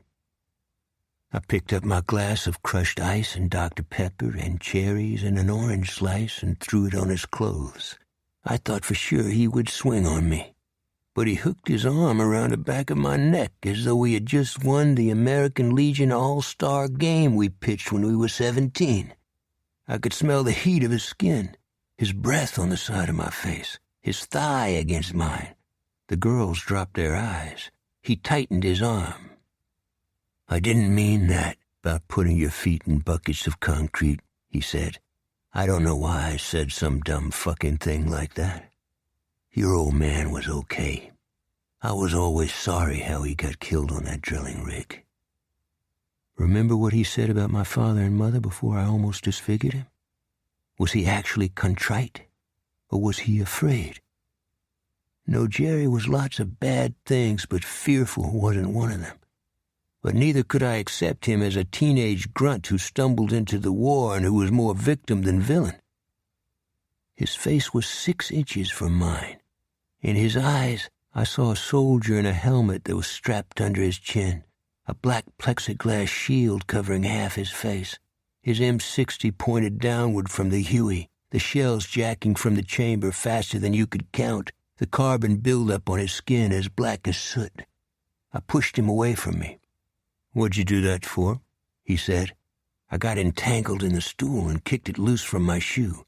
"Don't ask," I said. I felt drunk. Maybe I was. Some AAs say there's a reservoir of alcohol at the bottom of every alcoholic's spine. The band was playing again, hiding the scene I had created at the bar. The girls looked at me dumbly, their hair in disarray, their eyes crossed. Then I realized why I had come to Jerry's Landing. I wanted to find the human race, and that's what I had done. "What did I do to you, Dave?" Jerry said. "You're in me, and I'm in you," I thought, but I refused to say it out loud. "Fuck, man," he said. "I'm done with you. Don't come around here again." I went out the front door. There were pools of lightning in the clouds, like liquid gold, as though they were a reflection from the swamps and the marshes, waiting to be found. A single drop of rain hit my eye as hard as a BB from an air gun. The band was playing La Jolie Blanc, the song that always broke my heart. Chapter 17. It was 11 p.m. and raining hard on East Main when I pulled into Cleet's 1930s motor court on Bayou Teche. I ran from my pickup and banged on the door. His porch light went on. Then he opened the door in his skivvies.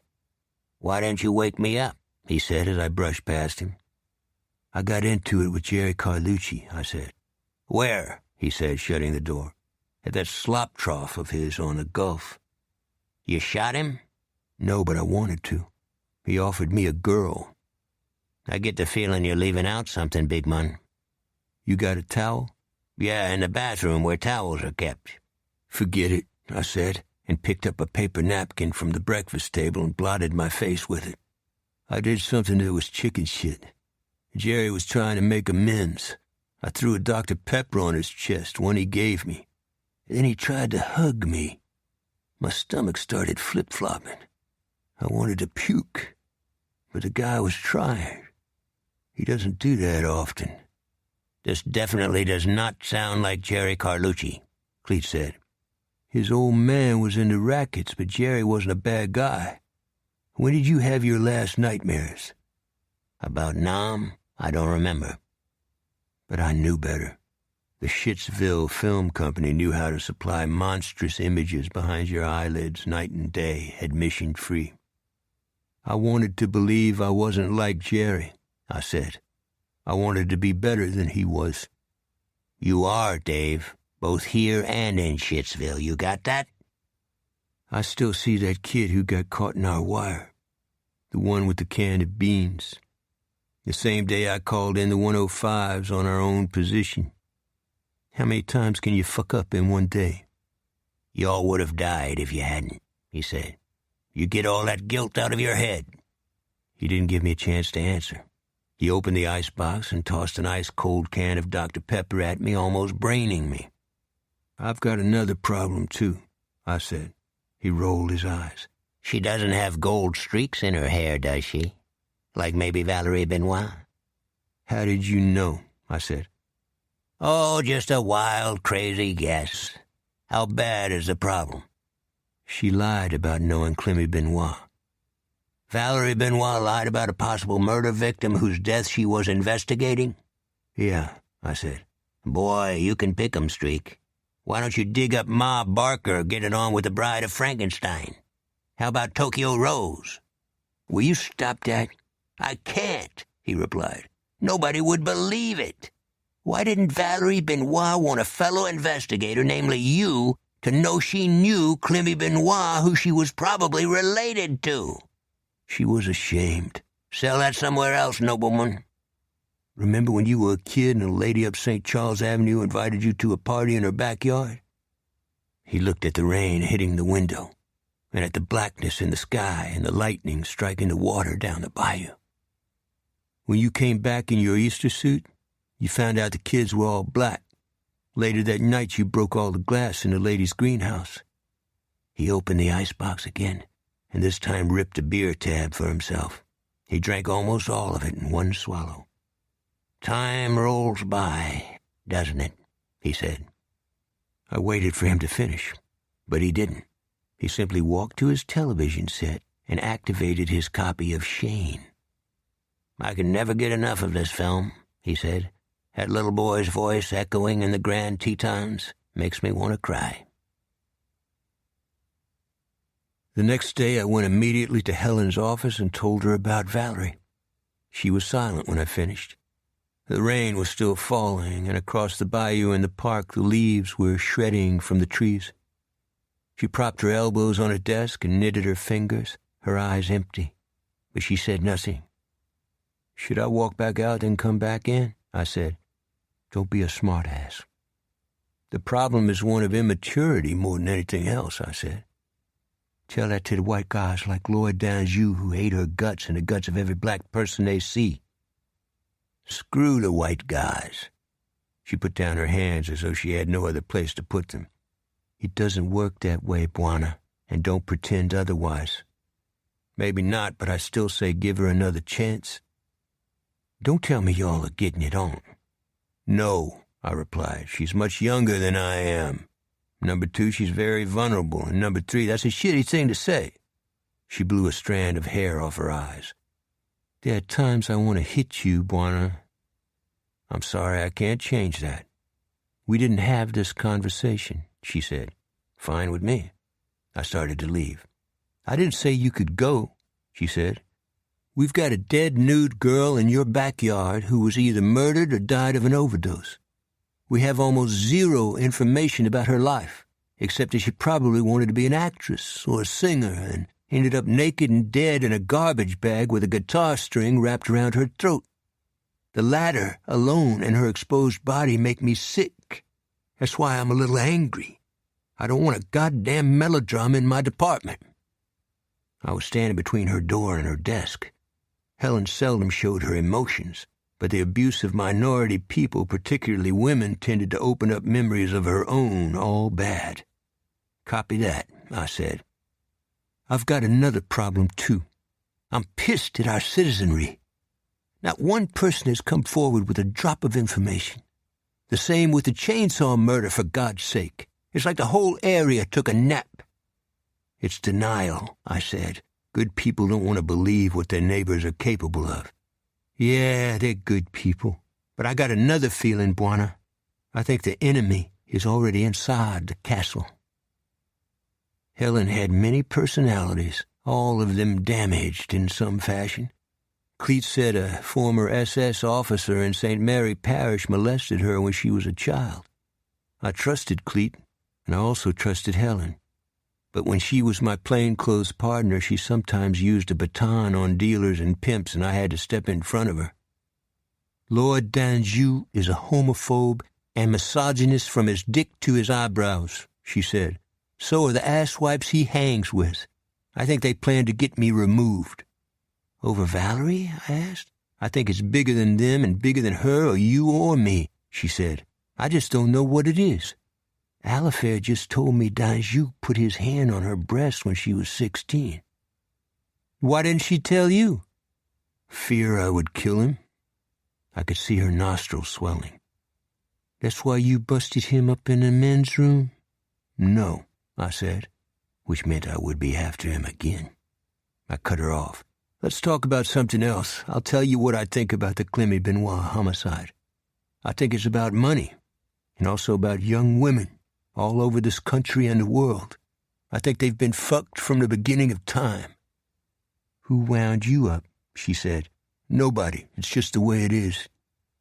How is Clemmy Benoit connected with money? Helen asked.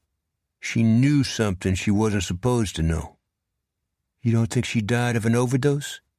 No, I think she was tortured and shot full of junk. Why didn't you tell anyone this? Because it hurts too damn much to think about it, I said. Let me explain something about police work. It isn't a science, it's a culture. We change nothing. We don't even stop crime. We punish it on occasion. Rich people seldom do time. None I know of have ever ridden the bolt to the needle. Most recidivists like the joint. Outside, they're required to work and take care of themselves. For-profit prisons are usually run by rednecks whose faces look like the back of your thumb. Guess how tenderly they shepherd their sheep. So a good cop has to be a light bearer and carry the grace of a medieval knight from a stained glass window into a subterranean world?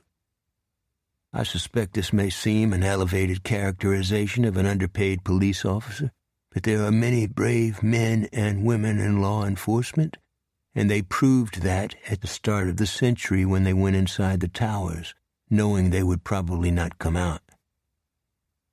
At noon, with these thoughts in mind, I drove the 10 miles on the 2-lane to St. Martinville, where I knew Lloyd d'Anjou ate his lunch and downed 2 or 3 shots with a beer back. I can't say he was a drunk, but neither could I say he was completely sober. He was one of the guys who hovered between 2 identities, one of those who rose throbbing at sunrise, his breath hot, a target in his eyes, wondering who it would be on this fine day. He liked the black district in St. Martinville. Standing at a bar, never sitting down, with one glance he could literally make a black man wither into a pool of urine. He was proud of it. I saw his unmarked car in an alley and walked through the door into a barroom where he was eating a crab burger and using 3 fingers to swig from a long-neck beer, watching a soap opera on the TV, simultaneously wiping crumbs dropping from his mouth. If he knew I was behind him, he gave no notice. "What's the haps, Robo?" he said. "You keeping it cool, Stu?" "No haps, Lloyd," I said, although I'm not too cool on the name Robo. "I can understand that," he replied, "particularly when somebody is spreading a rumor you've been out at Jerry's Snatch Patch again. You got to raise your standards, Robo." "Who told you that?" "I think it was your daughter in Bojangles. She was with some college girls, the kind who think their shit don't stink." I looked at the back of his head. He looked at me in the bar mirror's reflection. "Hey, I'm telling you the truth," he said. "Cross my heart." "My daughter told me you groped her when she was 16. He chewed slowly, his eyes lazy. He resembled a turtle with its head extended from its shell. "Must be somebody else. I don't do things like that."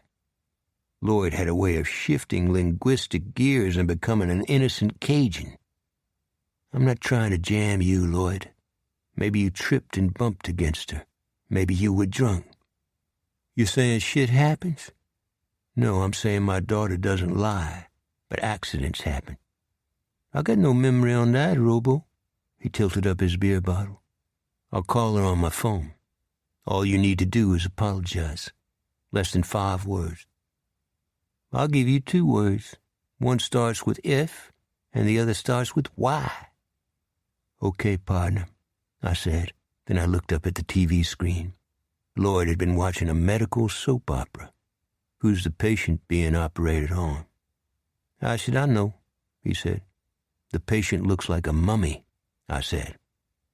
He set down the crab burger and picked up a bar rag and wiped his hands. "I heard you got clap of the brain in Saigon." "No, I tried to kill an MP and bring Cash Alley. He was a guy like you, an embarrassment to the uniform." "What?" "You're corrupt, Lloyd. Call the DEA. They've got you in their bomb sights. I'd make a deal if I were you." His eyes were clicking back and forth. I had fabricated the DEA accusation, although I always believed Danjou was on a pad. His left hand was trembling next to his burger. He took a drink from his beer bottle, the foam sliding down in a large bubble inside the bottleneck. I felt myself swallow, an old craving rising again, a longing greater than sexual desire. "What'd I ever do to you?" he said. "Nothing," I said. "You're just a bum. Don't get near my daughter. If you do, I'll take you down in public and you won't want to live around here anymore." I started to walk away. He grabbed me by my left arm. I'd had my hand on my chain and metal to keep myself from bashing his face into the bar. "What you got there?" he asked. "Is that a wire? You been setting me up?" "It's nothing you'd be interested in." "A neck chain? What the fuck are you doing?" "That's right." I opened my palm to let him see the medal that was attached to it. "You gonna beat me up with a church medal? Have you gone crazy? Because that's the word. You're fucking crazy." "It's the reason I didn't leave you stuffed in the toilet. Count your blessings, Pajo." "Pajo? What's Pajo?"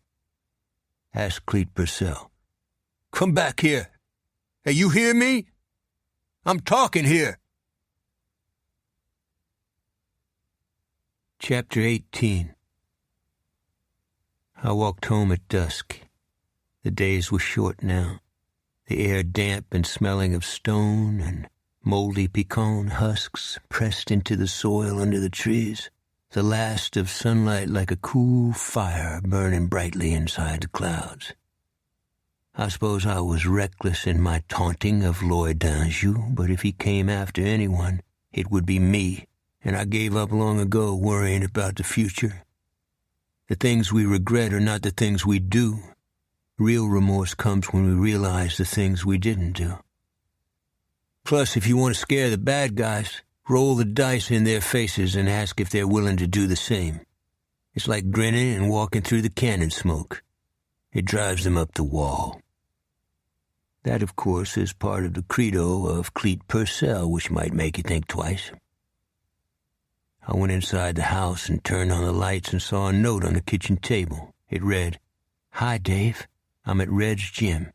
I'll see you later tonight. Love, Alifair." I was disappointed. She usually made supper, or if she didn't, she always asked if I wanted to play tennis or eat out or go to a movie.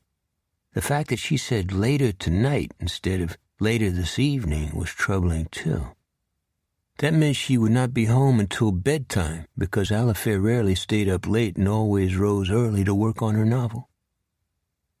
I put a frozen dinner in the microwave, fed all the pets, and delicately placed my Jimmy Rogers LP on the spindle of my phonograph and eased down the needle. His voice was one of the most melodic I've ever heard, and I will always believe he took something pure and good and achingly plaintive out of the South, even if it was a little salacious, and left it for the rest of us to be proud of. I was hoping that Alifair did not think of her visit as an obligation, but I'm afraid it was. I could feel her flashes of irritability, her long phone conversations with her friends in Oregon, her attention to small maintenance deeds in the house as though she could satisfy her conscience and then leave. I couldn't blame her, considering the emotional internment that my vocation had imposed on my family. At the same time, I needed to explain some things I never talked about. It's like the expression, "It's Vietnam, man." In La Belle Louisiane, the same applies. It's Louisiana, man. What do you expect? She came home at 10:44 p.m. I was reading in my stuffed chair under the lamp. I shut the book and set it on the little round wood table next to my chair. It was House of Sand and Fog by André Dubusse III, one of the best novels I ever read about neo-colonialism. "How you doing, Alifair?" I did not call her by any of her nicknames. "I was running a little late," she said. "Red said to tell you hello." Red was the owner of Red Larill's Health and Racket Club. Got a second? I asked. She looked through the hallway into the kitchen. I'd better get into the shower first. There's something I've never told you about the life I've chosen, Alifair, I said. I should have, because those choices had a big influence on you, for bad or good. I understand, Dave. You don't have to worry. No, I don't think you do. Nobody does. And that's because the choice is not really about police work. It's about whether you want to join the morality plays of the Middle Ages or just wait to die and see if anyone shows up. In other words, kind of like letting a cigarette burn out in an ashtray. Dave, I'm tired. How about tomorrow? I pulled the chain on the overhead lamp. Yeah, it's late. That's because it's a work day. And tomorrow will be a work day too, with little time for talking. Good night. I went into my bedroom, closed the door, and turned out the light, my pillow clamped over my head, hoping to seal out the world. A half hour later, she came into the room with a chair in her hand, put it by the bed, and sat down in it without turning on the light.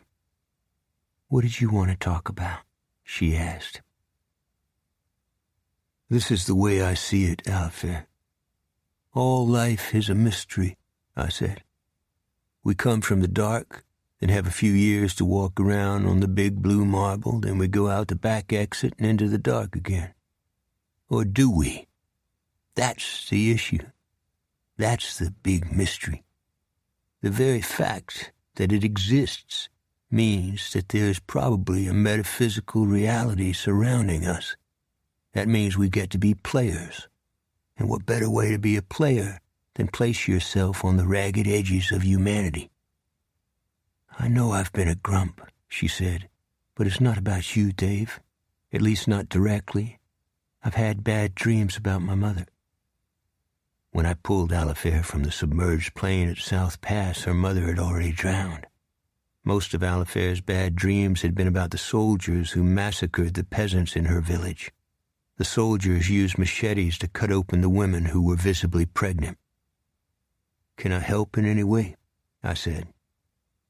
Nobody cares. They don't care about the Jesuits or the Maryknoll woman or the Mennonites. Not a word is mentioned in a church or a political speech or a school. It's like all that bloodshed in Central America meant nothing at all. I couldn't see her face in the dark, but I could hear her starting to cry. In the dream, I see the plane sliding down the continental shelf into the ocean. She's trying to reach out to me. Her dress is floating up, and her mouth is open, and bubbles are coming out of it. It's okay, Alf. Your mom is safe now. How do you know that? I feel it. I believe it. I think it was her prayers that brought me to you, Alfie. I've been mad at you because I think you're getting yourself into something much bigger than you think. I don't know what it is. It's like the world is ending. The sun is red and sinking into a black lake. Her description jerked at my heart, because as a child I had the same nightmare repeatedly. Here's the rest of my problem, Dave, she said. I have to make a choice. I've been offered a scholarship to Stanford Law. If I take it, I'll have to leave New Iberia again, and I'll force you to keep working. No, you won't, I said. Do you know what it costs to live in Palo Alto? Not really, I said. She stood up from the chair. I think I'm going to stay here. What would your mom tell you? To give up an opportunity like this? One that can help the world be a much better place? She was silhouetted against the window, one of the most beautiful young women I ever saw. Behind her, I could see the stars over City Park, cold and white against a sky that was like black velvet. Good night, Dave, she said. Then she leaned over and kissed me on the forehead. I could have sworn it burned right into my soul. The next day was Wednesday. The air was balmy, the sun golden above the live oaks, the azaleas beginning to bloom, and I decided to walk home from the department and have lunch with Alifair. Up the street, I thought I saw the truck of Boone Hendricks parked by the shadows, but I couldn't be sure. I walked across my yard and went inside and into the kitchen and looked out the back screen. Guess who was sitting on the steps and eating a bowl of cornbread and dirty rice? A brand-new rabbit hutch had been built under the pecan tree. The doors were unlatched. Our current pet raccoon and our giant tabby cat Cannonball were sitting on top of it, their tails hanging over the sides, enjoying the breeze. I lowered my voice. What is Boone Hendricks doing here? He was halfway through making the hutch before I could stop him, so I gave him something to eat. We'll never get rid of him. So what? If you haven't noticed, Mr. Hendricks has an obsession with this house or this family. He needs to find a new planet, somewhere on the other side of Pluto. You want a ham and onion sandwich? She said. Please. You didn't make one for him? He doesn't eat meat, she said. Alifair's virtues could be a pain in the neck, but if you have to be compulsive, I guess charity isn't a bad way to go. I took a pitcher of sun tea from the icebox and 2 paper cups and sat down next to Mr. Hendricks. Sir, would you mind telling me who ordered the hutch for our yard since we don't have any rabbits and our other pets don't need latching up? Sir, do you read the book of Genesis? He asked. On occasion, I replied. Have you noticed what the voice of Yahweh has to say about the 5th day of creation and the role of the animals and birds? Will you tell me what that is? That God's kingdom is one of peace, a place where his creatures will be protected, I suspect. What food was man to eat? God called it meat, but it was not the meat of birds and animals, I said. Mr. Hendricks, that's in Genesis chapter 1, verse 29, correct? Something like that, I said.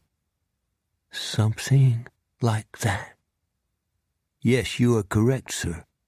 But I think the rule got modified after the flood. I'm not sure. You're a gentleman, Detective Robichaud. But beware. Of what? He was sitting no farther than 6 inches from me, bent forward, his eyes on the bayou. He was wearing a denim shirt and jeans and a denim coat, cleaned and pressed, his leather work boots oiled, hobnailed, and steel-toed. But there was a feature about him I had never seen in someone else. He looked old and young at the same time, his eyes cups of sorrow, as though his glands never aged, but his soul did. Then I took a chance. What troubles you, sir? I said. It was an invasive question, at best a condescending one. If he struck me, I would not have blamed him. But he remained stone still, his bowl perched on his knees, his face as sun-browned as a tobacco leaf, fixed on the children playing in the park across Bayou Teche. Did you hear me, sir? I said. The pre-death of a child is wrong. It goes against nature. Don't let this happen to you, Detective Robichaud. What are you saying, partner? I asked. He dipped his spoon in his dirty rice and lifted it to his mouth, not one kernel dropping from the spoon. Then he chewed slowly, his mouth closed, his eyes vacant. Mr. Hendricks, I need an answer from you. He picked up the paper cup I had given him and drank half of it without blinking or seeming to hear my voice. I got to my feet. How much do I owe you, sir? Nothing. We're cash and carry here, I said. Are you listening? Don't talk craziness about my family. 3 is a magical number, he said. It runs through religions, in works of art, in dramas, in all forms of unity, except one. I don't want to hear this, Mr. Hendricks. Over and out. You got it? You have to listen to me. They steal our youth. They take their young hearts and plant them in cemeteries before they ever had a chance to know love. I took the paper cup from his hand and threw the iced tea in the flower bed. I'm sorry, but you need to leave. He set the bowl of cornbread and dirty rice on the step and rose to his feet. He seemed taller and bigger than he had been. I waited for him to speak, but he didn't. He reached out and lowered his hand on my shoulder and squeezed it. Get your hand off me, please, I said. Thank you for your food. Thank you for your manners and for your daughter and for all the animals you protect. Is that why you don't eat meat? I asked. The animals protect us, detective, but we do not do that in turn. We're destroying the earth, sir, and you know it. I went inside the house, wrote a check for $50, and went back outside to give it to him. Of course, he was gone. After I ate lunch with Alifair, I went to Cleet's office on Main by the old Evangeline Theater and the drawbridge next to Burke Street. By afternoon, his waiting room was littered with orange peelings, soiled Kleenex, candy bar wrappers, spit cups, greasy lunch sacks, and even fingernail parings. I'll let the reader imagine what the restroom looked like. I went into his office and asked for 5 minutes. Close the door, he said. I told him about Boone Hendricks' visit. What can I say, big man? He replied. He's probably a decent guy who left his bread in the oven too long. Then I told him what Alifair had said the previous night, her angst about her drowned mother and visions of a red sun descending into a black lake. Yeah, what do psychiatrists call that? World destruction fantasies or something? Except the Cuban Missile Crisis wasn't a fantasy. Yeah, he said, sticking a lollipop in his mouth. Yeah, what? Shit stinks, he said. Take that out of your mouth, will you, please? Come on, Dave. How about what happened to Tommy Driscoll? I feel I should have popped Elton Foote a long time ago. Instead, he killed Driscoll with a chainsaw. What am I supposed to do about that? Put carpet tacks in my shoes? We don't know Foote did it, I said. Count on it, he said. Thanks for the feedback. Enjoy your lollipop. Did you get it at the bank? Grab one from me the next time you're there. He pressed the heels of his hands to his temples. You're about to give me an aneurysm. Here, I said. I happen to have some aspirin. Come on, Mom. That really hurts. I had made a mistake. On Lake Pontchartrain, Cleet bulldozed a gangster's mansion into the swimming pool, but he was not only a kind man. He wept over photos of children taken at Auschwitz. Sorry, Cleet. I get frustrated sometimes. Forget it, he said. Fat chance. Chapter 19. You don't wire up Cleet Purcell. In this case, Cleet had already had 2 beefs with Elton Foote, both involving Foote's former wife. One confrontation ended with buckshot in the panel of Cleet's caddy and a slight bullet wound in Foote's foot, and the second with Cleet bashing a rubber machine across the side of Foote's head, then taking his switchblade from him. After I was gone, Cleet closed down his office early and drove down to St. Mary Parish. The sky as blue as silk, the clouds like buttermilk, wearing shades and his pork pie hat and his best sports coat, wondering if maybe Scarlett O'Hara could be watching from the homes across the bayou where Elton Foote lived. The following events were narrated to me by Cleet. That takes on a special meaning. As always, he tried to be honest, I'm sure. However, as you probably have noticed, there is a glitch in Cleet's cognitive powers, like kryptonite radiating a green glow in a dark room, or his brain might be compared to the barrel on a concrete truck, or a tornado that has vacuumed up a junkyard, or a fire hose blowing out a New Orleans casino, which he did, or the flinging of 3 pimps and porn vendors off a 2-story roof. They crashed through a tree, or otherwise Cleet would have been doing life in Angola. As he approached the Jeanerette drawbridge, he pulled in front of the antebellum homes under the live oaks and cut his engine and got out his Japanese binoculars and focused them on the trailer slum across the bayou. It was a school day, and most of the children were gone, which was good if things got out of hand. But clothes and bed sheets were hanging from wash lines all over the trailer park, impeding his vision. He thought he saw an outboard boat and an expensive new car, maybe a Chrysler, parked in front of a trailer that had a wooden porch attached to it.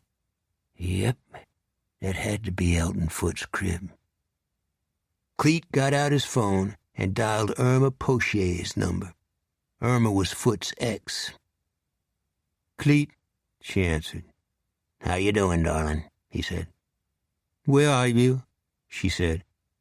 "Across Bayou Tush from the trailer where Elton lives." "Oh, shit," she replied. "Does he drive a Chrysler?" "Go back home right now." "I need a favor, baby," he said. "You don't know how much that man hates you. Nobody else ever took him down. Sometimes he ain't human." Her voice started to crack. "That's why he has to go," Cleet says. "To go? My God, what you thinking about?"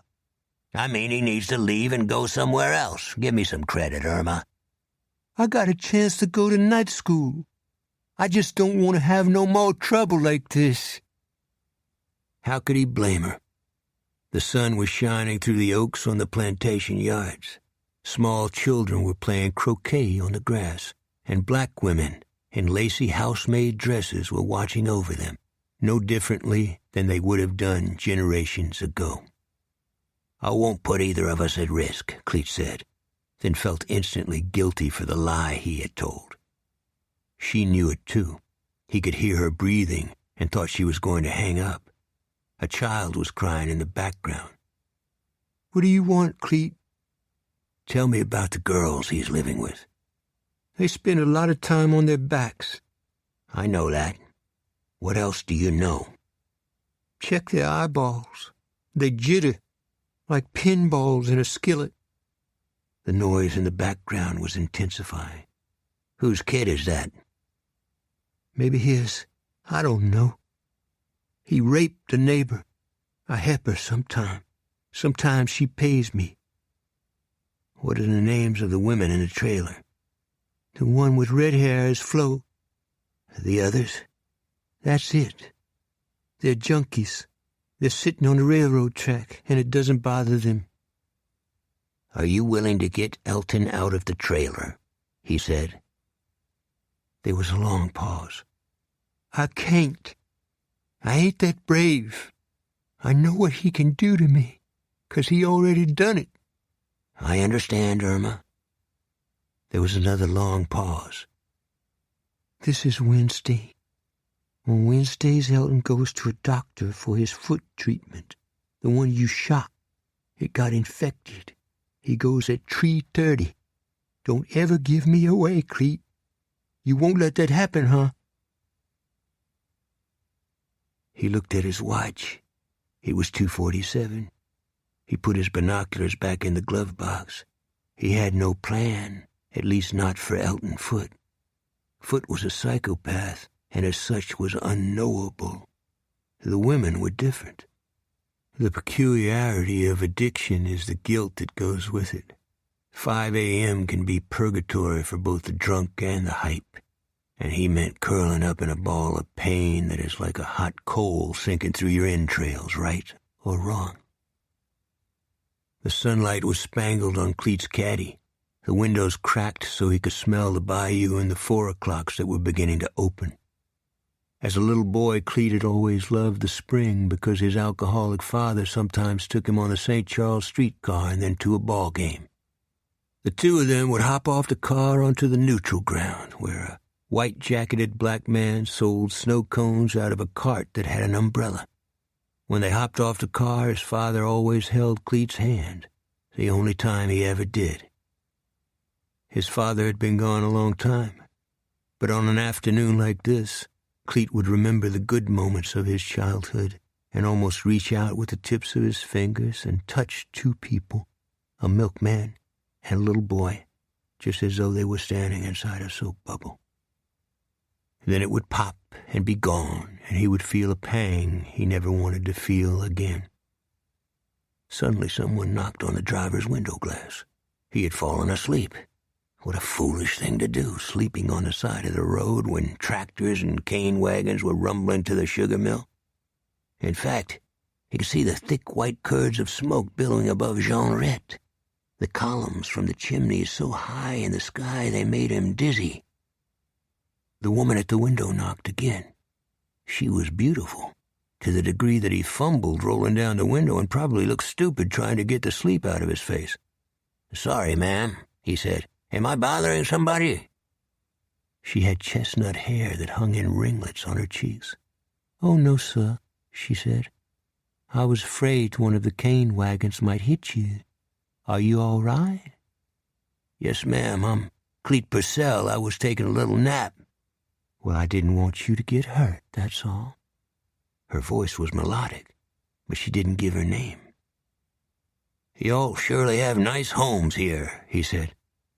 "Thank you. Are you from New Iberia?" "Yes, ma'am. New Iberia and New Orleans," he said. "It's been very nice meeting you, Mr. Purcell." "Well, you too, ma'am." But still she had not given her name. She smiled and nodded and crossed the road and walked up the lawn of a plantation home that looked soft as a wedding cake. And then she was gone. But where? Not inside, or in back, or in the front. He wondered if he had taken a shot from the pint of vodka he kept in his glove box. He turned the ignition and felt the engine start but could not hear it. A horn was blowing loudly on a riverboat, a solitary roar that was deafening, but he saw no boat. The Chrysler drove out of the trailer park into Jeanrette and took the highway to Morgan City in the opposite direction of Cleet and his caddy.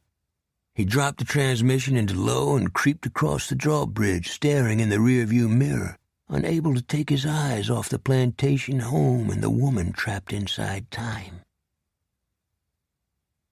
He didn't stop at the trailer park, though. He found a small floral shop on Main Street in Jeanrette and bought $20 of pink and red roses, then drove back to the trailer that was headquarters of probably the most depraved man he had ever encountered. He cut the engine, then stepped out and closed the door with one hand while holding the roses with the other. And then something happened, a drop in the barometer, a darkening of the sun, a coolness blowing off the bayou, the Spanish moss lifting in the trees on the other side of the drawbridge. He walked up on a wooden porch and tapped on the aluminum-framed screen door. A woman with dark red, perhaps dyed hair opened it. She wore a summer dress with a long-sleeved knit sweater. Freckles seemed powdered on every inch of her exposed skin. Cleet took off his hat and bowed slightly. "My name is Cleet Purcell," he said. "I'm a private investigator. I wondered if you could talk to me for a few minutes." "Your name is what?" she said. "I get the sense you've heard it before. Are you Flo?" "What about it?" She turned her head. "Hey, you guys, get this." "Y'all aren't going to beat me up, are you?" Cleet said. "Buddy, you better get your fat ass down the road before a certain party comes back." "You mean Elton?" Cleet said. "I'm sorry I missed him. I've got a gig as location scout for a film company, and I thought I might bury the hatchet and give you guys a break at the same time. How about it?" "Good try, Bubba," the woman named Flo said. "Bubba?" "Or Fatso." Cleet smiled at her, his green eyes sparkling. "You don't take in wayfaring strangers?" "You'd better huff it, Slick," she said. "We don't want trouble, and neither do you." Cleet put his hat back on. "You look like a smart lady," he said. "I'm telling you the truth. I know people who are shooting 2 films in this area. I can probably get you a little place in it. Or maybe not, but I'll try." The sky was darkening, and it was hard to see her features through the screen. "Yeah," she said. "What's to lose?" he said. "You'd be surprised." She pushed the door open. "Wipe your feet and come in. Don't stay too long." "You got it," he said. The other 2 women also wore long sleeves, which meant the veins in their arms were still usable, and they hadn't started shooting between their toes. The 2 women were younger, with a disjointed look, a flare lighting intermittently behind their eyes as though they were locked permanently in a haunted building. The shorter of the 2 younger women had a black eye. "How y'all doing?" Cleet said. But the younger women did not acknowledge him. "Do y'all know that lady who lives across the bridge?" he said. "She was on the side of the road. I've never seen her hereabouts." "Better get your business done, Mr. Private Investigator," the woman named Flo said. Cleet grinned. "Y'all don't have that shotgun under the table, do you?" "What shotgun?" Flo said. "Want to put these flowers in some water?" he said. "Honey, I hate to hurt your feelings, but as a working girl might say, it's trick, trade, or travel, okay?" He laid the flowers on the wood table, one that could be rigged to blow his genitalia out the door. "Can I be on the square with y'all?" "You didn't come here to fuck, that's obvious," Flo said. "But your time's running out, honey bunny. Do yourself a favor. Go back home." "I've seen people stacked like burned logs," he said. "I still dream about people I killed with my hands. Elton Foote isn't a human being. He's a bucket of pus. What are y'all doing with this guy? Listen, I can help you get good jobs in New Orleans. I've got a 2-story house with a patio 2 blocks from Jackson Square. You can stay there rent-free and with no personal obligations. NOPD hates my guts, but they leave me alone. Do you diggy-voo on that?" The woman named Flo smiled. The other 2 looked at her, then at each other, then seemed not to know what to think or what to do, which was a big step forward. "Maybe we'll look you up," Flo said. "But now it's time for you to boogie." "No, I don't do things that way, Miss Flo," he said. "Then what are you here for?" she asked. "And stop fucking with me." "The Iberia Parish Sheriff's Department couldn't find any evidence Foote's chainsaw was used in the murder of a guy named Tommy Driscoll, but we held on to the chainsaw just the same. I think Elton Foote, is the right guy and somewhere has left shit prints all over the hit, and that's what it was, a hit, except Dickhead likes to take his time." No one responded. Hail was clicking on top of the trailer. "The boat," the short woman with the black eye said. "What about it?" Cleet asked. The short woman's head was lowered. Cleet thought Flo was about to shut her up, but she didn't. "He went to the swamp. He took the chainsaw with it. It's out there." "Bingo." Flo raised a finger at Cleet. "That's it. Beat it." "Nobody will know where this comes from," he said. "My ass," she said. "You got my word, ladies. I was never here. Adios." There was a small yellow notepad on top of the table. He clicked his ballpoint and wrote on it, then handed it to Flo. "That's my phone number and my address in the quarter." He started to add something, then stopped. "What is it?" Flo said. "Watch yourselves, okay?" he said. "Oh, why should we do that?" Flo said. As he walked outside, he began to feel he had taken the working girls across a line. But what was he supposed to do? Let the memory of Tommy Driscoll just be a memory? "Don't hang yourself on a cross every time you do a good deed," he told himself. "Right? Fucking A, don't do that." The sky was black, veins of lightning pulsing in the clouds. a vaporous haze rising from the hail on the lawns of the plantation-era homes across the bayou. He did not expect to see the lady who had worried about him when he fell asleep in his caddy. But there she was, among the columns on her wide porch, wearing a scarlet dress, the hem touching the tops of her small feet, her skin as white as ivory, lifting her hand, saying goodbye with her fingers. Then she was still. She was like a figurine, the face heart-shaped, perfect in its lines. He wanted to drive onto her lawn. He had to grasp at his throat and almost plowed into a tree. He was shaking all over when he got home. He wondered if he had caught a cold or the flu or the old malaria mosquito blues. Yeah, that was it, he thought. He was just a little sick. He hadn't fallen through a fissure in time. He had to get those kinds of thoughts out of his head, lest he find himself under the wrong flag in a burst of cannon shells in an orange sky, his heart thumping, a woman beside him who could be Verena Davis. Chapter 20. Cleet told me all this that night. It was cold, the stars bright over the bayou, and I put some old blankets inside the new hutch Mr. Hendricks built and draped a tarp over the roof for any of the animals who wanted to use it. After Cleet finished talking, he and Alifair and I made hot chocolate, sliced up an angel food cake, and sat by the space heater in the kitchen. It's strange how those simple moments can be the best ones in your life, isn't it? But Cleet began to brood and take on once again the guilt he felt for good deeds that went bad. "You tried to help those women, Cleet," Alifair said. "Any alternative to their lives is better than what they have now. Did Foot give the black eye to the small woman?" "I didn't ask, but I suspect he did," Cleet said. "She was the only one who spoke up about the chainsaw. It's out there in the Atchafalaya swamp. God only knows where, though." "It's a start," I said. "Yeah, it is," he replied, kneading his forehead. I wanted to change the subject, but changing the subject was difficult with Cleet because every subject in his life was a cautionary tale. "Tell us about the lady in the scarlet dress," I said. I stepped in it.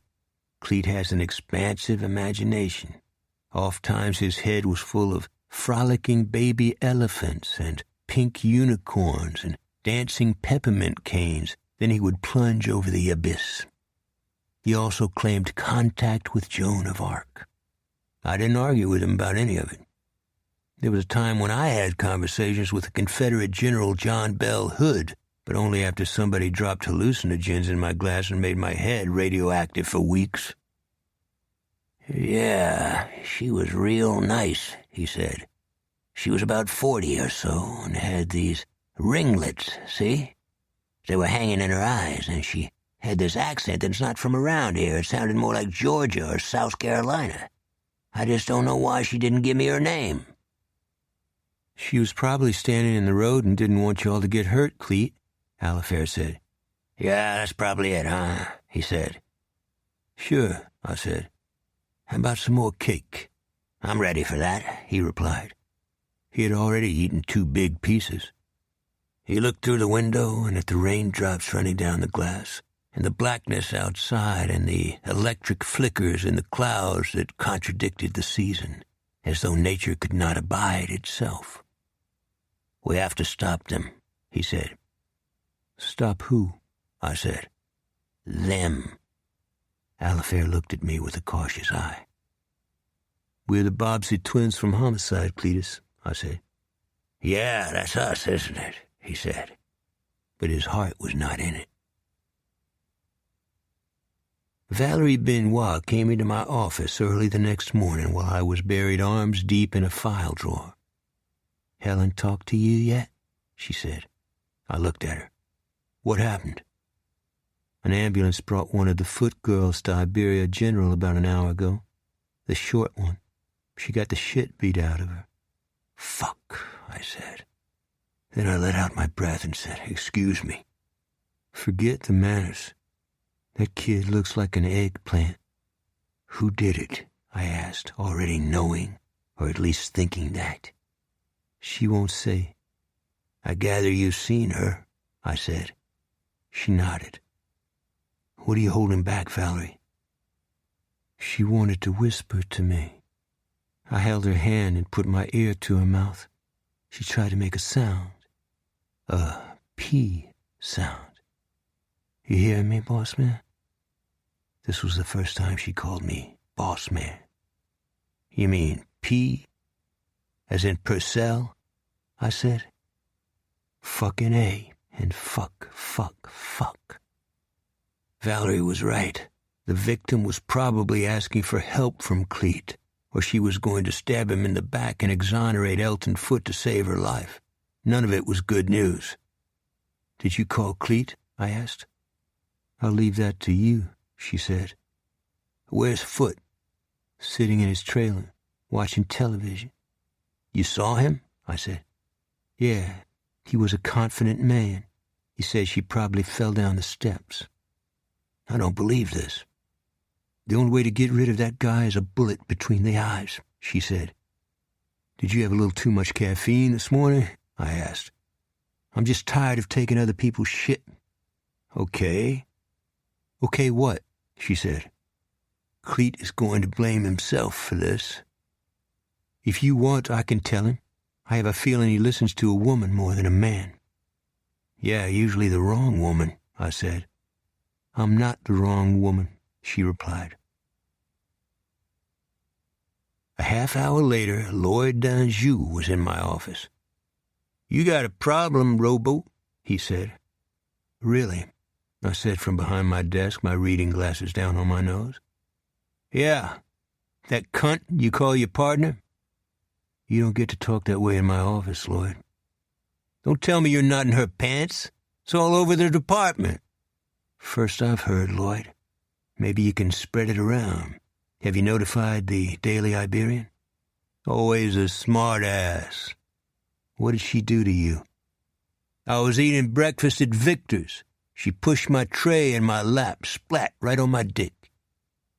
That's terrible. On a level of the Titanic sinking. The what? He said. I took off my glasses and placed them on my blotter and got out of my chair and walked within 3 feet of Danjou. I've never lied to you, have I, Lloyd? His face was frozen, his eyelids stitched to his brow, his chest barely rising. No, he said. I think you carry a succubus. You mean a demon or something? Yeah, that's what it's called. He swallowed. Why would you say that to me? Because I believe it. Now leave. He started to speak but couldn't find the words he needed. In truth, I felt sorry for him. But I also had no doubt what he would like to do to Alifair and Valerie Benoit and me. 2 hours later, I called Cleet at his office. He had already spoken with Valerie regarding the short woman who only yesterday was perhaps thinking about getting out of the life.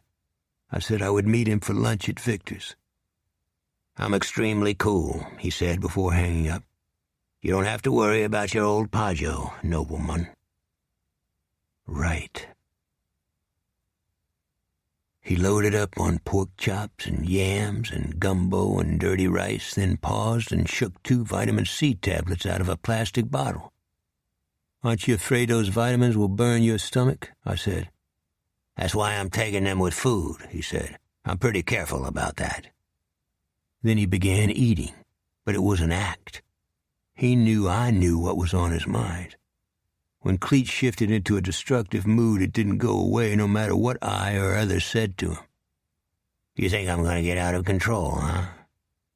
Both of us have a bad record with guys like Foote, I said. He put a forkload of dirty rice and meat in his mouth, then chewed it for a long time. Have you seen her? The girl who got beat up, I said. Yeah. Not yet. Valerie has. I wasn't allowed in, he said. Her name is Carmela LeBlanc. I ran her sheet. She's been hustling since she was 11 years old. Cleet, Helen and I will put an unmarked car on foot when we have to. You never give me any credit, he said. You want to stack Foot's time. You're smarter than that. He looked at my food tray. You're going to eat toast and a soft-boiled egg? That's it? Yeah, because I think I'm getting an ulcer, I said. Because of me? It's possible. Thanks, he said, and resumed eating and talking at the same time. What am I supposed to do? I brought those women flowers. I gave them my word. Everything was going to be Jake, right as rain, in like Flynn. Then Foot turns a tiny girl into a speed bag. I'm going to square what he did, Dave. No matter what happens to you? That bastard is going to keep killing and torturing people. You know it, too. You want that on our consciences? The issue is latitude, I said. It doesn't have to be either or. For Foot it does, he said. For Foot it means hoeing soybeans at Angola or trying to sleep in a cell on death row. Cleet would never change. His virtues were his character defects, and his character defects were his virtues. I hated the thought of him stacking time in a place like Angola, where he would probably stay in 23-hour lockdown. He put his hand on my shoulder. Don't worry, big mun, he said. On the Foot situation, I'll probably just do a little recon right now. You know, easy does it. S&S, subdued and serene. That's me. The following is what happened that evening. In a drizzling rain, Cleet followed Elton Foot's deep blue Chrysler to Lafayette in a place called the Underpass. Not far away was an old 2-story brick building that contained a pool hall and a bar and a cafe reminiscent of an earlier time, with glowing yellow shades on the upstairs windows and buzzing neon signs down below. The building was not an acknowledgment of the past, but a necessity giving temporary license to the corrupt and the depraved lest they bring their ways among the rest of us. With his binoculars, Cleet saw Foot park his Chrysler in an alley, then put a newspaper over his head and walk to the back door of the brick building, a single bulb briefly lighting his profile, as ragged as the ripped top of a sardine can, his skin yellow in the rain. Then he was inside. For the next 3 hours, Cleet kept himself awake with a thermos of coffee, twice getting out to urinate. At 1:56 a.m., he got out of his caddy and walked through the alley, past 6 garbage cans and a dumpster. The owners of the building made sure the garbage was tightly bagged and picked up regularly so as not to bother others. The building's secrets were the building's secrets. Live and let live. Yeah, but maybe Cleet might make an alteration or two, he told himself. Nothing big. So he carried an aluminum baseball bat. What the hell? There was no law against it. In fact, he was letting Elton Foot off easy from what the old school NOPD cops would do back in the days when they threw jack rollers from squad cars at high speeds near the Huey Long Bridge. Yeah, it was actually outrageous. Fuck that, he told himself, then opened his utility knife and cut the valves on all 4 tires on the Chrysler. The hallway inside the building was dim and decrepit, but clean. At the far end was a room with men sitting around a table. Cleet could hear men talking and see clouds of cigarette smoke swirling on the ceiling and hear poker chips clicking on the felt. He went up a staircase and eased down on a step and waited. The top of the staircase was boarded up, which meant nobody would bother him from above. He actually fell asleep, then awoke at 2:27 a.m., almost unaware of where he was. The card game was breaking up downstairs. He climbed up higher to the top of the stairs, his back against the boarded door, holding the aluminum bat as quietly as possible. He could see the legs of the players filing out, but did not know if Foot was among them. He heard the alley door open and close, open and close. Some of the voices were loud, others were not. He did not hear Foot. Most of the players were gone now. Then another man shouted out, "Hey, Elton, you coming for that steak or not?" "I got a little date here," Foot said. "Another time." "You're the man," the other player said. The alley door slammed. The building went silent. Cleet stood up at the top of the stairs, completely covered in darkness. "You ready, girl?" Foot yelled. Cleet could hear a door open and someone else walking. Someone who was not large. Someone who was light and maybe wearing slippers or moccasins, the bottoms dragging. "I ain't gonna hurt you, girl," Foot said. "I want the money first," a girl's voice said. "You don't trust me? I'm supposed to ask for it." "Of all the silliness," he said. "Let's go in your little place back here. What'd you say your name was? Dixie? I love the name Dixie. Yes, ma'am, I do." Then Cleet heard them walking into another room. Then a thud, one heavy enough to shake the staircase wall. Cleet went down the stairs as fast as he could, the steps fairly visible, the bat in his right hand, the rail in his left. He heard the girl's voice cry out. Then his foot slipped and his ankle folded under him. The pain was as sharp as a dry twig breaking, one that went all the way to his groin. The bat clanged down the stairs. Cleet held the rail and hopped down the stairs to retrieve the bat before Foot, who was standing in front of a small bedroom. Through a door on the far side of the card table, Cleet saw a girl sitting on the edge of a bunk bed, bent over, obviously in shock, weeping, unable to stop hiccuping, her arms clasped across her stomach, vomit on the lap of her dress. Foot grinned at Cleet. "Well, look who's here," he said. Foot got the bat and swung it against Cleet's upper arm just as Cleet collided against him. A normal man would have gone down with the weight and strength of the blow, but Cleet clenched both Foot's arms and smashed him against the wall, then on the table, then on the door jamb, then used Foot's body like a walking cane to work his way down the hallway to the back door and exit into the alley to get the Chrysler. Foot's arms were pinned to his sides, his scalp and shoulder-length hair wet with blood.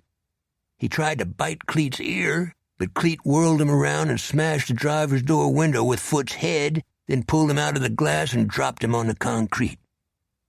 He could hear a siren not far away, a screeching one, then saw emergency lights flash by the alley. He propped himself up on the Chrysler's hood, his weight on one foot, as though he were stretching his back. Then a Lafayette police car came around the corner, the siren echoing on the bricks of the building, the tires streaking the wetness on the asphalt. "How's it hanging, you guys?" Cleet said. "Long time no see. What's the haps?" Chapter 21. Helen called Valerie Benoit and me into her office at 8:17 the same morning. She was sitting behind her desk, her hands splayed on her blotter. The sun was barely up, gaseous in the fog on the bayou, the glass in the windows cold, like someone had just breathed on them. Helen didn't offer either of us a chair. She didn't speak either. "You want something?" I said. "I just got a call from Lafayette PD," she said. "Cleet Purcell is in jail, and Elton Foot is in Our Lady of Lourdes Hospital. Foot's face looks like it was worked on with a garden rake, a heavy one, the kind you break clods with. Did either of you know this shit was coming?" Valerie shook her head. "You gonna stand there, Dave?" Helen said. "That what was coming?" I replied. "Bwana not cute. Bwana gonna have his badge in the toilet again." "Maybe Cleet defended himself," I said. "Maybe he defended someone else. Foot has it coming." She bit on a fingernail. "I can't tell you how angry I am." "Yeah, and I don't get it," I said. "You think Lafayette PD is going to buddy up with Elton Foot? Cleet is probably already bonding out." "This is not about Cleet. It's about the prostitute, Carmela LeBlanc, who was beat up in the trailer park." "What does she have to do with this?" I said. "It wasn't Foot who tore her up," she replied. Valerie and I looked at each other.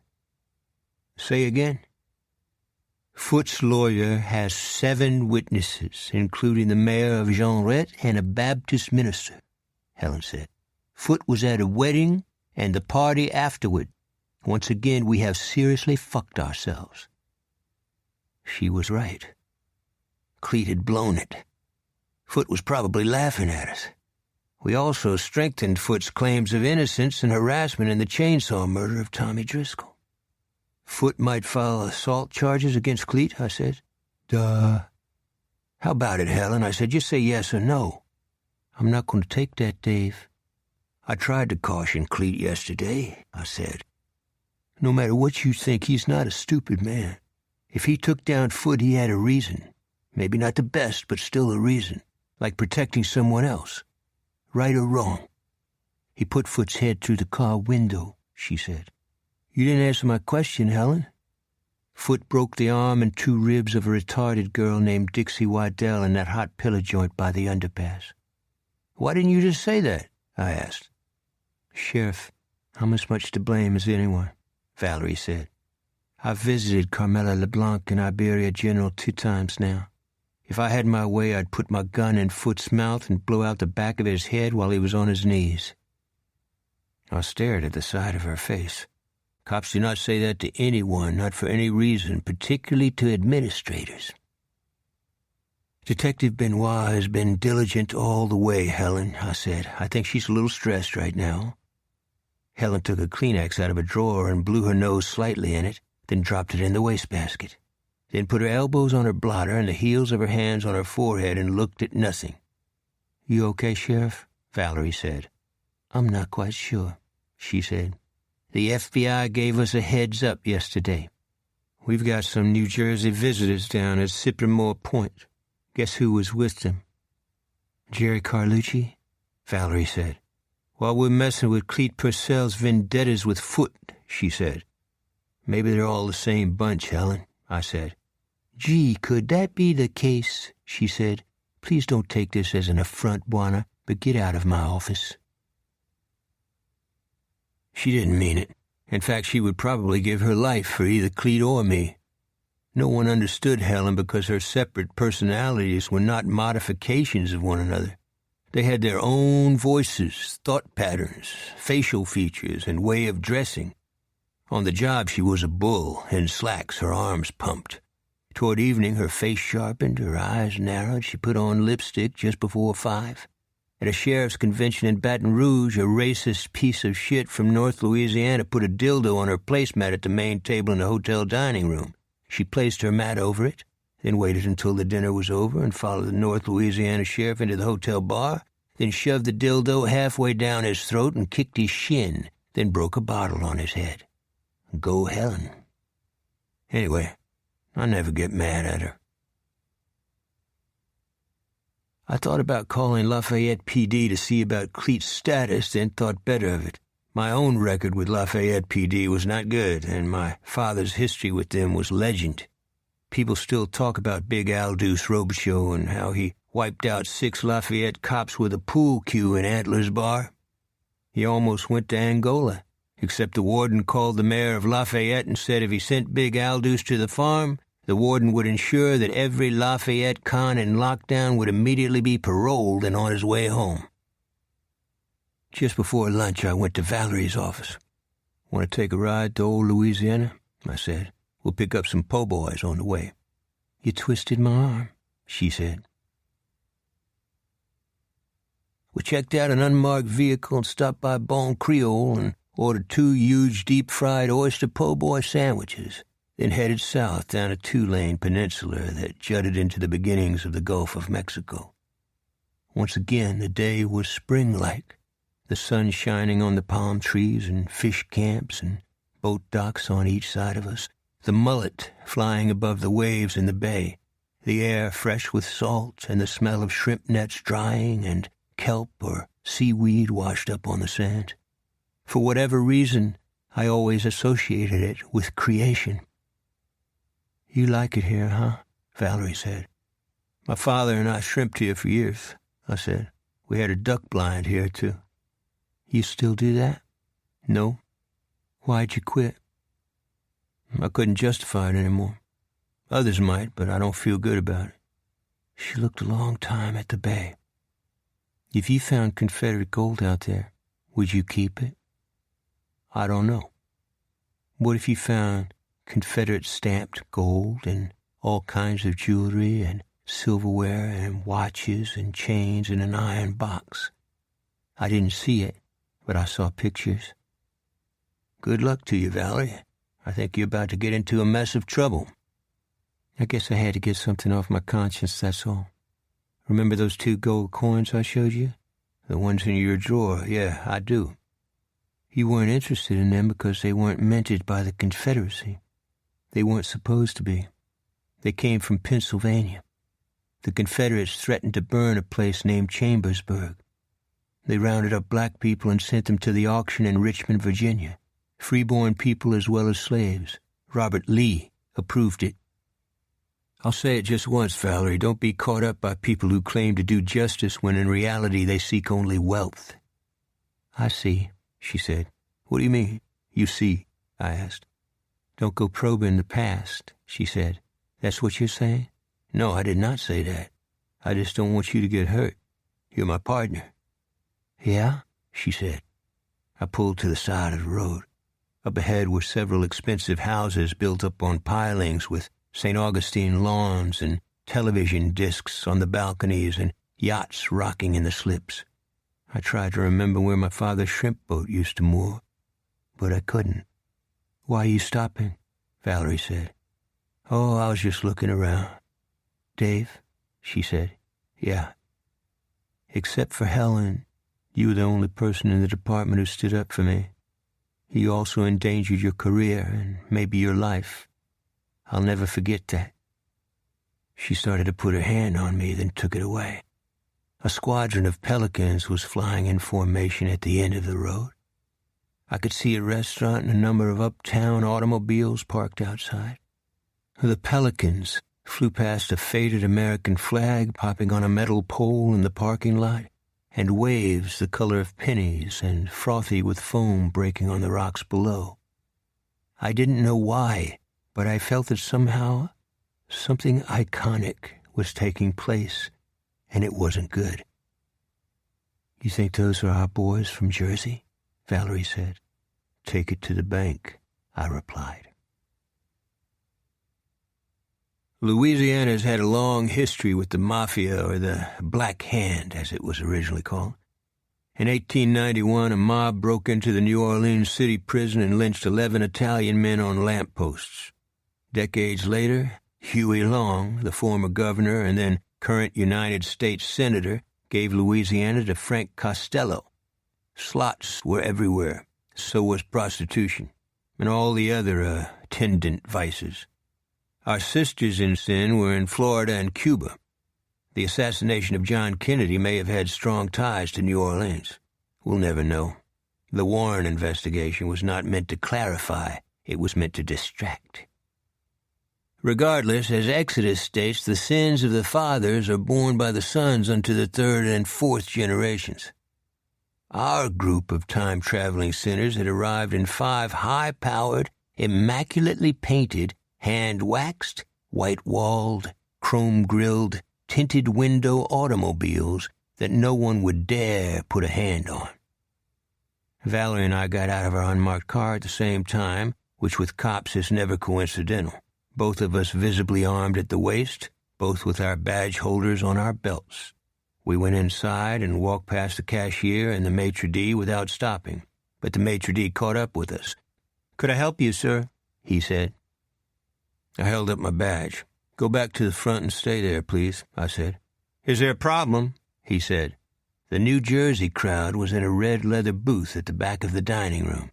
I did not look at the maitre d'. Did you hear what I said? "Yes, sir," he replied. "Everything is all right," I said. "Yes, sir. I understand that." He walked away, his face disjointed, his menus held to his chest. I did not like the way I was forced to speak to him, but bad manners often save lives. 6 men were sitting in the booth. 5 of them looked too large for their clothes, as if no size would fit them. They were eating shrimp cocktails with small forks that made them bend their wrists down for each shrimp. They paid no attention to Valerie or me. The sixth man was older and smaller and wore a tie and a stiff tan suit and round glasses as dark as a blind man's. His short-brimmed hat looked made of plastic. His skin was colorless and his stomach sagged like a hot water bottle. "This is a private table here," he said. "How you doing, Mr. Ludlow?" I said. "You remember me?" "No," he said. "My full name is Sidney Ludlow, but you did right calling me Mr. Ludlow. What do you want?" "I met you in Montana. You and Sally Ducks were trying to build a casino on Flathead Lake." Mr. Ludlow touched the big man next to him with one finger. "Go up front and take care of this." The big man rose and pulled his napkin from his throat and dropped it on the table. His eyes swept over my face as he stood up. His hostility was palpable. I looked at Mr. Ludlow. "This is Detective Benoit. Sheriff Swallow wanted to know how long you would be staying with us, in case we can help you in any way." "We don't know who you're talking about," he said. "Now get out of here." "I'm sorry, we can't do that," I said. "One of the New Jersey vehicles parked in a handicap zone with no permit. Is that yours, sir?" He looked at one of the other men. "See what he's talking about, Benny?" "I'm afraid the record guy is on his way," I said. Ludlow took a Kleenex from a tiny pack in his shirt pocket and blew his nose softly, looking at Valerie from behind his black glasses. "What's your name again?" "Detective Benoit." "Tell him to box our order and bring it to my car. Make sure everything on the bill is there." "You were part of the casino wars in Las Vegas," Valerie said. "You murdered 5 or 6 people. You buried people in the desert." He was breathing through his mouth now, his face tilted up as smooth as rubber, as though he were not capable of emotion. "This is why your people got a problem," he said. "We give you an inch, you want a mile." Valerie's eyes were glistening. "Shut your mouth, you old fart. Who do you think you are?" I touched her on the arm. "Detective, we'll both walk Mr. Ludlow to his vehicle. These other men will follow us, right, Mr. Ludlow?" "No, you're not right about anything," he said. "I remember you now. You were with an ex-cop named Purcell. He put sand in the engines of Sally Duck's plane." "What are you doing in Slippermore Point, Mr. Ludlow?" He stood up from the booth, his hand shaking on the silverware. He looked at me. "You put a muzzle on a smart mouth here. You're lucky I'm old." "We've got a problem, Mr. Ludlow," I said. "You need to apologize to Detective Benoit." Valerie pushed me aside. I thought she was going to insult him again. She didn't. She slapped him across the face so hard his glasses flew against the wall. Everyone at the table froze. Then one of Ludlow's men picked up the glasses, but remained standing and motionless. Ludlow put his napkin in his water glass and wiped the side of his face that had been slapped, then took the glasses from his bodyguard and put them back on and looked at me as though nothing had happened. "I'm not Sally Ducks," he said. "No, sir, you're not," I replied. "I'm a businessman, an old one with a family. That's lucky for yous." "I understand," I said. "Good," he said. Then he picked up a walking cane that was propped under the table and began working his way out of the restaurant, his dark glasses back on, looking at the sky as though searching for the sunlight. Chapter 22. Valerie slammed the passenger door in our car. "You gonna take that shit?" "Don't let your enemy choose your battlefield," I said. "What kind of crap is that?" she replied. "He's slick. Handcuff him and he'll have people weeping for him." I drove out of the parking lot onto the 2-lane. The car was buffeted by the wind, the flag popping on the pole. Valerie's face was smoldering. "So I almost had people in tears?" "You gotta ease up on the batter sometimes. Fuck that shit." "How about it on the language, Valerie?" "Tell me if I'm wrong. In his old neighborhood in New Jersey, any black kid caught wearing tennis shoes got thrown off the closest roof." "That's the rumor," I said. "What I'm trying to say is don't give these guys the upper hand. Ludlow is loved in his hometown. They think he's a great guy. They have a fireworks celebration on his birthday. Elderly women kiss his hands. Pull over. I'm going to be sick. She wasn't exaggerating. As soon as I turned into some palm trees, she fell out of the door and propped herself against a tree trunk and couldn't stop retching. I got out and put my hand on her back. It felt as hard as iron. The bad guys all go down, Valerie, even though it takes a while, I said. She twisted her head around, her hands propped on her knees now. Yeah, just like the people who kept my ancestors enslaved. Sell that shit to someone else, Dave. On Sunday morning, Alifair and I went to Mass at St. Edward's, then played tennis in City Park. I hoped she would stay with me in New Iberia a while, but I vowed I would not try to keep her if she wished to leave. As you might know, a daughter-father relationship is a strange one. Some of the dormant passions are probably better not discussed. Fear and covetousness are involved. In other words, it's not a rational state of mind. But that's not my point. As Alifair glided back and forth on the court, whacking the ball with all her might, I thought about the meaning of the word destiny. Is there such a thing? In her case, she went down in a plane that may have had a bomb on it. Her mother drowned, and an alcoholic off-duty cop happened to be fishing on the continental shelf where the plane filled with water in less than 3 minutes. A 5-year-old Indian girl was saved from a massacre in a Stone Age village and from drowning in a plane crash. There's more. My scuba tank ran out of air when I dived on the cabin. Alifair was treading water in a bubble of air no bigger than a pillow. You cannot come close to death without suddenly realizing the enormity of creation and the plan that's at the end of your fingertips. To deny this is to deny infinity, or the frozen magnitude of the Milky Way. I'm not just talking about Alifair. I'm talking about this story. The events in it started with the discovery of Clemmy Benoit, a young Creole woman with blue eyes and roses tattooed on her breasts, and a guitar string wrapped around her throat, a garbage bag for a winding sheet, dragged into my yard by a macabre figure who looked like he had escaped from the grave himself. Now, the cast of characters had grown, like actors from the medieval morality plays. Boone Hendricks, a handyman obsessed with repairing the houses of others. Elton Foote, a gargoyle who worked for the mob. Tommy Driscoll, a good-hearted trucker tormented by the death of his daughter on an Indian reservation. Jerry Carlucci, who every night probably stood inside a helicopter, his M60 vibrating and spitting flame above a rice paddy while his targets ran for their lives. But there were others, too, friends who should not have been on the list. Valerie Benoit, whose determination to achieve racial justice seemed to have become her own Golgotha, and Clete Purcell, who talked to Joan of Arc, never talked about Shittsville, and forgave the drunken milkman who forced him to kneel on rice grains from sundown to sunrise. Why all of this? At a certain age you have premonitions. Call it the dwindling down of the days.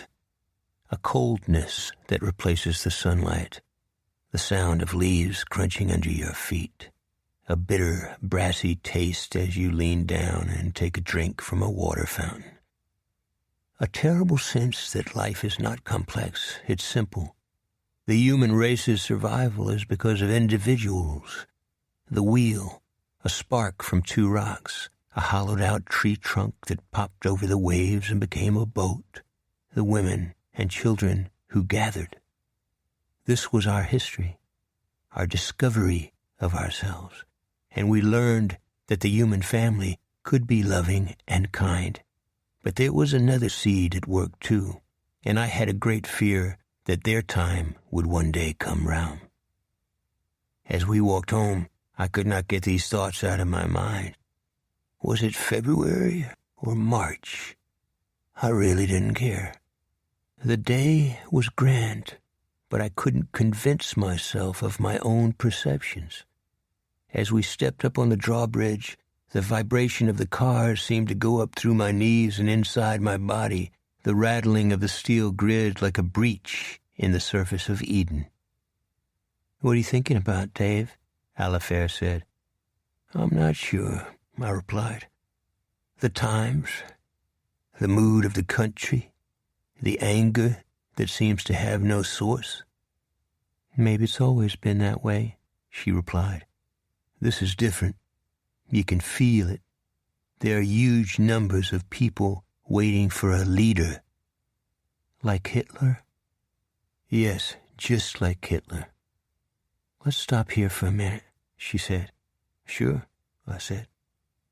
We leaned on the railing and looked down the long brown ribbon of the Teche and the live oaks and cypress trees and bamboo on the banks and the sloping green yards with their gazebos and flower beds and verandas and screened porches on the houses.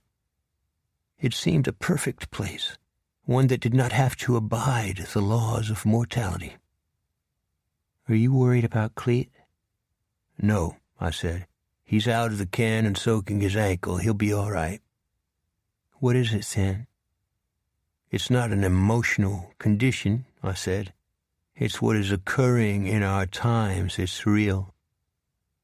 "If that's true, why let it take us down?" "That's my feeling too, Alf."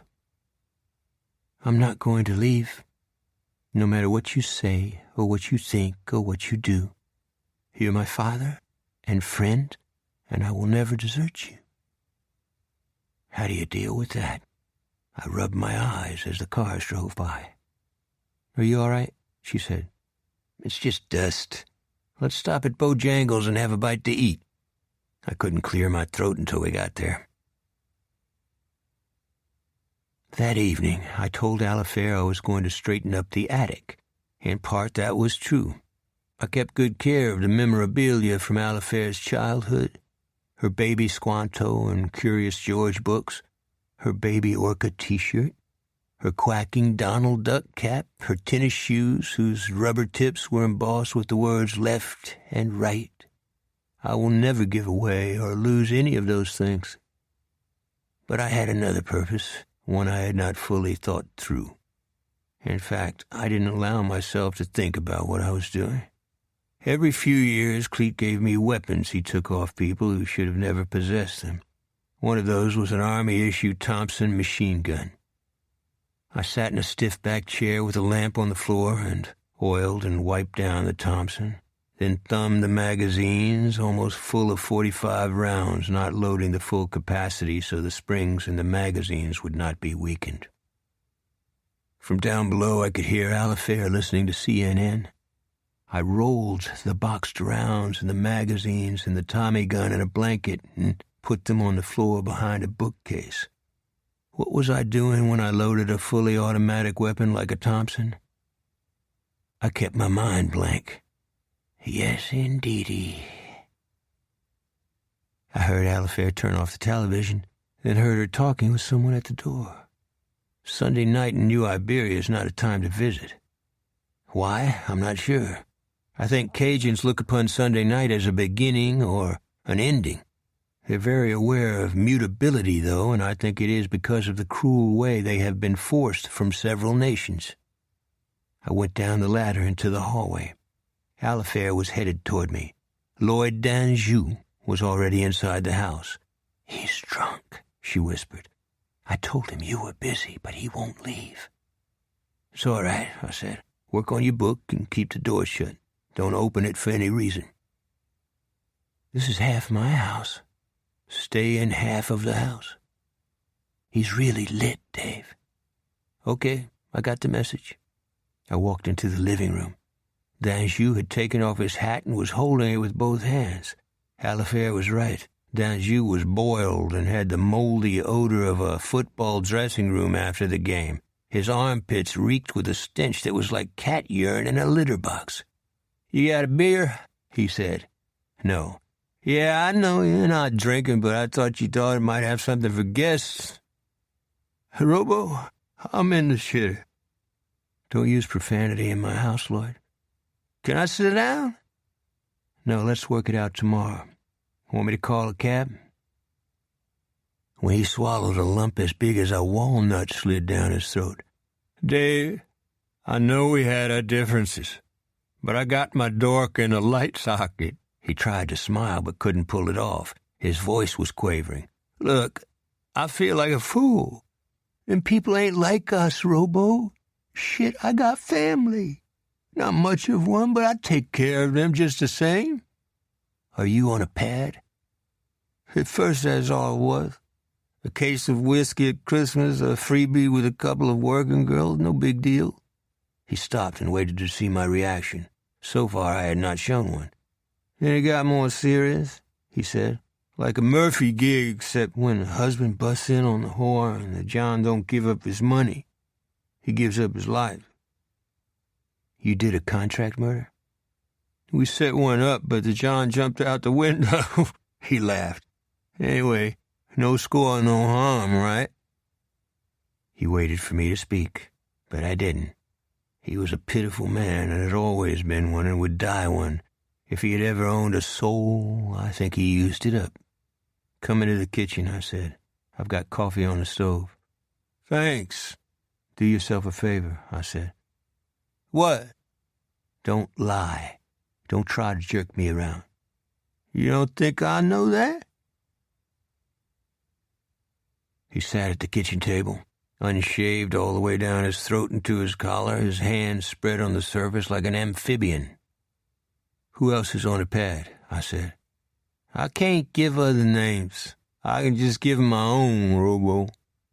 He had already started another ruse. He was the man of honor, the altruist in a damaged world, a cop who grew up chopping cotton and breaking corn.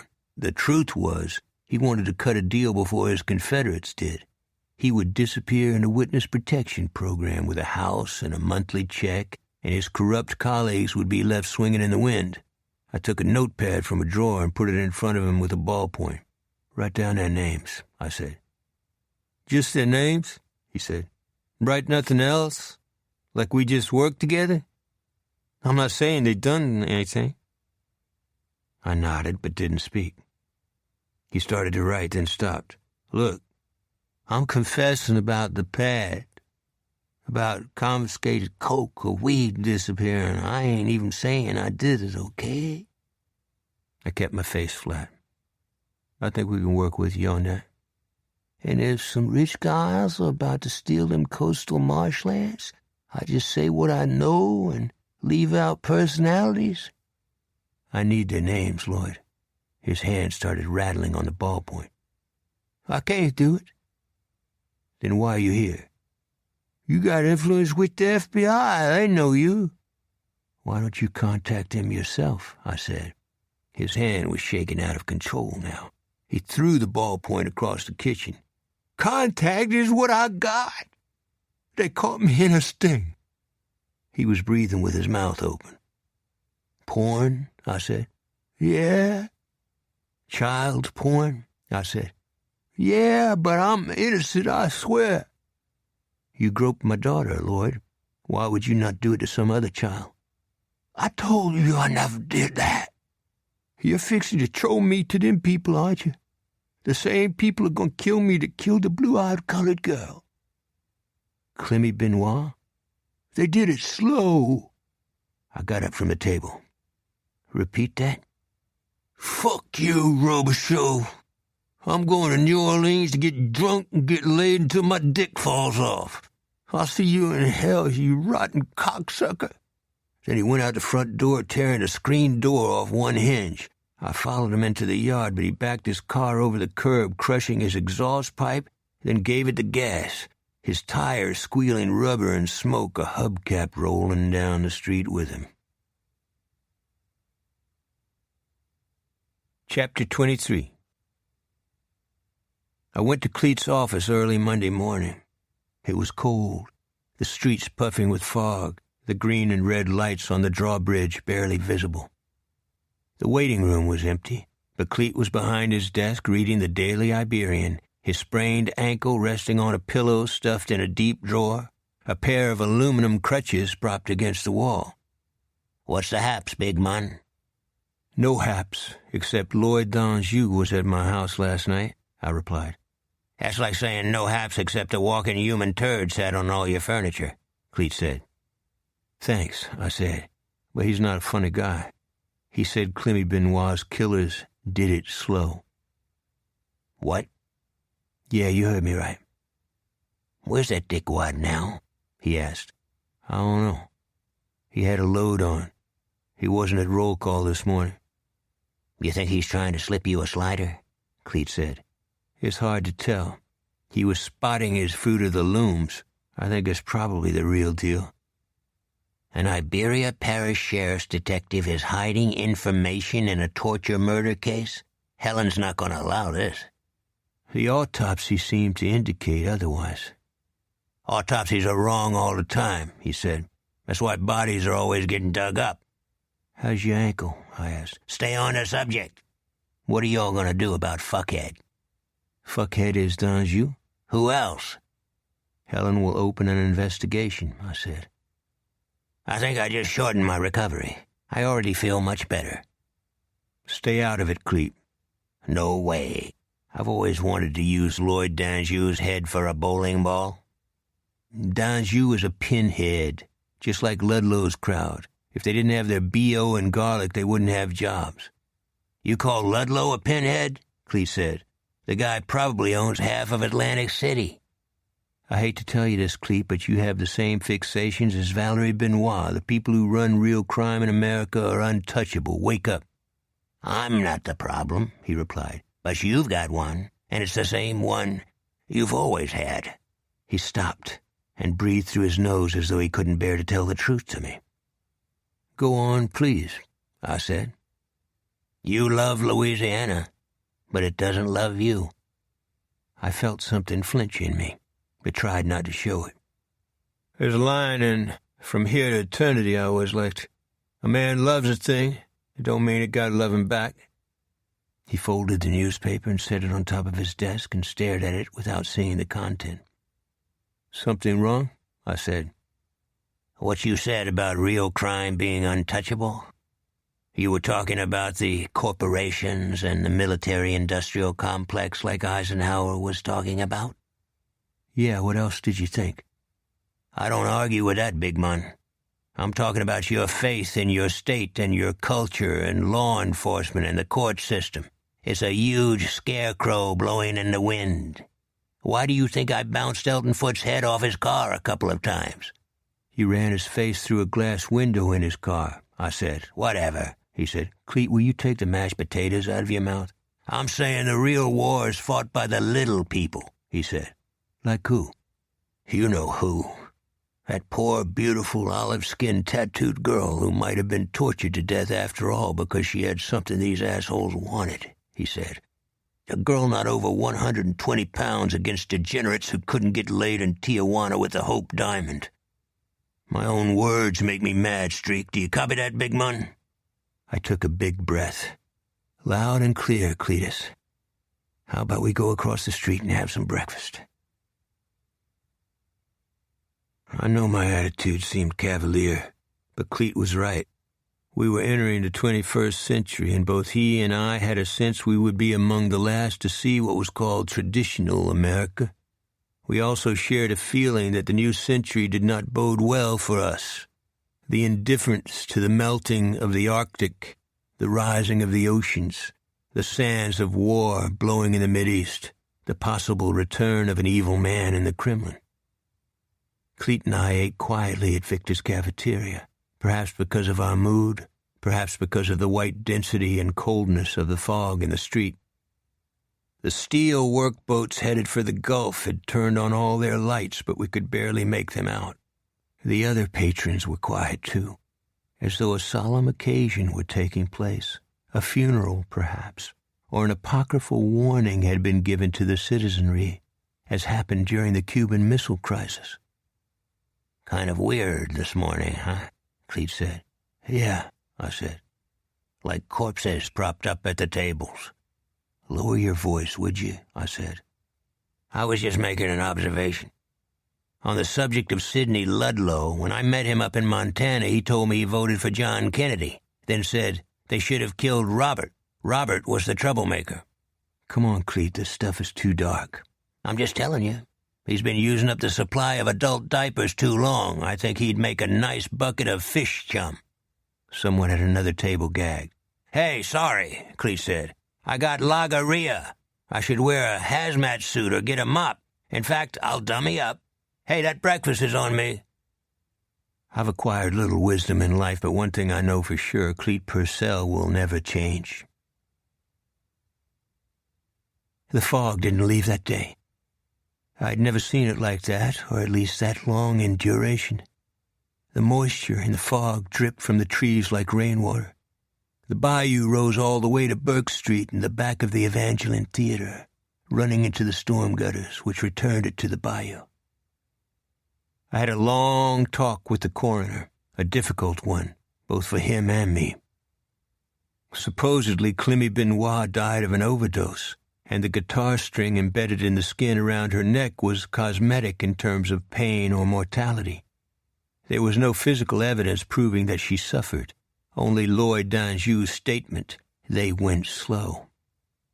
In the coroner's office, I made 3 calls to Danjou's house up the bayou on the St. Martin Parish line. No answer, and no answer at the department. Here was the problem. There are many ways to make people suffer before they die. Psychic pain is just one example. I will not go on. It was obvious the coroner didn't wish to go on either. He was a kind and genteel man who had adopted 3 impoverished children. "Thanks for your time, Doc," I said as I was going out. "Dave," he said. "Yes, sir." "If I find evidence that this girl was tortured—" I waited for him to continue. He cleared his throat. "I'll call you," he said. "Yes, that's what I'll do." "You're a good guy, Doc," I said. "Get out of here," he said. I did not know where Lloyd Danjou was.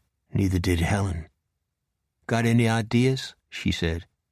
"Danjou said he was going to get laid in New Orleans," I replied. "Because his ass is grass with the mob or whoever?" The fog was hanging so densely in the trees I couldn't see the bayou through Helen's window. "I believe he's planning on eating his gun," I said. She shook her head. "No, Danjou likes himself too well." "He didn't mention any names? The other guards on the pad, the greaseballs, whoever's got him wetting his pants?" "No." "Okay, fuck him. He'll come in on his knees. In the meantime, I've got a shitstorm going on with our legislature." "What about?"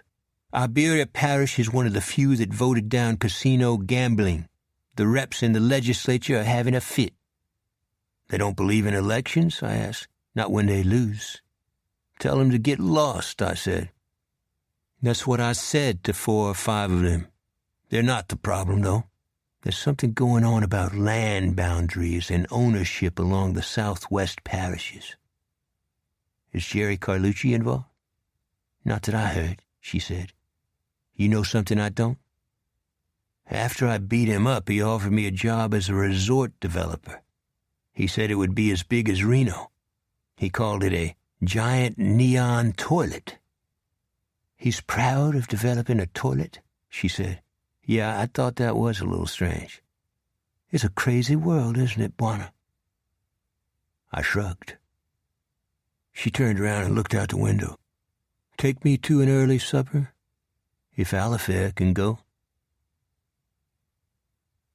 Once committed to a principle or his word, Cleet Purcell was the most undaunted man I ever knew. Nothing could stop him. As long as there was breath in his lungs and blood in his veins and a heart that was still beating, he would persevere.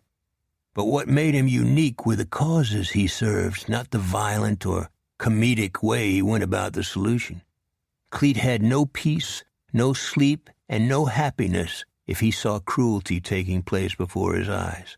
The perpetrators would be lucky to survive. Cleet, out of control, was like a steel ball with spikes on it swinging through a building. He was literally capable of ripping off a neo-Nazi's arms and using them to beat him to death. The following is not fiction. Years ago, he saw a photo in a magazine of a Polish woman walking with her 3 children to the showers at Auschwitz. He tore the picture from the magazine and carried it in his wallet until he found an anti-Semite who had defrauded millions in Europe and the UK and the United States. I'll let Cleet tell you what happened, but he got justice for the mother and her children and created a monument for them in a little graveyard among the oaks on Bayou Teche. You can see it there in the shade, and from time to time there are flowers scattered on the stone, and I know he has put them there, although he will not talk of it. After Helen and Alifair and I went to supper, Cleet put on a warm wool shirt, a rain jacket, a cap with ear flaps, gloves, disposable rubber swamp boots, and loaded the caddy with his crutches, a thermos of coffee, 2 hamburgers with fried onions, his handcuffs, and binoculars, and a slapjack, and his cut-down double barrel. And then he motored on up the 2-lane to the home of Lloyd d'Anjou on the St. Martin Parish line, the trees still draped with fog, the stubble fields still burning in the darkness, choked with smoke, the air as acrid as syrup spilled on a wood stove.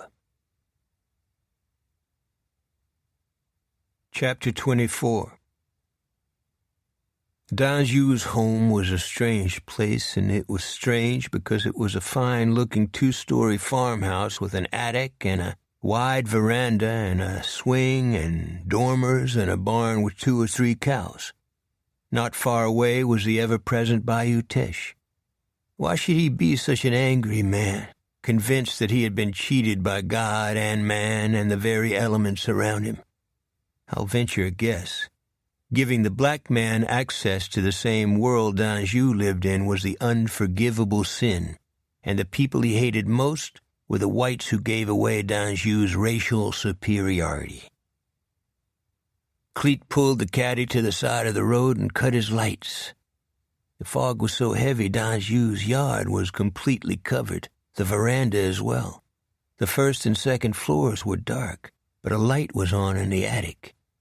D'Anjou was not in New Orleans, or if he had gone there, he had returned.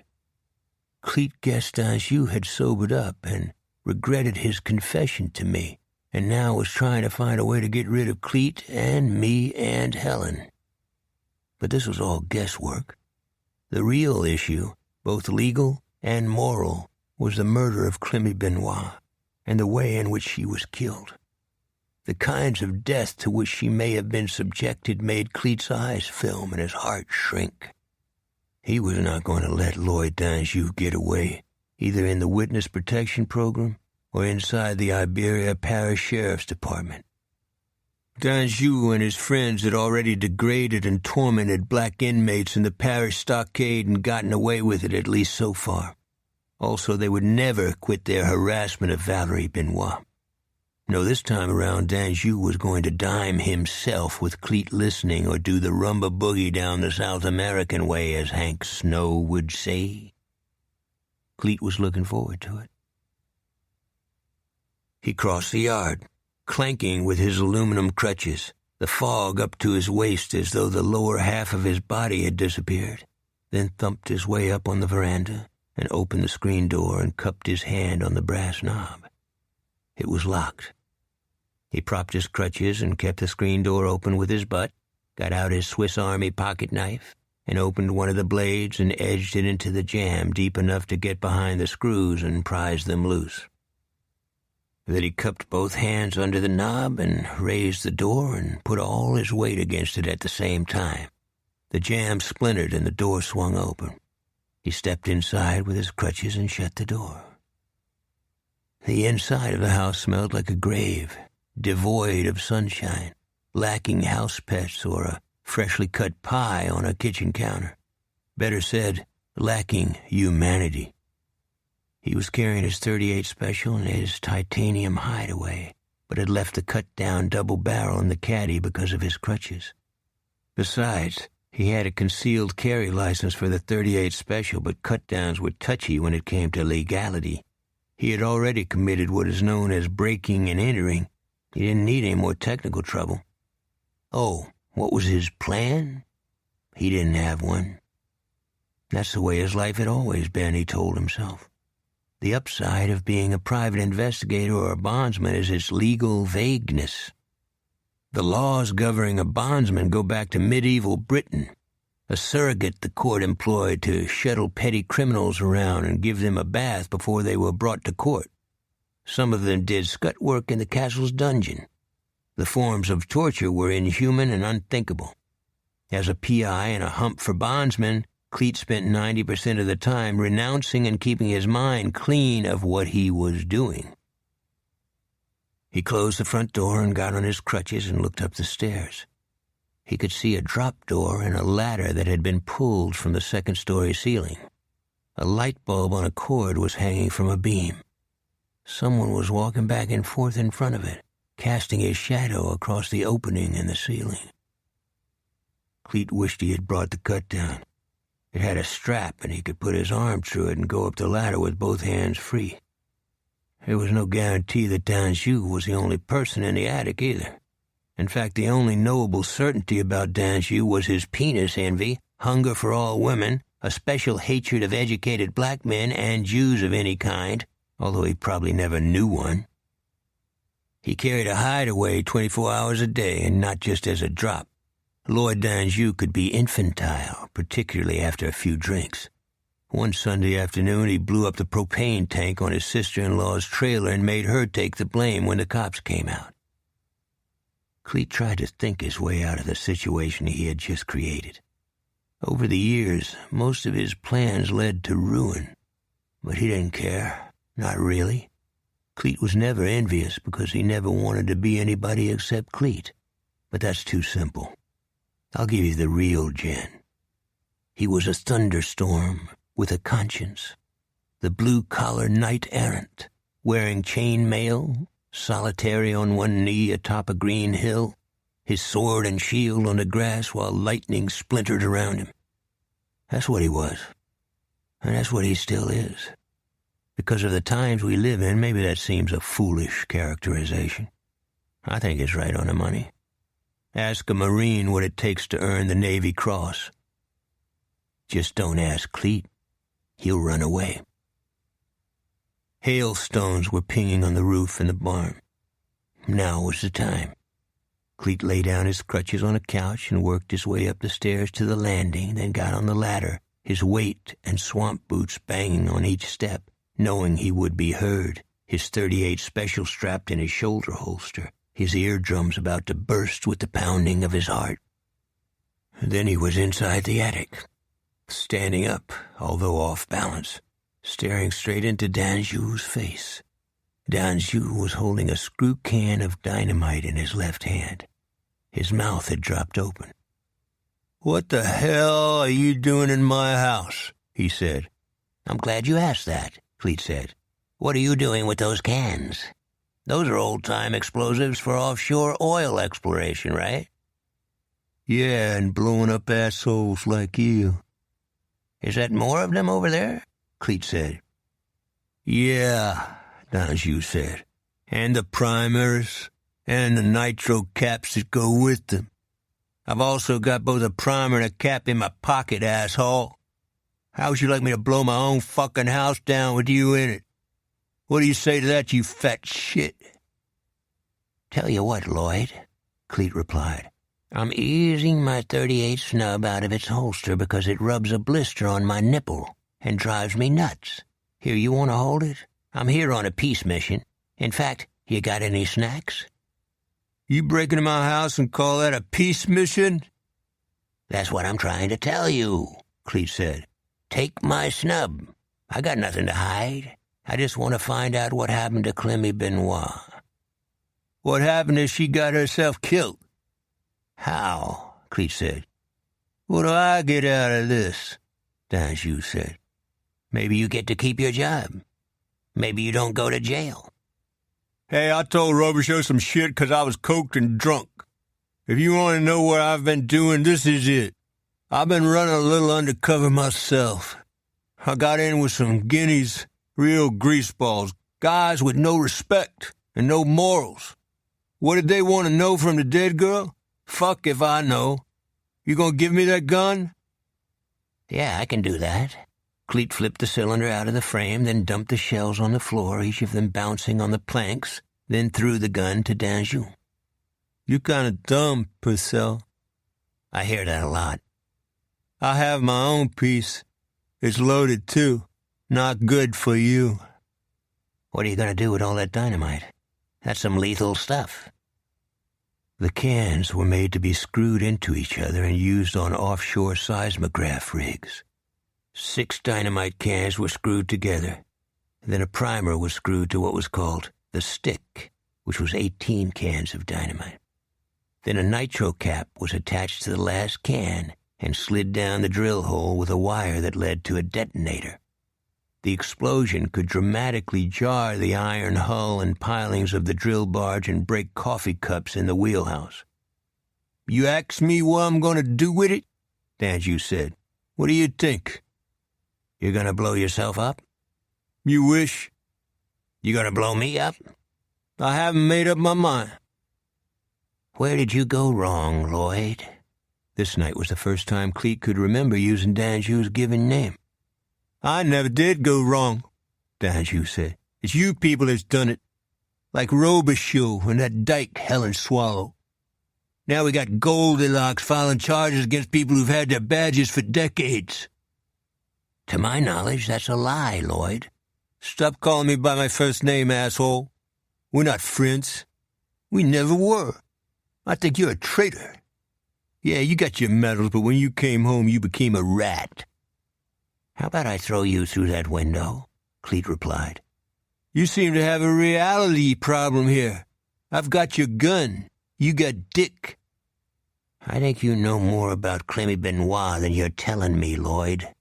"Yeah, she gave good head. How's that?" "You're starting to piss me off, Lloyd." Danjou tossed Cleet's .38 Special in the corner. "What if I just kick the shit out of you?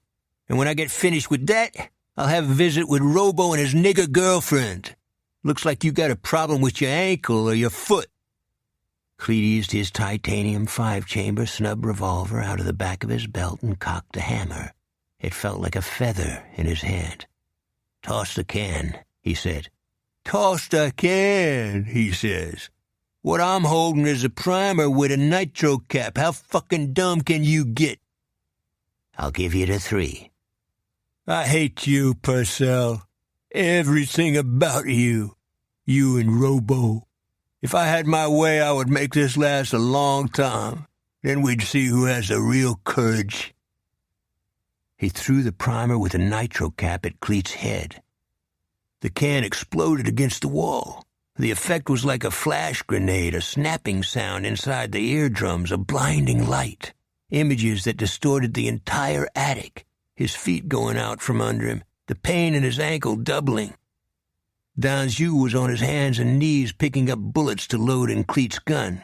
Cleet fell backward through the drop door in the floor, down the ladder, crashing on the second floor. He stumbled to his feet and fired one round from the titanium snub at the hole in the attic, then ducked as Danjou began shooting. Cleet dragged and pulled himself down the stairs to the first floor, then aimed at the attic and squeezed the trigger on the snub until the hammer snapped dead on every shell in the cylinder. He went out the front door on his crutches, then down the steps and into the wind and yard and the flecks of ice and snow, the yellow flames in the attic, leaping to the ceiling, the hailstones stinging Cleet's face. The cows were bellowing in the darkness, a calf wailing for its mother. Cleet was throwing his legs ahead of the crutches as fast as he could, the hailstones evaporating in the grass. He wondered if he was going to catch a bullet between his shoulder wings or through his spine and become a quadriplegic, his greatest fear when he was in Shittsville. What a laugh. He had come all the way back home in order to be a giant caterpillar squirming around on somebody's floor. What a sick joke. But as always with Cleet, the unexpected happened. Danjou burst out of the screen door, lit with flames from his head to his feet, his mouth a black hole, filled with such pain and ferocity it could make no sound. Danjou raced across the yard, a human torch, then plunged into a tangle of barbed wire and cedar posts, flailing his arms and struggling in the darkness, ripping his clothes and skin, winnowing down to what looked like a carbonized mannequin. Cleet had stopped running, traumatized with shock or disbelief, his aluminum crutches like spears in his armpits. The flames were spreading through the house now, creeping up the wallpaper and flattening on the ceiling, while overhead the stars were twinkling between the clouds. Cleet remained stupefied on his crutches, wondering what all this meant. What should he do? He couldn't think, nor did he want to. He worked his way back to his caddy and got inside and drove away as though he were leaving an outdoor movie theater of decades ago. He could hear sirens now, and even see one coming from New Iberia. He thought that some form of order would somehow be imposed on all the violence and chaos he had just witnessed. Then he gave up thinking and clicked on his car radio and concluded that nothing in this world was predictable, and that age brought no wisdom, and that even the worst of men deserved a teaspoon of mercy. Chapter 25. At 8:47 the next morning, Valerie Benoit came to my office. She closed the door and looked back through the door glass into the corridor, then at me. "Did you get a report on the Danjou fire?" "I drove out there and came back at 3 a.m. The fire was out by then." "You saw Danjou?" "Yeah," I said. "You want some coffee?" "No," she answered. "Was the fire inspector out there?" "Yeah. He said Danjou was dead and his house was burned to the ground. He also said the fire was caused by an explosion." "A propane explosion?" "If Danjou kept propane tanks in his attic." She nodded, her eyes blinking. "I heard the explosion and saw the light in the sky from my house. I got in my car and went there." "You did?" "It was too late for me to do anything," she said. "I see. What are you trying to say, Valerie?" "I saw a Cadillac convertible headed up the 2-lane to New Iberia." "Get a tag number?" "No." "Color?" "Orange, or maybe yellow." "Nobody has been assigned to the investigation," I said. "If you feel a need, you might talk to Helen." "Might?" "I saw Danjou's body," I replied. "I couldn't go back to sleep." "Stop acting like a stoop, Dave. The neighbor said he heard either firecrackers or gunfire. Is it possible we're protecting somebody here?" "You really know how to say it, Valerie." "What am I supposed to do?" she said. "Cleet Purcell promised he would keep out of our investigations. Now he's like an octopus." "I saw Cleet early this morning. This is what he got from Danjou before Danjou lit up his own house. Clemmy Benoit was tortured and murdered by the greaseballs. She had some kind of information they wanted, but they didn't get it." "They tortured her," she said. "That's what Danjou said." "You got a Kleenex?" she asked. "My hay fever kicked in." "No, I'm out." She turned away and rubbed the back of her wrist on her nose. Then she sniffed and cleared her throat. "Who do we get in the box?" she said. "What?" "Danjou's buddies. The trash has been trying to make my life miserable." "You won't get anything from them," I said. "Their secrets died with Danjou." "Shit," she said, wiping her eyes on her forearm. "Shit, shit, and shit." "We're going to get justice for Clemmy, Valerie," I said. "One way or another." "Say it again," she said. "Let me rephrase. We'll do our best. Guilt is a cancer. God help the bastard who did this." "That's it?" "No, my thermos is empty," I said. "How about treating an elderly man to a cup of coffee and a donut?" She picked a gold ringlet out of her eye. "Elderly man, my butt," she said. I really didn't need that. Then Helen swung open my door. "In my fucking office, you two, and I mean now." I hadn't had time to report to Helen and was sure she was in a rage for my not having done so. However, I was wrong. "I've had 4 Peckerwoods in the legislature asking me what I'm going to do about the terrorist attack on homicide detective Danjou's home," she said. "Every one of those bastards sounds like he has a clothespin clamped on his nose." "Why are they talking about terrorists?" I said. "Because of their mediocrity." "I don't see the connection between the legislators and Detective Danjou, Sheriff," Valerie said. Danjou was a part-time snoop for the racetracks and the casinos, Helen said. They've got churches, teachers, school principals, and newspaper people kissing their asses. I'm tired of this shit. So how about toning it down, I said. Mistake. When did you start telling me how I should talk? She replied. Am I surrounded by lunatics? Am I the crazy person in this room? Both of you smell like ashtrays. Go down to the locker room and take a shower. I looked casually out the window. The sun was pink, the clouds white. Valerie looked at the floor. I promised myself I would not say another word until I was out of Helen's office. I didn't tell you everything the Pecker Woods had to say, Helen said. They're in with the insurance companies. They asked if Cleet Purcell was in New Iberia now. They think Cleet is a terrorist? I asked. They make it up as they go, Bwana, and they're real good at it. The light started blinking on her telephone. She picked it up, then made a motion to stay where we were. Yes, I'm sure you have the background for that, she said into the telephone. I'll tell the dispatcher to escort you upstairs. Yes, the pleasure is all mine, Mr. Hendricks. Pardon me? Call you Boo. Got it. Thank you. She put the phone back in the cradle. Was that Boone Hendricks the handyman? I said. Absolutely, she replied. And I want you here for every minute of it. He went inside the burned remains of Danjou's house. And you're letting him inside your office? I said. Yes, and I want you here. Why? I want you to see the kind of people who you bring into my life, Streak. I'll just listen and let you take notes. That's cruel, I said. No, it's not. This man has an obsession. It has something to do with you and people connected with your life, starting with Clemmy Benoit and your beef with Jerry Carlucci. I'm tired of dealing with mindfucks, Bwana. Should Valerie stay? I said. That's up to her. I'd like to, Valerie said. Good, Helen said. Maybe I can have 5 minutes of peace.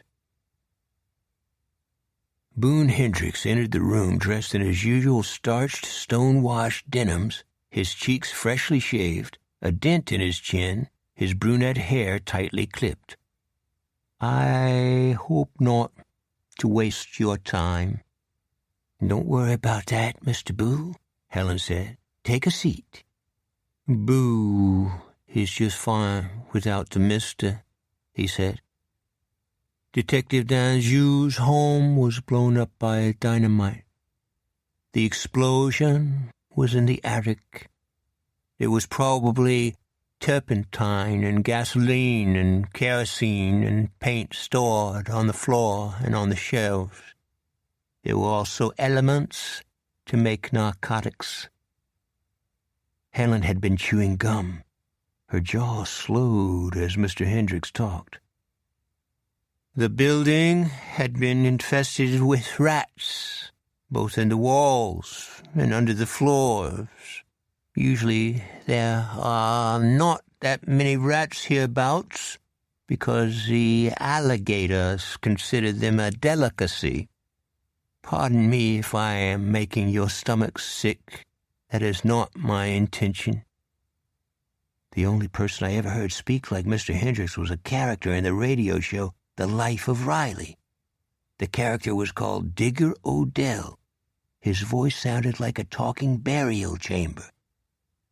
Mr. Hendricks, we're not sure what your message is, I said. Your curiosity is justified, Detective Robichaud, he said. It's Dave, sir, I said. My words could have been butterflies bouncing off his face. I'm here because of the man who died in the flames, Mr. Hendricks said. He found the place he had always been searching for, but it was a far more grievous one than he had expected. Let's hold off on that, sir, and keep our discussion within earthly bounds, I said. Okay. I understand, he replied. I'm not here about this man. He furthered the drug trade while he pretended to be its enemy. Many young people have died as a consequence. Now he is a piece of burnt cork, and rightly so. My message is about your friend, the light bearer. Dave, we better wrap this one up, Helen said. All of you know who I'm talking about. His enemies now have the power to lock him in a prison that has no light. I don't know where it is, but I've seen it in a dream, and I know that it's real. His eyes were recessed, filled with brightness, like the eyes of people who have fallen into dementia. The silence in the room was deafening. I cleared my throat. I think you're a fine gentleman, sir, and we appreciate your coming here. Right now we have to go a number of places, but we'll always welcome your visits. He stood up stiffly. There's something I have to say.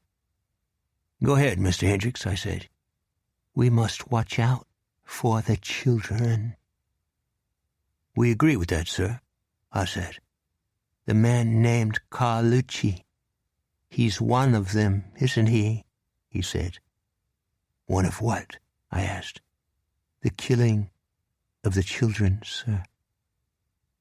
No one is sure about that, Mr. Hendricks, so let's get rid of that right now, I said. I see it in your eyes, detective, he replied. You know the truth. Why are you defending this man? I am not defending him. We were friends as boys. He was not a killer. How do you know? He said. He headed for the door. I tried to catch him by the shoulders. Did you hear me, Mr. Hendricks? Sir, please, stay here so we can straighten this out. You don't know what grief is, he said.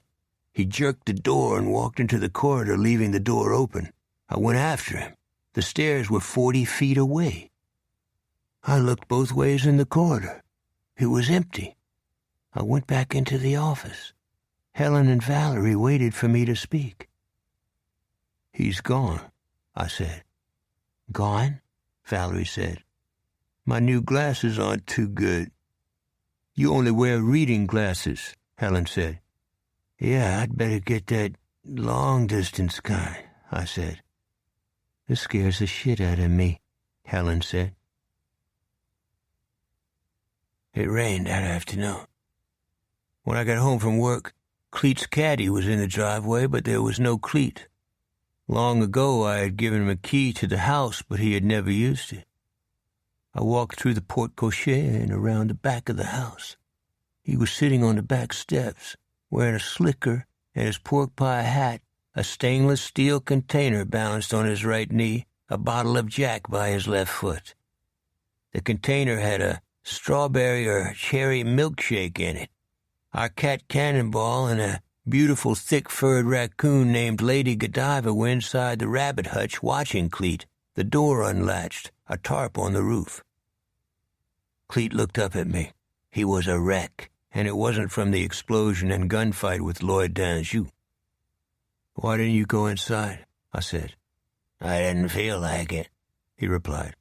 How much Jack do you have in a milkshake? 4 fingers. That's it? I asked.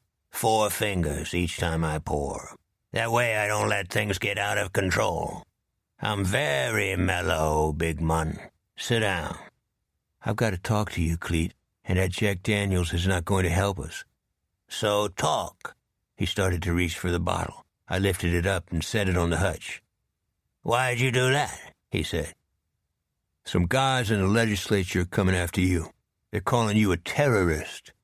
Because d'Anjou blew up his house? They're going to put all the heat they can on you, Cleet, and they've got the bastards to do it. Really? He said, looking up at me, the raindrops tapping his face, his eyes unblinking. I don't see how they can do that. That sounds silly to me. I eased the stainless steel milk shaker out of his hand and set it inside the back screen door. You gotta quit killing yourself, partner. That's no fun. I'm getting mad now, I said. That handyman, Boone Hendricks, came to the department. He called you a light bearer. He seemed to be saying, The guys in the legislature plan to bury you in a prison cell or a dungeon. He scared the hell out of Helen. I went after him in the hallway, and he disappeared, right in front of me. Cleet reached inside his slicker and took a clean handkerchief out and wiped his face with it. I let you down, nobleman. I just got creepy in the head and thought I was in a rainforest, and for a while I wanted to sail off to Tahiti and never think of Vietnam again. You never let me down, Cleet. Never. Not once. I think I got the re-enlistment blues. Remember that song in From Here to Eternity? God, that's a sad movie. There's another thing, I said, ignoring his attempts at distraction. The handyman thinks Jerry Carlucci is a murderer of children. I think he might try to take Jerry out. Cleet tried to get up, then fell back down. The flower beds on each side of him were in full bloom, the scarlet and pink petals denting when the rain ran off the roof. He wiped off his face again, this time with a bare hand. For a moment, his eyes seemed to clear. If I had to go after Danjou again, I'd do it, he said. I think he had fentanyl in his attic. I wonder if Jerry Carlucci is in on it. If those cocksuckers in the legislature want to come after me, let them come. That was the old Cleet coming alive again, but I didn't want to encourage him. I helped him up and gave him his crutches and straightened his pork pie hat on his forehead and held the doors open. I thought I was on fire when explosive cans went off, he said. It was just like the night that Navy corpsman dragged me down the hillside on a poncho liner. I felt all my blood leave me, just like the earth sucked it out of my body. I told the corpsman, don't let me die. You're going to be all right, Cletus, I said. No, you don't get it. I died, and then I came back.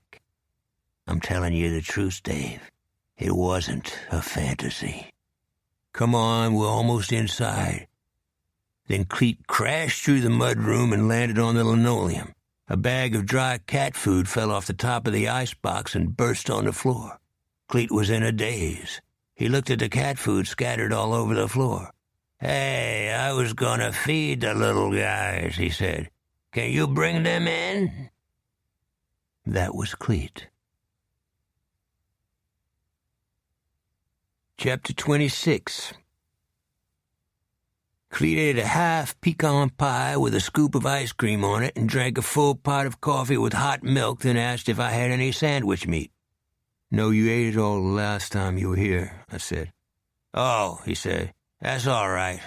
I could knock off a pound or two. I nodded, trying to keep my face empty. What do you want to do about the handyman and his attitude toward Jerry Carlucci, I said. You mean him wanting to take Carlucci out? Who knows, I said. I think he's a schizophrenic. Maybe Carlucci has it coming. Think about what you just said, Cleet. You mean about having Jerry Carlucci on my conscience? Yeah, not counting the handyman, I said. You always mess me up, big mun.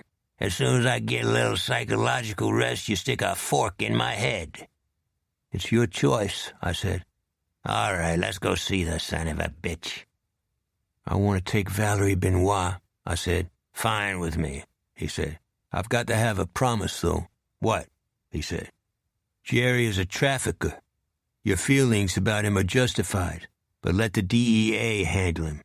I told you, I'm serene and meditative and completely under control, he said. I don't start trouble. Glad to know that. I almost forgot.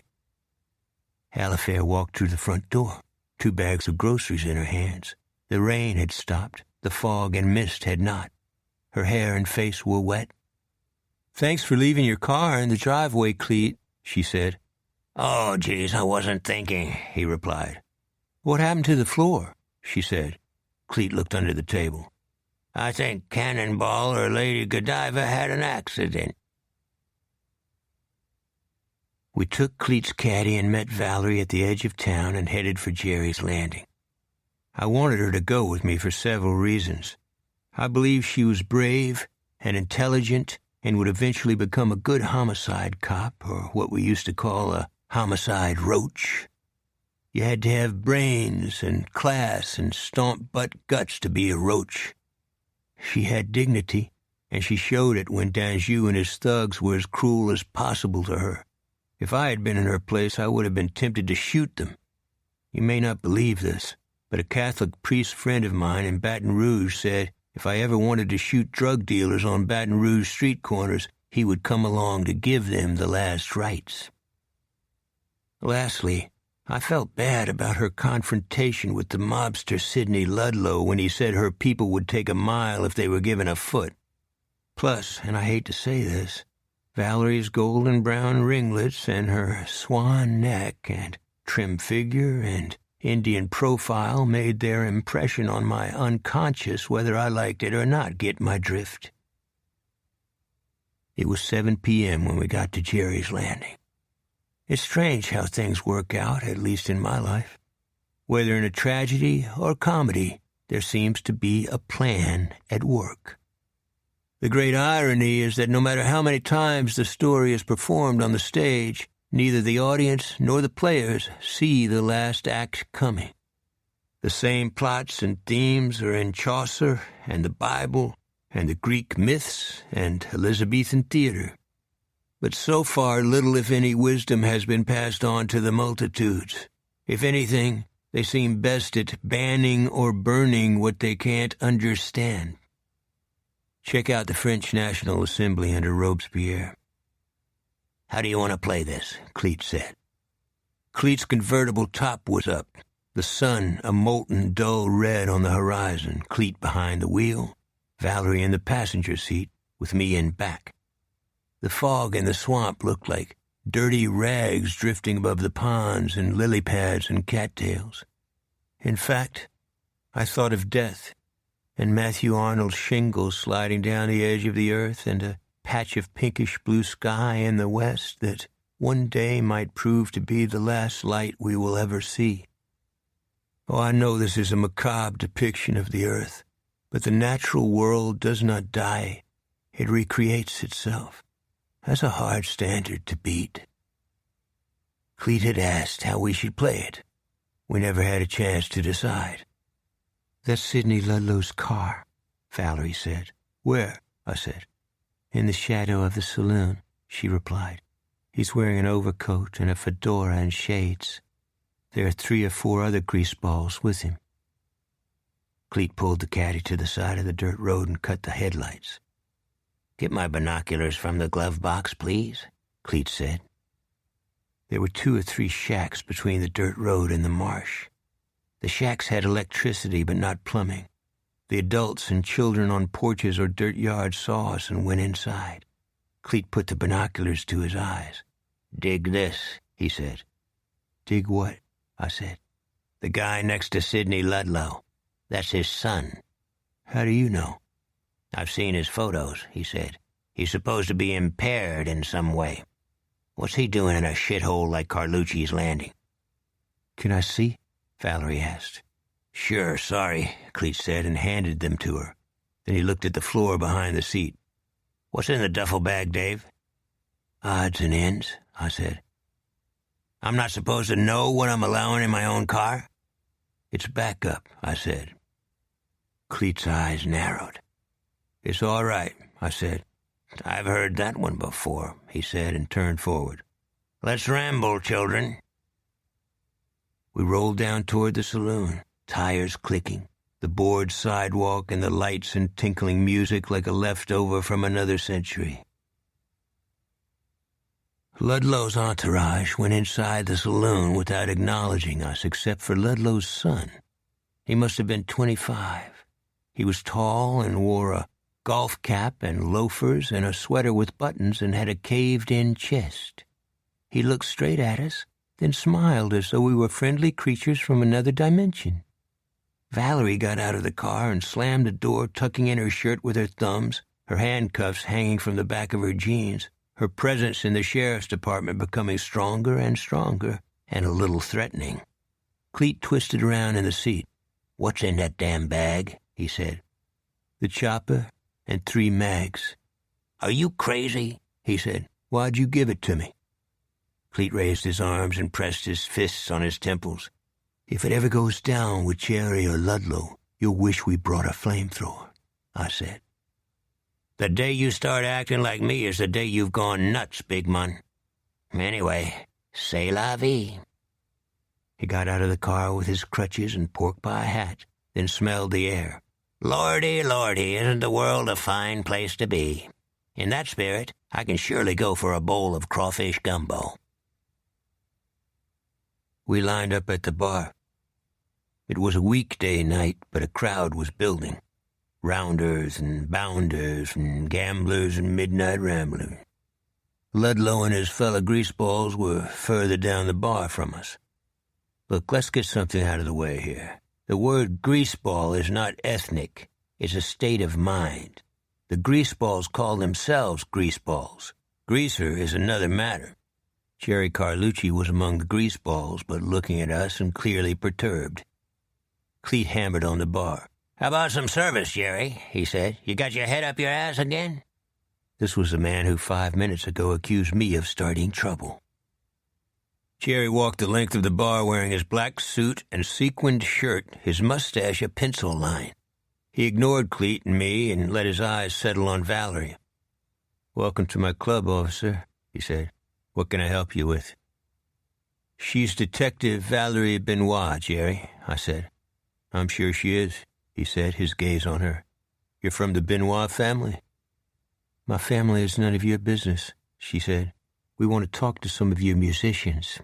Can you tell me why? He said. Did they commit a crime? Are they planning to commit one? You cut that shit out, Jerry, I said. She can speak for herself, can't she? He asked. Valerie was between Jerry and me. Let me handle this, Dave, she said. I raised up my hands in mock surrender. She turned back to Jerry. We'd like to talk to any of your guitar pickers, particularly if they play Gibsons. Sure, Detective. But if you don't mind, can we wait until they take a break? He said. You've got it, Mr. Carlucci, she said. You all want a drink on the house? Jerry said. A glass of water for me, she said. Cleet was chewing gum, his gaze sliding around the building. Hey, bartender, he called out. We need a Diet Dr. Pepper and a gumbo and a draft beer in a frosted mug. Coming up, the bartender said. It looked like things might go okay. The dangerous moment had passed. Jerry was a wise guy, but not a racist, and Cleet had gone back to being Cleet. But in the time we had been talking to Jerry, Ludlow and a couple of his greaseballs had gone to the restroom, and Ludlow's son had wandered over to us. Hi, I'm Bedford, he said. His face was childlike, his cheeks rosy, his bones probably as frail as a bird's. You're here about the music, aren't you? I play the mandolin. I'm going to hunt for treasure, too. Cleet looked at me and raised his eyebrows. Why would Bedford Ludlow know about our interest in the musicians? Now 2 of the greaseballs were coming after the Bedford boy. There was no doubt about the intensity of their mission either. Valerie stepped in their way. Your friend here is fine. He was just introducing himself, she said. So get the broom out of your ass. Is that right, Bedford? One of the greaseballs said. They weren't asking you questions about your father? I told them about the treasure. The greaseball had close-set eyes and wide shoulders. His maroon flannel sleeves rolled tight, his biceps as round and big as softballs, his chest coated with black hair, his skin like whipcord, the kind of man who tears apart wood boxes for fuel. Step back, Valerie told him. Who you think you're talking to, Schwartz? The short greaseball said. What did you call me? She said. It means nigger. You didn't know that? The short man's companion was over 6 feet and probably weighed 350 and had a stomach like a sack of wet concrete. He grinned. But you're cute. That's it, Valerie said. Both of you assholes are busted. Turn around and put your hands behind your neck. She'd blown it. We went there to find the killer of Clemmy Benoit, and instead we were going to bust a couple of throwbacks who would be out of the can in a half hour. "Look at me, you two pieces of shit," I said. "Get your asses out the back door and stay out, or I'll slapjack every bone in your head. Are you hearing me? If I have to, I'll kneecap both of you. I've done it before. Look at me and tell me I'm lying." Valerie started to speak, but I stepped in front of her and put my hand on Bedford's shoulder and kept my back to the greaseballs, hoping they'd believe my rhetoric. "You doing all right, pal?" I said. "How about you and me walk up by the bandstand?" "I'd like that," he said. I started walking just as Ludlow came out of the restroom. He snapped his fingers at another pair of greaseballs and headed for us. I felt like I was in a dirigible and someone had just lit a cigarette. "Don't get the wrong idea, Mr. Ludlow," I said. "We don't make use of people's families. You've got a fine son. He has our respect." Ludlow lifted his chin. His eyes were hidden behind his dark glasses, his tie and collar so tight I thought he was about to choke. "None of yous knows what it takes to be a success. You. Yeah, I said you. You could be somebody. The African woman, same thing. You've got brains but no courage. If my son had a couple of your physical gifts, he'd own this whole parish. Yous couldn't clean his toilet."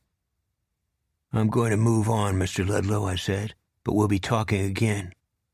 I slipped my hand under Valerie's elbow and walked her across the dance floor, gesturing for Cleet to follow. "Are you just going to let this happen?" Valerie said. "Yes," I said. "Everybody within a radius of 20 yards heard everything that bastard said to you," she replied. "Don't let him get away with it." "Lose the dog shit." "What did you say?" she said. "Clemmy Benoit deserves better than a quarrel with a man who hides behind dark glasses at night and can't speak his own language. Now show me the musicians who might have known Clemmy." But she had lit the fuse, even though it was a long one. We didn't get anywhere with the musicians. They shook their heads and looked into space and sucked their teeth and tapped their feet nervously or admitted they knew her but only slightly or a long time ago. I didn't hold it against them. Throughout America there are witnesses to heinous crimes, or even minor ones who have the protective security of fish chum. Actually, it's worse. A claimant's name and address are automatically given to a defendant's attorney, and when the defendant gets out of the slammer, the claimant or witness is seldom notified. Think I'm jerking you around? Have a fling at the system and see how you feel. The maniac knows where you live, but you don't know where he is. Isn't that fine? Bedford stayed close to his father during the interview of the musicians, but all the while he kept looking at me and Cleet. His mention of treasure had given us information that probably troubled his father, but Ludlow didn't take his son to task. The mob might be depraved, but most of them are kind and protective with their children. Go figure. Cleet gave up talking to the musicians and went to the bar to order a cup of coffee. Valerie and I followed him. "Let's wrap it up," I said. "Yeah," he said. "I've got a bad feeling, like this really stinks." "Yeah," I said, "like somebody spit in my ear." Valerie's eyes were downcast. She remained silent. "I'm going to talk to Ludlow," I said. "I'll be right back." "What's the deal?" Cleet asked. "I really don't know," I said. "I'll tell you when I figure it out." I walked to Ludlow's table at the back of the saloon. The band was playing Jerry Lee Lewis's Boogie Woogie Man from Tennessee. I suddenly realized what had been bothering me all evening. It was the world in which we found ourselves as opposed to the world represented by the murdered girl. She was delivered to my yard in the nude, but really not in the nude at all. It was the world that was lewd. The girl was angelic, her breast decorated with roses, her eyes looking straight into mine, with a message from the spheres to which we give little thought. The ancient Greeks would recognize Clemmy, and so would Tennessee Williams and William Shakespeare. It's us who are blind and deaf. "Can I have a word with you, Mr. Ludlow?" I said. "You again," he said. "One of your men racially insulted Detective Benoit," I said. "That's the second time it's happened. How about sending your messenger over to the bar and let him say he's sorry?" He raised his chin. "You got something bugging you. Problems of conscience or something. Maybe you and Jerry Carlucci can be a team. Call yourselves the Weeping Brothers or something." "Leave Jerry out of this." "Get out of here," he replied. "I'll think about it," I said. "Okay." "Okay what?" "Just okay." Then I started walking away, just as a short man who was made like a steel trap laughed. No, he didn't just laugh. He hawked up a gob of phlegm and drained it from his mouth into a napkin and tied the corners and bounced it off the back of my head. I cannot quite describe what that felt like. Regardless, my old enemy kicked into overdrive, a nameless rage I have never been able to conquer. I heard a click, then a whooshing sound, and I was in a room roaring with smoke and flame, and I gripped the short man around his thighs like you would a dangling dummy and smashed him cleanly through a tabletop. But I didn't stop there. I knocked him down each time he tried to get up, then stomped the side of his head and knotted his coat in my fingers and flung him into the wall. In the meantime, the greaseball who had the waistline of a whale was coming at me. I knew this time my luck had run out. The red-black inferno had been temporary, and I was on my own. I had my .45 auto, but I would not draw it. I pressed my palm around my gold medal and waited for whatever was going to happen. Then Cleet Purcell, without his crutches, came from the edge of my vision and split a chair on the whale's head, then smacked another chair across his face. The whale keeled over, just like a whale. What happened next is hard to remember.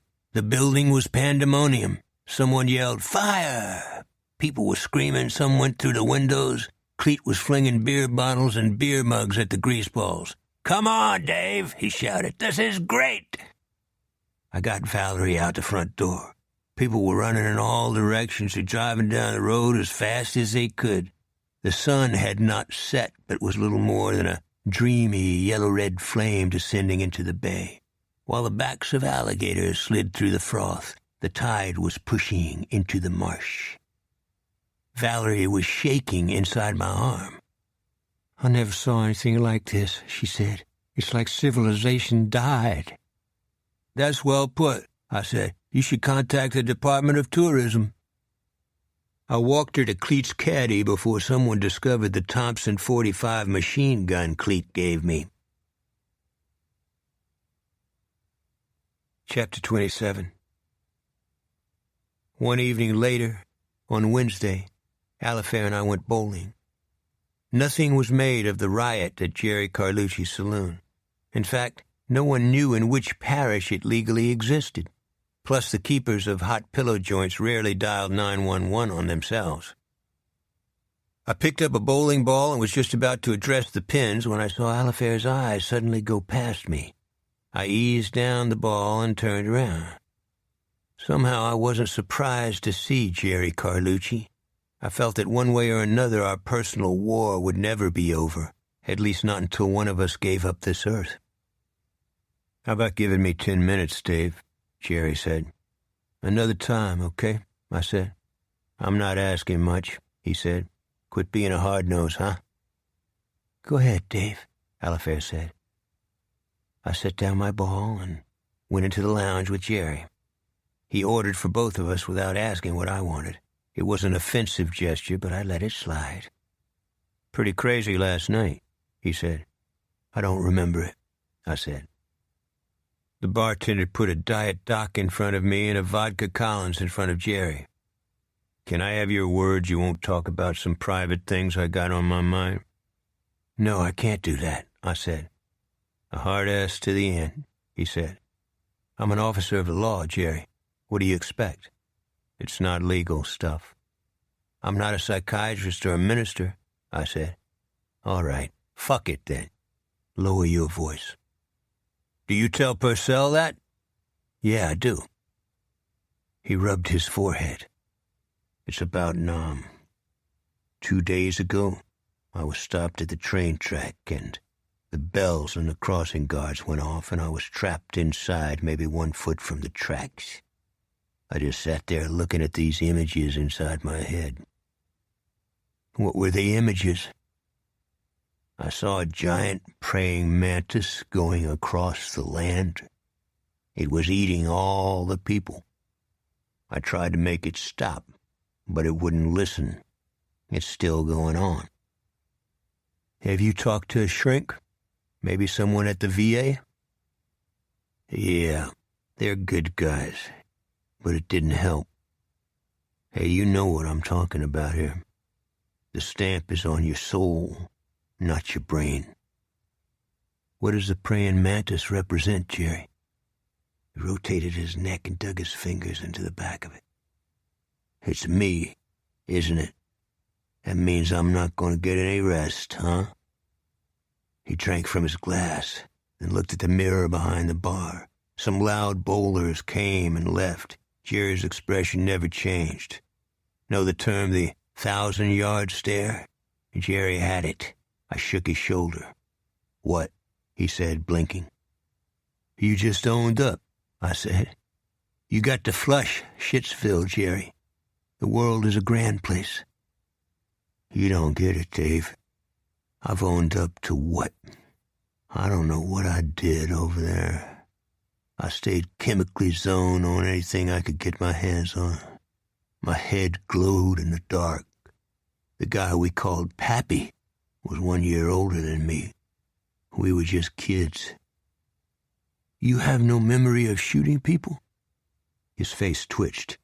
Yeah, I do. But I don't know what I shot. The warrant officer said I was a Section 8.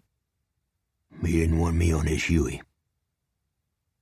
Misery comes in many ways, but I don't think I ever saw more misery in a man's face than I did in his. Remember that night we fought in the finals in Shreveport? I said. At the gloves, you mean? Yeah, I said. You bounced me off the ropes. I thought you were going to rip my head off. Yeah, but in the second round you split my eyebrow. I still think you had concrete inside your gloves. What'd you put in them? You know that's not true, Jerry. Yeah, I know. Did you ever think you could have become me, and I could have become you? I let my gaze follow a group of high school kids going out the door. I never thought about that, Jerry. The guy just does the best he can. I think that's about all we're supposed to do. I kind of got off the track after my old man got mobbed up and your old man got blown up on that derrick. I think that was a rotten deal, huh? I took a sip from my glass and looked straight ahead. I didn't like the comparison Jerry was making. Aldous Robichaux never complained. He was brave and honest to the end of his life. The same with my mother. She was driven to her death because of poverty and desperation and the machinations of an evil man. You came home in 73, I said. Why don't you let it go? It's time, isn't it? You think so?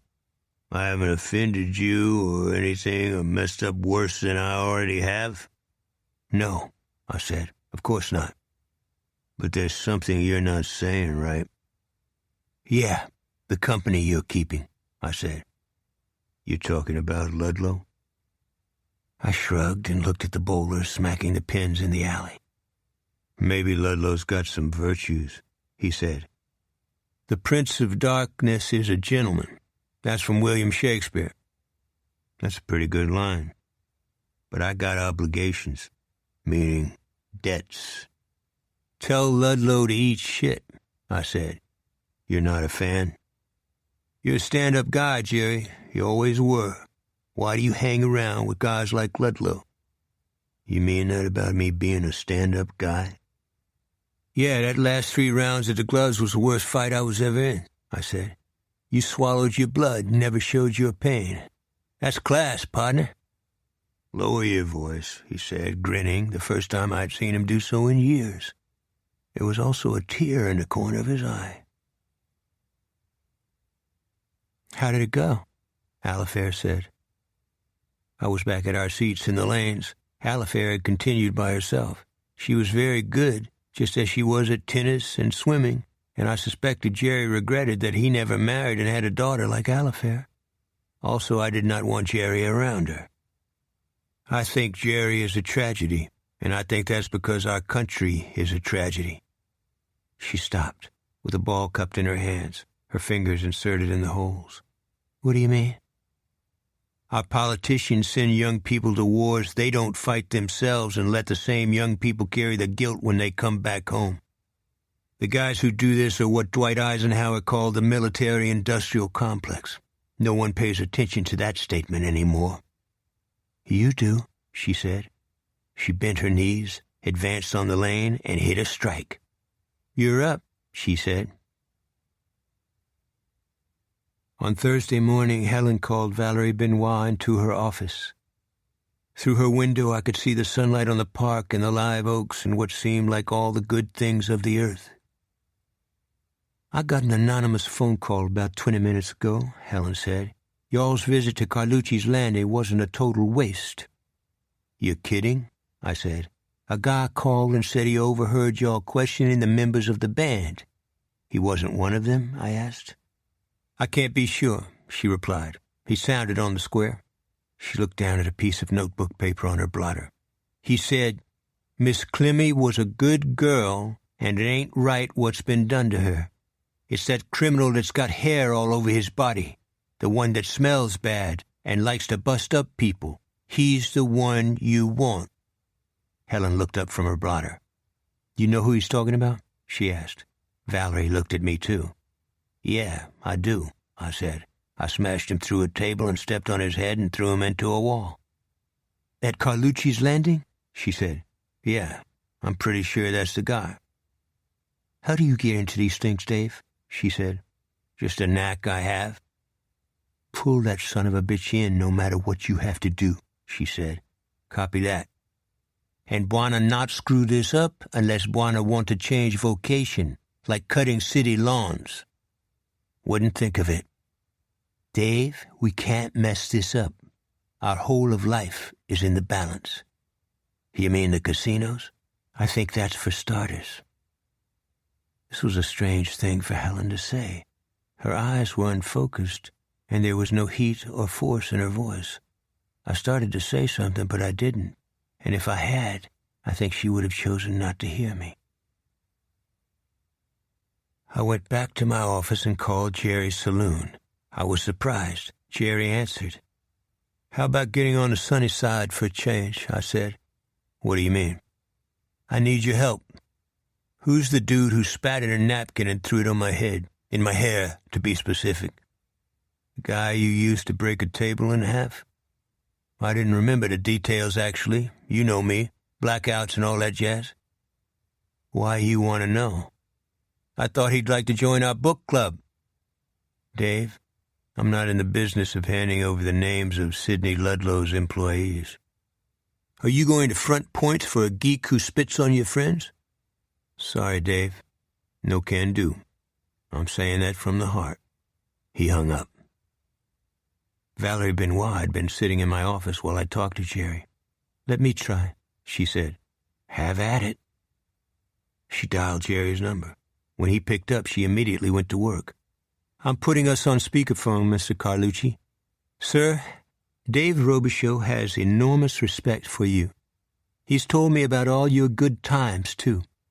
He could have capped the hairball who spit on him and got away with it, but he didn't. Are you going to side up with a creep who smells worse than Gapo? What's Gapo? The acronym for Gorilla Armpit Odor. There was a pause, then Jerry said, That's Jack Rader. When it comes to women, he's got a dork for a brain. He also plugs it into the lamp socket occasionally. Be careful. Where can we find him?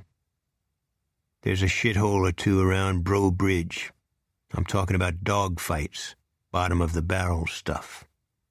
You're a gentleman and a scholar, Mr. Carlucci, she said, and eased the receiver into the receptacle. Pretty good, I said. Have you been to one of those places in Bro Bridge? I'm not sure, I said. I didn't want to say anything else. That's where my mother turned her first trick. It's funny how things work out, huh? I made 2 or 3 calls, and that evening told Alifair where I was going, and with Valerie drove an unmarked car down the old 2-lane outside Bro Bridge into St. Martin Parish, and past the old gambling joints and red lighthouses and barns where cockfights were once held regularly, and dogs ripped each other apart for the amusement of people who called themselves Christians. However, that was not the only activity that went on there. "You're kind of quiet," Valerie said. "The Bro Bridge Highway doesn't bring back warm memories for me," I said. "Something happened?" "A pimp named Mac got my mother on the spike when my father was in the parish jail. Then Mac told her she could make good money as a dance girl. A hostess," he said, "at one of those shitholes." "What happened to your mother?" "Couple of gangsters swarmed on her like crabs." "Jesus," she replied. "What happened to Mac?" I was driving, the left tire on the other side of the yellow stripe. A car swerved away from my fender, its horn blowing, its headlights bouncing inside the interior of our car. I'd rather talk about it another time.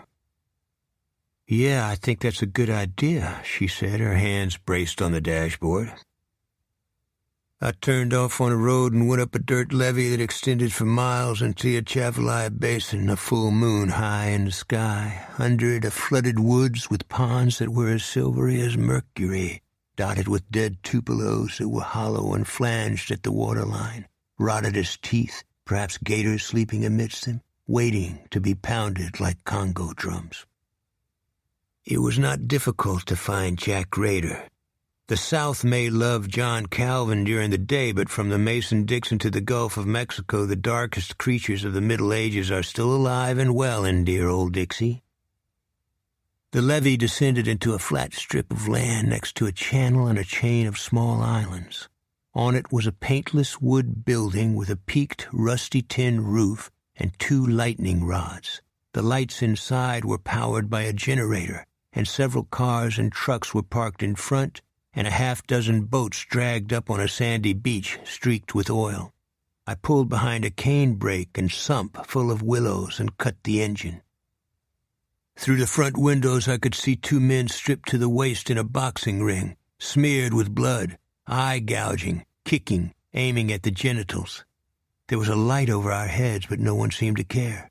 The referee served no purpose either, other than to pour water on a split eyebrow or a mashed nose or ask the fighter if he wanted to stop. One of them was Jack Rader. I thought I'd put him out of action. I had to hand it to him. His upper body was bright with sweat, the muscles in his back as pronounced as rope. He saw me through the window glass and lowered his gloves, grinning, his teeth red with blood. Then he spat in his opponent's face and right-crossed him, shaking a halo of sweat from his hair. Then he pointed one glove at me, either as a greeting or a notification I was next. There were no women in the crowd, at least that I saw. "Ready?" I said. Valerie looked at the ring. "Yeah," she said. "Sure. Let's do it." "Maybe you should stay here and back me up." "I can't handle it." "We don't have any legal status here, Val," I said. "The people who come to these fights are morally insane." Her gold ringlets hung over her forehead. Her skin was dusty and smooth and beautiful in the moonlight. She pushed the ringlets out of her eyes and looked up at me. "Sometimes when I'm afraid, I think about Willie Francis," she said. "He was a child, electrocuted and burned twice, once by drunkards. In the last photo taken of him, he was smiling.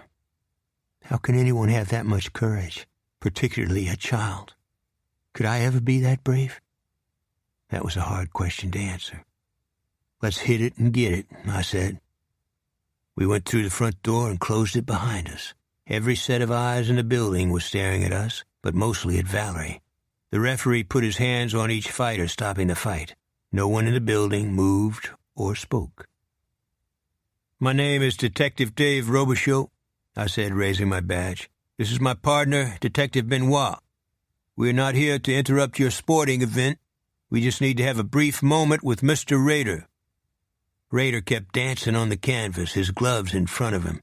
The air was full of sweat and cigarette smoke and the stink of urinated beer and expectorated chewing tobacco in styrofoam cups.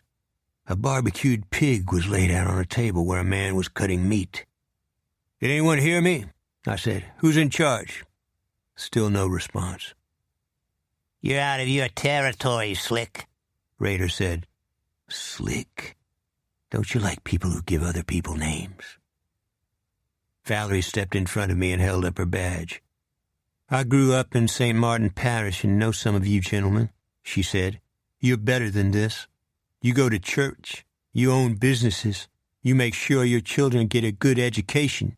Do you really want to associate with a man like Jack Rader?" She paused for a few seconds. A few men looked down at the floor. "This is not an exaggeration," she said. "Jack Rader kills people for hire. He doesn't have a soul. Ask yourself if you want him walking the streets beside your children." At first there was no sound. Then someone coughed. Another man blew his nose in his handkerchief.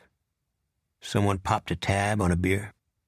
Then someone else said, "I don't know about you boys, but I'm getting me some fresh air. What about y'all?" That did it. They filed into the dark under the stars, the moon cold and clean, wood smoke drifting above the channel, getting into their cars and trucks and outboards, leaving behind the barbecued pig. Valerie and I stayed in the building. "You want to get ahead of your situation, Jack?" I said. He smelled himself. "What situation?" he asked. "The murder of Clemmy Benoit," Valerie said. "Nobody's talking to you, bitch," he said. Valerie looked at me. "Should we tell him?" I had no idea what she was talking about. "That's up to you, detective," I said. "Tell me what?" Rader said. "It's this way, Mr. Rader," she said.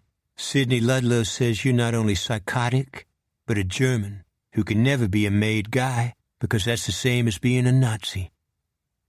Rader's eyes were bulging. He pulled his laces off his gloves with his teeth.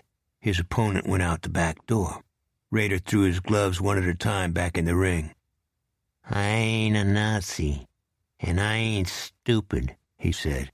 "In fact, I'm out of here. But the old man is going to hang yous from meat hooks. If you don't believe me, I've seen him do it." "Who's the old man?" I said. "Who is he? What's with you, man?" he replied. "You got some brain disease? You got some kind of guilt about niggas? What is it?" "I killed innocent people," I said. "Well, I think you're nuts. And with that, I'm leaving." Rader picked a towel off a ring rope and wiped his armpits. "Except one other thing. I think she wants a sniff." He lifted the towel in Valerie's face. I knocked his hand down. "You're under arrest, Rader," I said. He turned around and stuck out his wrist. "That's great," he said. "It'll be part of my civil suit." "Let it go, Dave," Valerie said. "No." "Come on," she said. "I don't blame him for being upset. He was probably strapped on the pot days at a time." "What?" Rader said. She was right. I'd already gotten into it with Rader at Carlucci's Landing, and anything I did now was fuel for a shyster. Plus, I had no authority in that parish. "Okay," I said. "Let's go. As for you, Mr. Rader, we'll see you down the track." He blew his nose in the towel and threw it in the ring. "Yeah, right," he said. "Yeah." I didn't know what he meant, but I was too tired to care.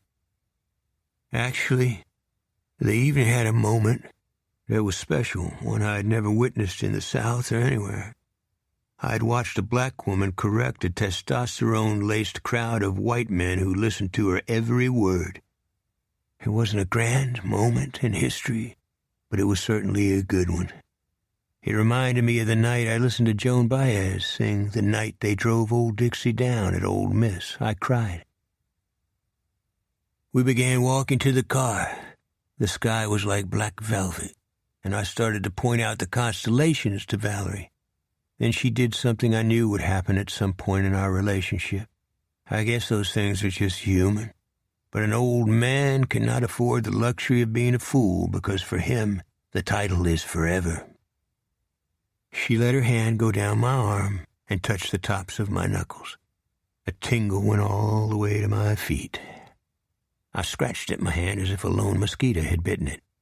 "Sorry," she said. How do you get out of embarrassing situations like this? Answer: you forgive others. You forgive yourself, and most importantly, you don't weigh yourself down with the frailties of the heart. "Excuse me, Valerie," I said. "That speech to these guys was beautiful. They're not bad people. NAFTA took away their jobs and they started looking around for a leader and found the worst in themselves and others. That's what gave us Huey Long. There'll be more like him, too." "Can we get to a bathroom?" she said. "Pardon? I'm about to wet my pants. There's a gas stop about 3 miles from here. I'm not sure I can make it, though." So much for spiritual abstractions. We got to the cane break where I'd parked the car. "Okay," I said. "I'll get you there as fast as I can." I unlocked the passenger door and waited for her to get in. She was making a groaning sound, and obviously she was very uncomfortable. I was no longer thinking about anything else. That was a mistake. I heard feet splashing and someone huffing through the willows and breaking bamboo that was as sharp as board splinters. A wired-to-the-eyes guy chugging with a purpose, one he was determined to achieve, loving his pain, not fazed by broken glass or shellfish in his shoes, reaching a peak not unlike a climax, delighted at the prospect of peeling off the skin of a fellow human being. I turned and saw Jack Rader coming right at me. His right hand curved inside the knuckle guard of a 1918 Marine Corps trench knife. I had carried my badge, but because I was out of my jurisdiction, I had left my firearm under the car seat. Now I was on the passenger side of the car. I figured I had about 5 seconds before Rader would stab me in the chest, then everywhere else. Have you ever had this moment? You know your time is up, and in all probability it's because you made an innocent mistake. However, you cannot undo it. Oddly, the primary emotion, fear, which you have fought for a lifetime, is not there. Then you realize a much greater enemy has been waiting for you. It's loneliness. I think that's why men call out for their mothers. But I think the mother figure is also a surrogate for everyone you ever knew, and you want to go back in time and buy them candy canes and balloons and snow cones and be kind to every creature on earth as though they're all God's children. A bouncing Betty that tried to tear my hip off gave me that perspective, or what I call the edge, the stepping-off place. Know what I mean?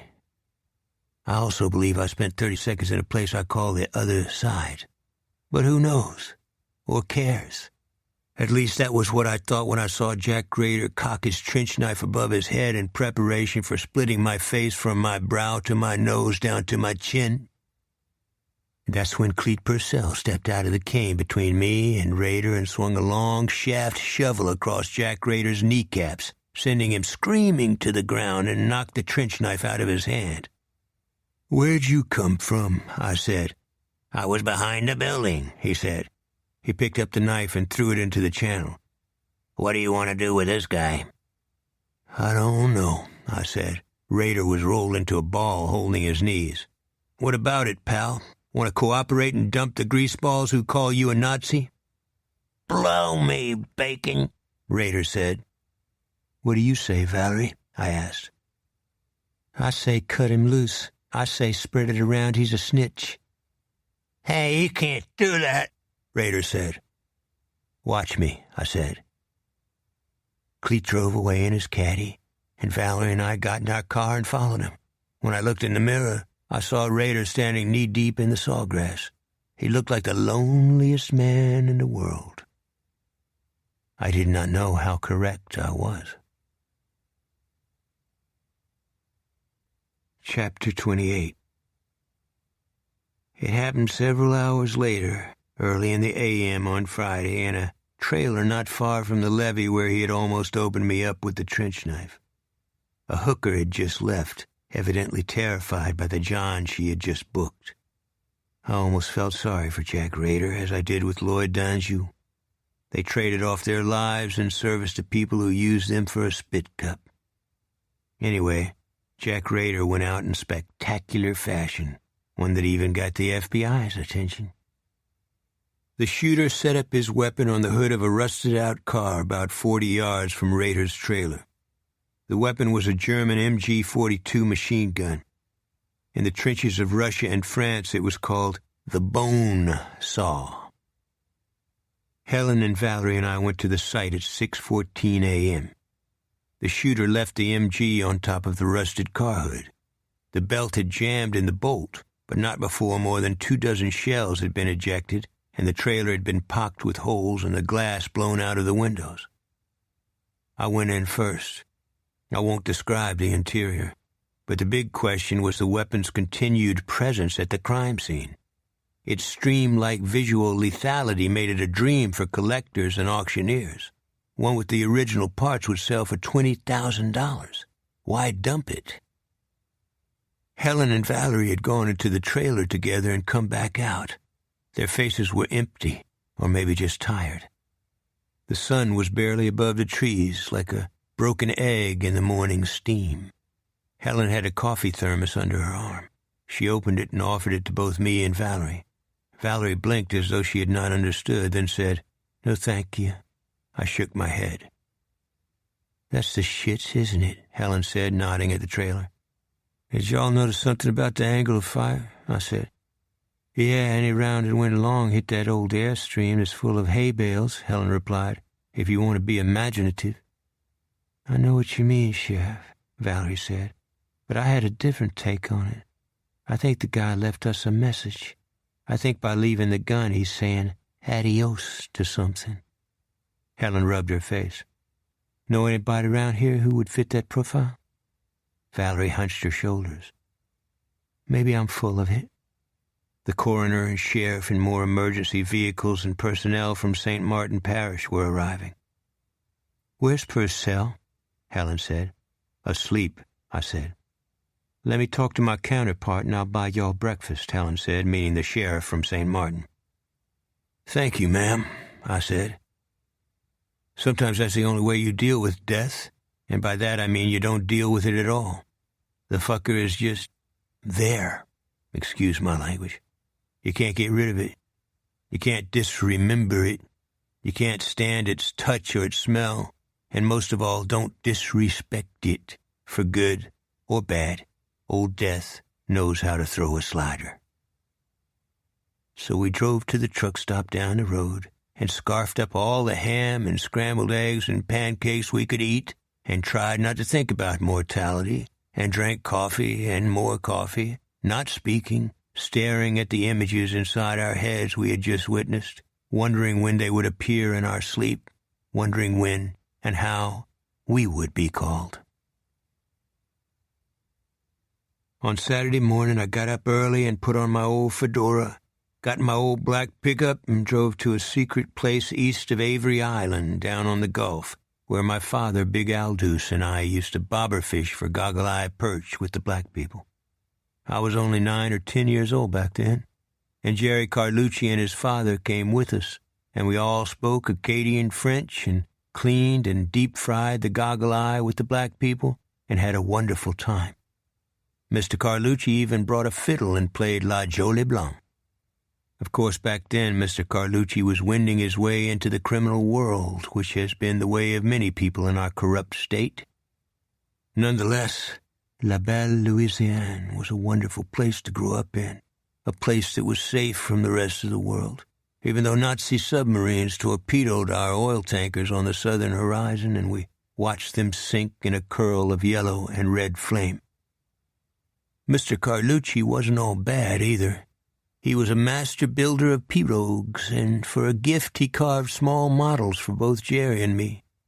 From time to time, Jerry would still come to our secret place and carve small pirogues and give them to any children who wanted them. I hadn't been to our spot in years, but for whatever reason I believed Jerry would be there this particular Saturday. Lordy, lordy, that's the way it was back then.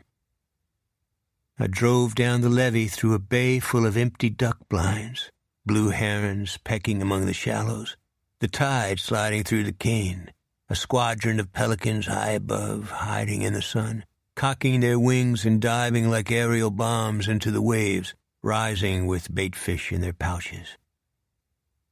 Jerry was sitting in a folding canvas chair at the end of the levee, his Jeep parked next to him, carving a piece of balsa wood. He glanced over his shoulder, then continued his work. I parked behind his Jeep and got out and closed my door. "How did you know where I was?" he said, not turning around. "This is our secret place."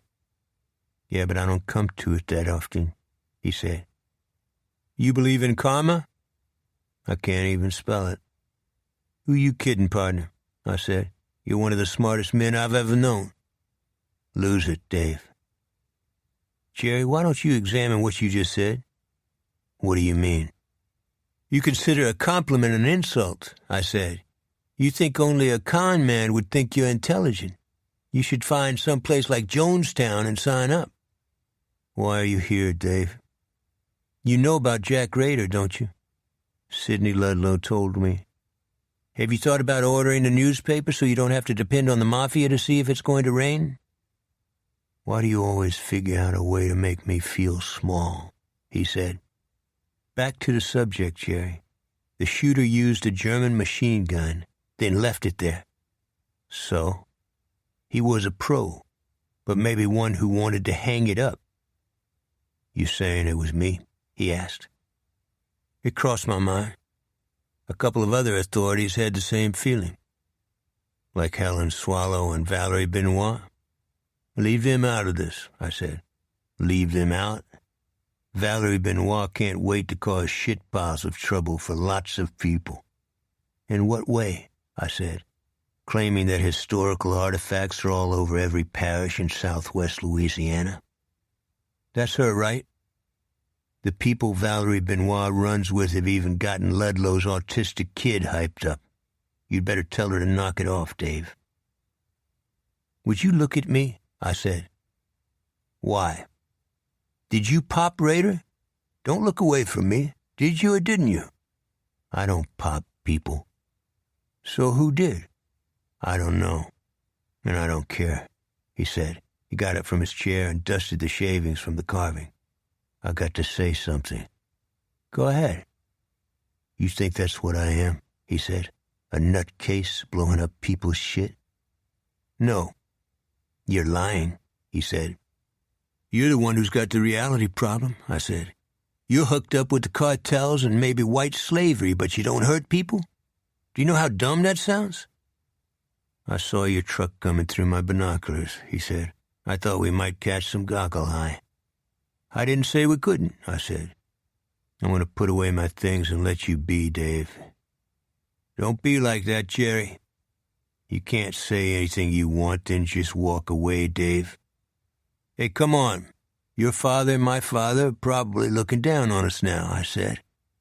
He folded his chair and threw it in the back seat of his Jeep, then slammed the door and gave me a dirty look. "Say what you got to say, Jerry." But he didn't. Instead, he opened the Jeep again and took out his carving in progress and flung it in the bay. On Sunday afternoon, the quick-stop service station that served as our Greyhound station made a 911 call to the department.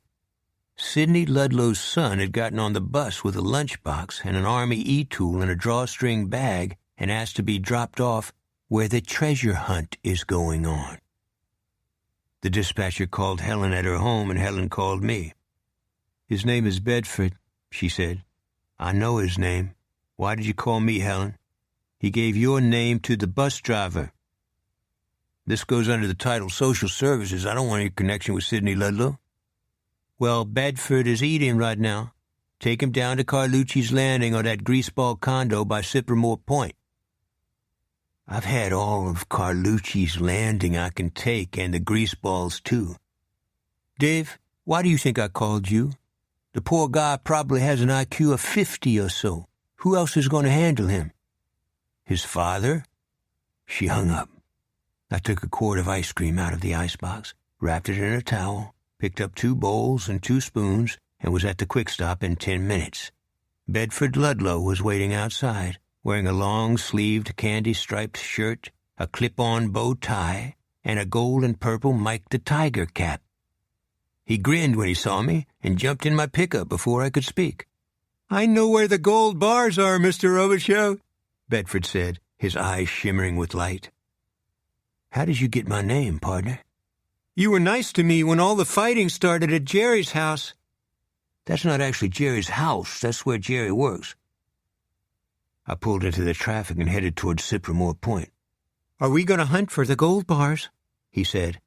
"I'm not sure they're out there, Bedford." "Oh, yes, I've seen them. The dead girl told me all about them." "The dead girl?" "Yes, her name is Clemmy. I think she's a colored lady, but she has blue eyes." I almost hit the curb. "What's the colored lady's last name?" "That's easy. Benoit. It's French. She told me." "When did she show you the gold bars, Bedford?" "I can't remember. That's why I bought an army shovel so I could help dig. My father says always to be ready." "Does your father know where you are?" "I'm going to surprise him. He doesn't want to spend time digging. He builds casinos." "Are you sure you didn't see Clemmy in a dream?" "No," he said sharply. "You should know better. She was at your house." "You mean she was found dead at my house?" "No, she listened to your records." I pulled into the front of a bait shop and turned off the engine. "Why are we stopping?" Bedford asked. "What records are you talking about?" "The ones with the yodeling songs on them. His name is Jimmy Rogers." I couldn't compile the thoughts and confusion going through my head. My right hand was trembling on the gear shift. "Where did you hear the name Jimmy Rogers?" "Clemmy told me about him. Clemmy was your daughter's friend." My heart turned to a kettle drum. "You knew Clemmy Benoit, Bedford?" He seemed to look inside his own mind. He started to speak again. Then his eyes went blank. "You can talk about her," I said. "About who?" "Clemmy," I said. He pulled on his fingers with one hand, then the other as though he were cleaning them. "I don't remember some things. I go to sleep instead." I was losing the thread. Sometimes you let go with impaired people, then later return to the subject, but the mystery usually remains a mystery. Then I remembered the ice cream.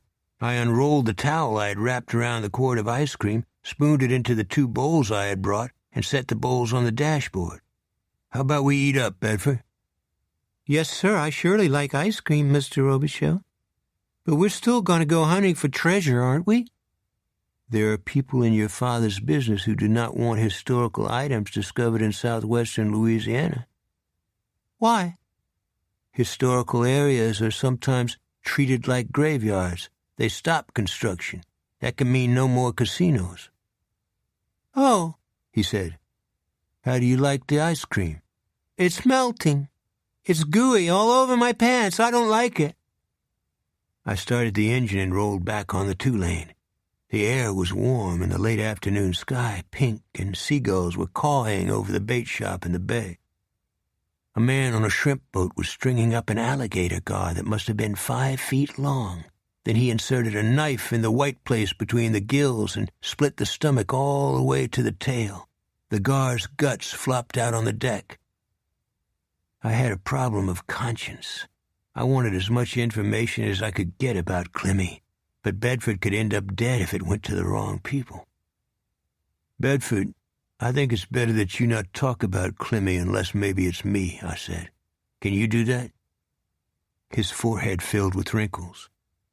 "I already told them." "Who did you tell?" "Jack," he replied. "Jack Rader?" "Yes, he wanted to help Clemmy and your daughter." "My daughter?" "Her name is Aliphae. She and Clemmy were friends. That's why I told my father about them. He can protect them." I felt sick to my stomach. Not just a passing moment, either. Have you ever had food poisoning? Maybe a dose from a cow that died of anthrax? "You don't look good, Mr. Robichaux," Bedford said. "I see your father's condo up ahead," I said. "I think the sheriff has already notified your father about your safety, so I'll walk up to your door and make sure you get inside, then I'll be on my way." "You said you were going to take me to the treasure area." "No, I did not," I said. "But you acted like you did. I'm going to tell." "Tell what?" "You tricked me." He threw the ice cream container and his bowl and spoon and the towel out the passenger window, then stuck his head outside to watch them bounce along the roadside. "That's funny, isn't it?" he said. "You think everything is good, then it falls apart. Clemmy was good to me. She touched her hand to my forehead and kissed my eyes." He started stomping his feet on the floor mat, his eyes teary, his mouth like an infant's, stiff and trembling with uncertainty. "When is she gonna come back?" he said. Then he fell asleep, his eyes half-lidded. "Thanks, Helen." Chapter 29. Alifair was waiting for me when I got back home. It was still Sunday, and like all Sundays, the sun seemed to resist sinking in the trees, or on the horizon, or on the ocean, as though the source of our warmth did not want to desert us. "Sorry I'm late for supper," I said. "It's okay," she said. "Sit down. I've made Mexican food." She told the truth. She made it from scratch, and probably with a fair amount of trouble. Alifair did not like to cook. I hated to tell her about my experience with Bedford Ludlow. "Sidney Ludlow's son got lost, and I had to take him back to his father," I said. "Yeah?" "I guess he's what's called an autistic savant, but with a nasty edge." "Go ahead." "He said he saw Clemmy Benoit 2 nights ago. He knew about your friendship with Clemmy, and he knew about my Jimmy Rogers records." Alifair stopped eating and looked out the window. The oak trees were full of robins, starting their long haul back to the north, the bottom of the sky raining, the pinkness in the clouds dimming, turning green. "He must have known Clemmy," she said. "But that means he knew her when she was in the hands of Ludlow's goons, if that's who killed her. But he seems to think his father was protecting her." "Well, don't worry about it," she said. "You did a good deed. That's all that matters." She knew better, though. If Ludlow's people knew that Alifair and Clemmy were friends, even if only through a drama class or a visit to our home, they probably would try to get the information from Alifair they could not torture out of Clemmy. I wanted to load up the .45 Thompson Cleet gave me and wipe Ludlow's lowlifes off the map. "Cheer up, Dave," Alifair said and restarted eating. "You want some iced tea?" "No, that's all right," I replied. "You like sun tea? I'll get it." She scraped back the chair and opened the icebox and lifted out the pitcher of tea and let the door swing shut on its weight. Then she looked through the window and down the slope and dropped the pitcher, breaking and splattering it all over the linoleum. "Oh, Jesus," she said. "What is it?" I said, getting up. She crossed her arms across the top of her stomach as though she had been punched. "It's the shaggy guy. I just saw him. He's running toward the shadows." I got a flashlight from a drawer and went outside into the gloaming of the day and walked along the bayou's edge until I reached the back lawn of the shadows. I saw no footprints. However, our unwanted visitor had been there.